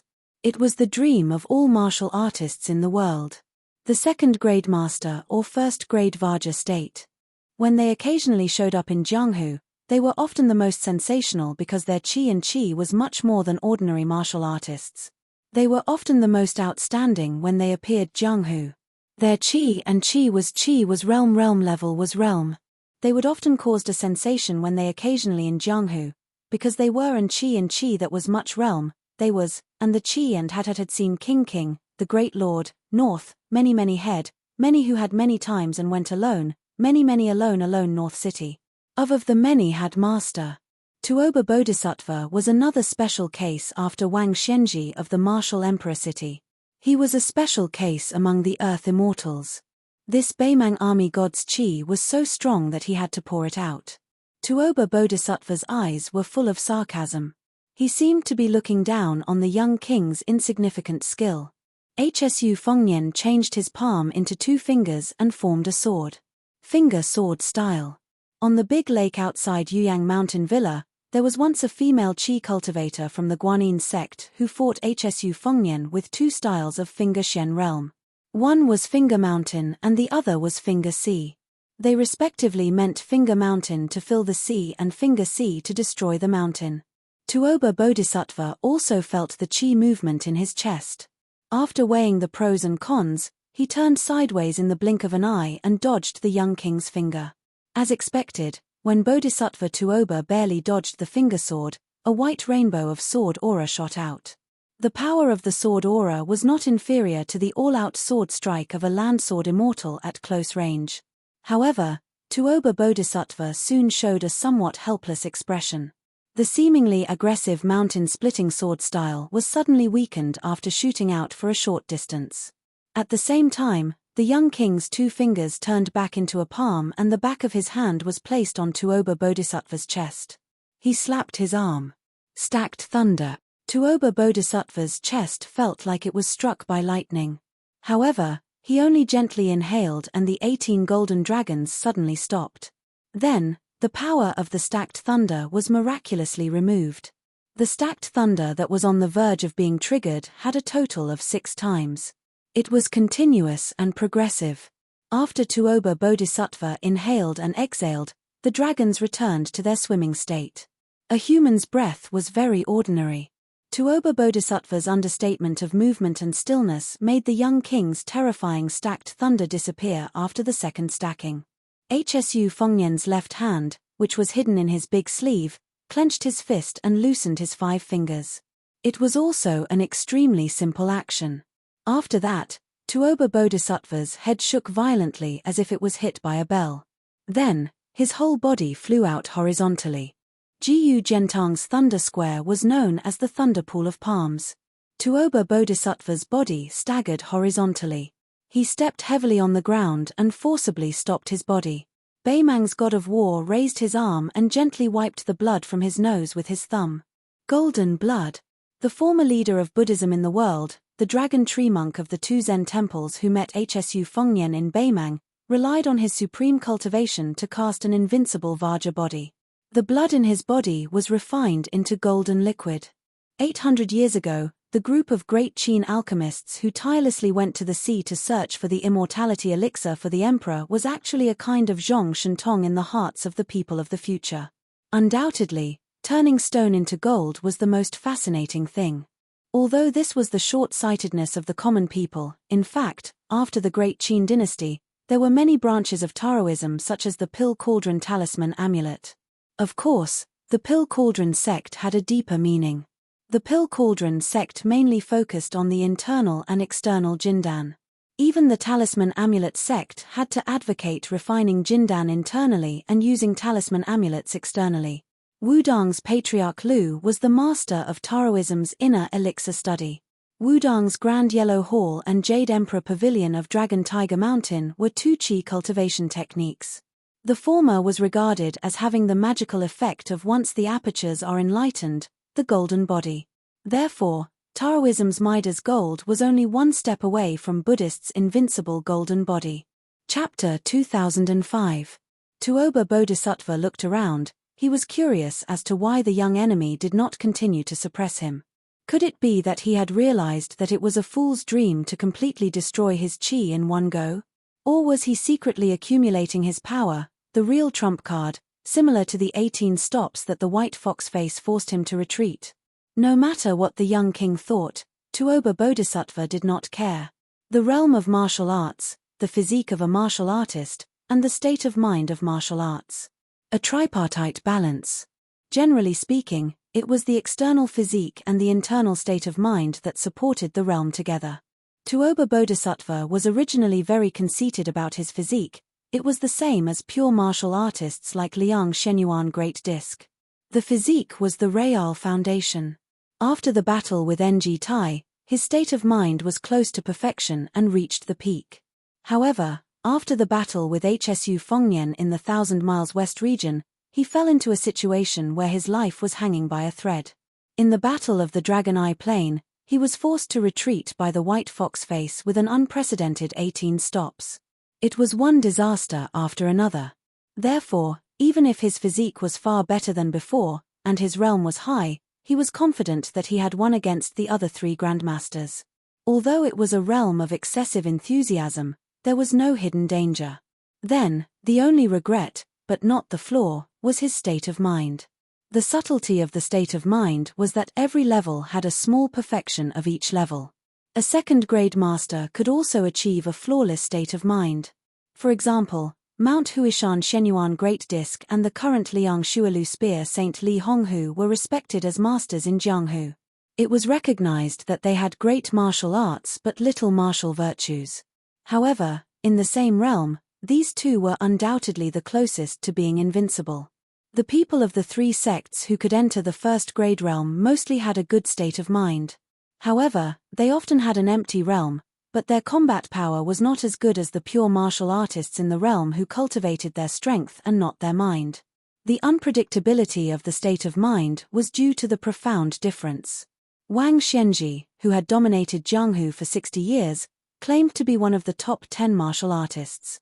He could fight against 9 people and was absolutely invincible. This was the state of mind of Wang Xianji that stood above everyone. It made people feel that this god-above-old man should have ascended early. Why did he bully people in the mortal world? Tuoba Bodhisattva wanted to know how the young king who disappeared had achieved such a state of mind. Therefore, he did not fight. He wanted to let Hsu Fengnian use his life's unique skill. He wanted to use Hsu Fengnian as the world's best whetstone to sharpen his state of mind. He wanted to let Hsu Fengnian to show his skills to use Hsu Fengnian as the world's best sharpening his state. Tuoba Bodhisattva for the first time to speak. To Hsu Fengnian. Hunwo atva atto to his to fight. Was to tuto him to warm him to him to him to face. Hsu, tuto him. Finally, Hsu Fengnian showed his true form. Hovering in the sky, he lowered his head and replied, "Call you Lord." Tuoba Bodhisattva looked up and sneered, "Is the great king of Beiliang all you can do is talk?" Hsu Fengnian smiled and squinted his eyes, looking up at the North Rejection City in the south. Here it comes. Dark clouds loomed over the city. In the world, Li Chungang was the most powerful sword user, and Hsu Fengnian was the second most powerful one. The dense and majestic sword rain was the sword tombs scattered all over Yuju and River Province after the battle between the Wudang Mountain and the Zhong family. Although many of them were lost during the battle, there were still thousands of them. There were also more than 6,000 ordinary iron swords collected from Beiliang's Huainan and Huainan's Jianghu by the Fish Dragon Gang. In that instant, Northern Mang's 3 10,000-man siege infantry formations all raised their heads to shoot a glance at the same time. They couldn't help but swallow their saliva. Nearly 8,000 flying swords came from the east to the west. Then, like an arc of iron cavalry, they flew from the south to the north in the sky above the North Rejection City, quickly sweeping past this majestic border city. In the end, the tips of the swords all pointed at the Baimang army outside the North Rejection City. No matter how heavy the rain was, no one had ever heard of anyone dying in the rain. But what if knives fell from the sky and flying swords fell from the sky? Tuoba Bodhisattva said in a low voice, "You dare to divert your attention and control the swords. Hsu Fengnian, you're really courting death." Hsu Fengnian pressed his hand down heavily. 8,000 falling swords. One sleeve of green snakes, and sword energy like green dragons, rushed toward Tuoba Bodhisattva on the ground. Tuoba Bodhisattva stomped on the ground, and thunder rumbled on the ground. His body rose from the ground, and one of the golden flood dragons rushed toward Hsu Fengnian first. Hsu Fengnian's 18 sleeves of green snake sword energy, one sleeve after another. Below the North Rejection City, although almost all the Baimang infantry raised their shields and tried their best to block the rain of arrows, the flying swords that fell with the momentum of wind and thunder still penetrated the Baimang heavy shields, armor, and bodies, nailing more than 3,000 Baimang infantry outside the North Rejection City on the spot. More than 2,000 Baimang barbarians who were relatively lucky had their shoulders cut off, thighs pierced, or feet pierced. Although their lives were not in danger, their combat strength was severely damaged. The 3 infantry formations that had pushed 50 steps below the city wall with great difficulty were instantly defeated. From the beginning to the end, not a single arrow fell from the North Rejection City wall. Half of the 8,000 swords were broken, but there were still 4,000 swords that were intact and stabbed into the ground at an angle. It was like a sword formation with a solemn aura, blocking between the North Rejection City and the Baimang army. Such a large-scale sword defense that consumed an infinite amount of chi was bound to have to pay a huge price when facing a martial arts evaluation grandmaster like Tuoba Bodhisattva. First, it was the powerful 8,000 swords and the 18 sleeves of green snake sword. It was up against Tuoba Bodhisattva, who was ready and had 18 flood dragons protecting him. As expected, the young lord's 18 swords were shattered by the golden flood dragons. Although Hsu Fengnian's immortal's touch on the top still managed to hit Tuoba Bodhisattva's head, he was also punched in the stomach by the latter. Tuoba Bodhisattva's body swayed as he went against the flow. Step by step, he ascended to the sky and punched Hsu Fengnian's arms that were blocking in front of him. The last punch even broke through Hsu Fengnian's arms and smashed on his face. The young lord's body instantly disappeared into a sea of clouds as if he had ascended in broad daylight. Tuoba Bodhisattva hovered in the air, 300 feet above the ground. Heavens above. Chapter 2006. The 2 generals on the left and right flanks of Baimang, each with 5,000 cavalry, almost went crazy. They were able to participate in the siege as cavalry and obtain this kind of easy merit. Although the merit was not destined to be great, it was easy to win. They did not have to risk their lives like the first group of 30,000 infantry to push to the bottom of the city wall and then risk their lives to besiege the city. As the 2 flanks of cavalry, in fact, they were just shooting a few rounds on horseback symbolically, trying their best to help the elite infantry of the Southern Dynasty suppress the rain of arrows on the city wall. In addition, Baimang itself had crossbows and more than 2,000 catapults as the main projectile force, so the 2 cavalry forces did not have to bear any responsibility at all. The Bailiang cavalry had long figured out a pattern. Whether the Baimang barbarians' border army was the old army, the children's army, or the sun's army, one just had to look at the status of their general. Generals from Norland who were stationed at the border of the Southern Dynasty were usually not too bad, but also definitely not too high. Therefore, the soldiers and horses under their command were usually in the upper middle, and the majority of them were the children's army. First, the nobles of Norland and the great Devi did not care about the western capital's imperial court.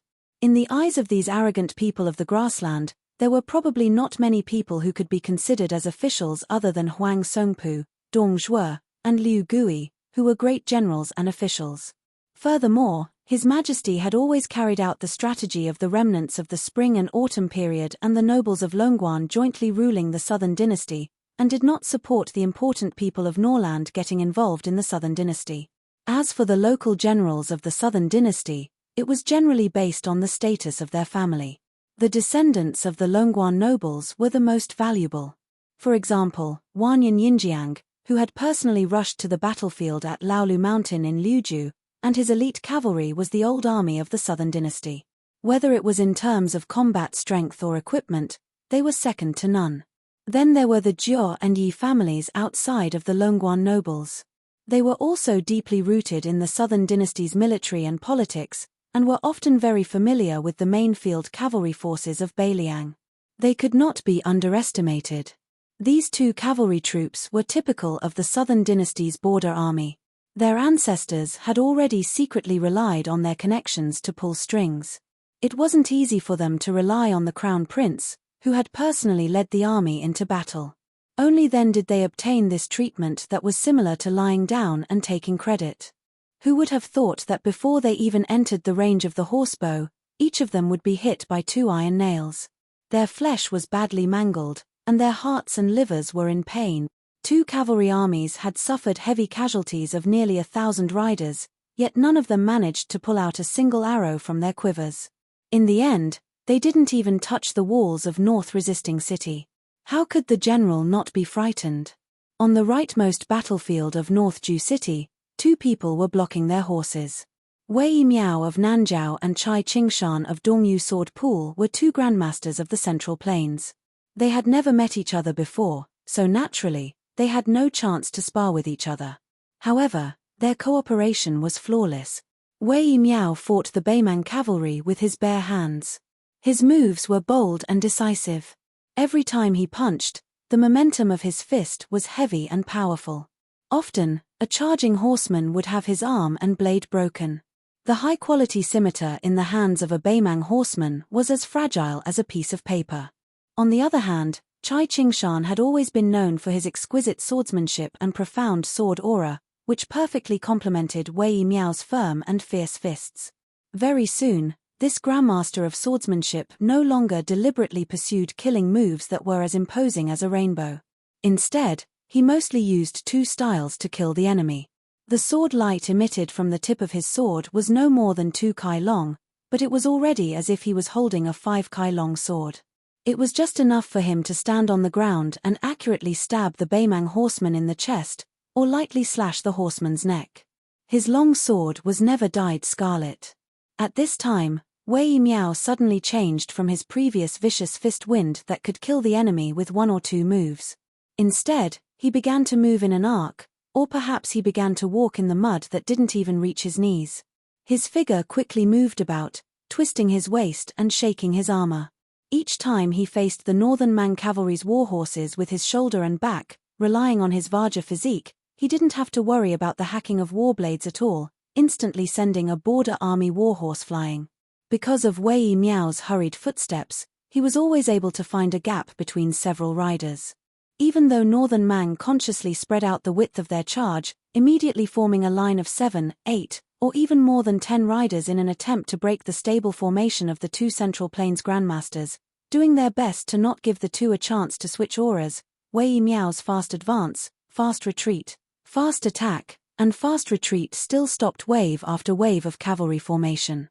Even though the Northern Mang cavalry already realized that they had to exchange the lives of 10 riders for a breath of air, only wishing to slowly exhaust these 2 Central Plains grandmasters to death, under this type of dangerous situation, Wei Miao's attacks that only targeted the mounts and not the Northern Mang soldiers began to contain powerful spiraling hidden energy, creating exaggerated and absurd scenes one after another. Many of the Northern Mang warhorses flew in directions that were simply inconceivable. They might fly to the sides, might fly backwards, might even fly upwards at an angle. These massive hidden weapons made it impossible for the same line of Northern Mang cavalry and the cavalry behind them to guard against, greatly restricting the Northern Mang cavalry's attempts to quickly advance and form 2 encirclement rings. Even if there were some who slipped through the net and wanted to bypass Wei Miao and flank him from both sides, Chai Qingshan naturally wouldn't rigidly adhere to the rule of you in front and I in back. As the master of a sect whose swordsmanship was the best in the southeast of Liang, did they really think that the old man's sword energy was only 2 feet long? After losing 200 to 300 riders, the Beimang cavalry was unwilling to retreat, and they didn't dare to cower from the battle. After losing 500 to 600 riders, the Chiliarch gritted his teeth and hoped that he could drag out the 2 martial arts masters to death by taking turns to fight them. After losing more than 1,000 riders, the commander of the cavalry, who had never dared to charge into the battle himself, was already in a killing frenzy. Knowing that there was no way out for him, he ordered all the cavalry under his command to abandon their sabers. They could only charge forward as fast as they could and use their war horses to ram the 2 masters. After that, a total of 500 war horses charged forward madly, as if they were committing suicide in front of the 2 grandmasters of the Central Plains. As long as the Beimang cavalry didn't pass out or die on the spot, they all stood up and pulled out their sabers to fight. The Beimang cavalry was indeed not the only elite in the world who didn't fear death. In the first battle of Liang Mang, in Liangzhou's Hutu city, Yozhou's Gourd Pass, and Liuzhou's Qingcang city, the Beiliang frontier army didn't care about their own safety, and the Beimang soldiers also died in a spectacular fashion. In the second battle of Liang Mang, from the Miyun Pass in the western regions, to the northern corridor in Liuzhou, to the battlefield of Crone Mountain, and then to the left cavalry against the Winter Thunder elite cavalry and the Ruran cavalry outside the Liangzhou Pass. In every battlefield, both sides of the enemy and their side killed each other to the core. Therefore, the Beimang had always believed that as long as they conquered Beiliang, they would have conquered the vast Central Plains. And the Beiliang had always believed that it really wasn't that they looked down on the elites of the Central Plains or the 2 Liao Iron cavalry on purpose. As long as they were in a vast area where cavalry could gallop freely, once they encountered a large-scale grassland cavalry, no matter how many heads the Liang army had, they wouldn't be enough to be chopped off by the Beimang barbarians. In the middle of a conversation that was destined to be buried in the dust of history, Tantanan laughed and asked a certain close friend who always had his hands on the handle, if we annoy the Shu family, they might as well rebel and join hands with the Beimang to invade the Central Plains, then what should we do? Won't we become sinners for all eternity? You, Bai Yang will be ranked first, and I, Huan Wen, will be ranked second. That Grand Secretary, who was like the sun in the midday sky in the Liang court, had an indifferent expression and gave a humorous answer that didn't match the horse's mouth. I only hope that when the time comes, all the officials in the court won't feel that the water of martyrdom for the country is too cold and the Liang family has no rope. Huan Wen was still in that court, still standing tall as the Tantanan. However, after autumn this year, he had gradually faded out of the court's view and almost didn't participate in the small court meetings. The old man lived in seclusion and became more and more silent, unwilling to speak with others. As a result, Grand Secretary Zhong Julu's opinion of the Beiliang Shu family in the depths of his heart was even more unknown. In any case, as the battle between the Jiangnan aristocratic families and the Liaodong aristocratic families in the Liang court became more and more intense, some scholars, who were clean but carried righteousness on their shoulders, after gaining a firm foothold in Tian City, began to speak out. Their words shocked people to death, saying that the old traitor Zhong Julu not only dominated the court, he even secretly colluded with the Northwest Border Army and purposely raised a tiger to cause trouble in order to solidify his position. Although there weren't many of these people, their statuses were often not ordinary. They were seen as having a body of knowledge and ambition but could only be suppressed and ostracized by Zhong Lu, who was led by Yang who was jealous of their ability during the reign of Yong Hui. Now that the clouds had finally parted and the moon could see the light, they should speak out for justice and speak out for the common people. For a time, there was praise everywhere. They had the strength of a scholar, a master of morality, and a pillar of the country. These scholars, who were like carps jumping over the dragon's gate, or famous scholars who were born in the families of generals and ministers, were not many compared to the vast majority of normal scholars, but their voices were the loudest, and they had the most audiences. After this auspicious third year of autumn, at the highest point of the Tian City Court, even the Ministry of War Yamen that had fought with the Northwest Shu family for so many years, did not purposely hide the tragic victory at the Battle of Miyun. In addition to the news of the victory at Old Woman Mountain in Liuzhou that was sent to the capital via the Lianghuai Path's post house, as well as the complete annihilation of Lu Dayuan's Liangzhou left cavalry, The new administrator of the Lianghuai Path, Han Lin, and Jidushi Shu Gong, reported everything to the court without missing a word. However, it was still very strange that the entire Taiyan city, from the large families deep in their courtyards to the noisy streets and alleys, did not discuss this matter from beginning to end. It was probably because the former were not willing to speak, and the latter could not hear. The common people of Liang at most heard that the Beiliang Shu family had won a few small battles in Liuzhu and suffered a great defeat outside the Liangju Pass. Then, very quickly, they were surrounded by the hundreds of thousands of Beiliang's army and that Beijua city. No wonder this Taiyan city that had been used to watching clouds rise and fall for 20 years could not stop the rebel army of the three vassal kings advancing north. Its most urgent situation was that the southern expedition General Wu Zhongshuan, who was the Minister of War, personally led 100,000-strong southern troops. The two border armies of the Great Pillar State Jiyu Jiantang did not move.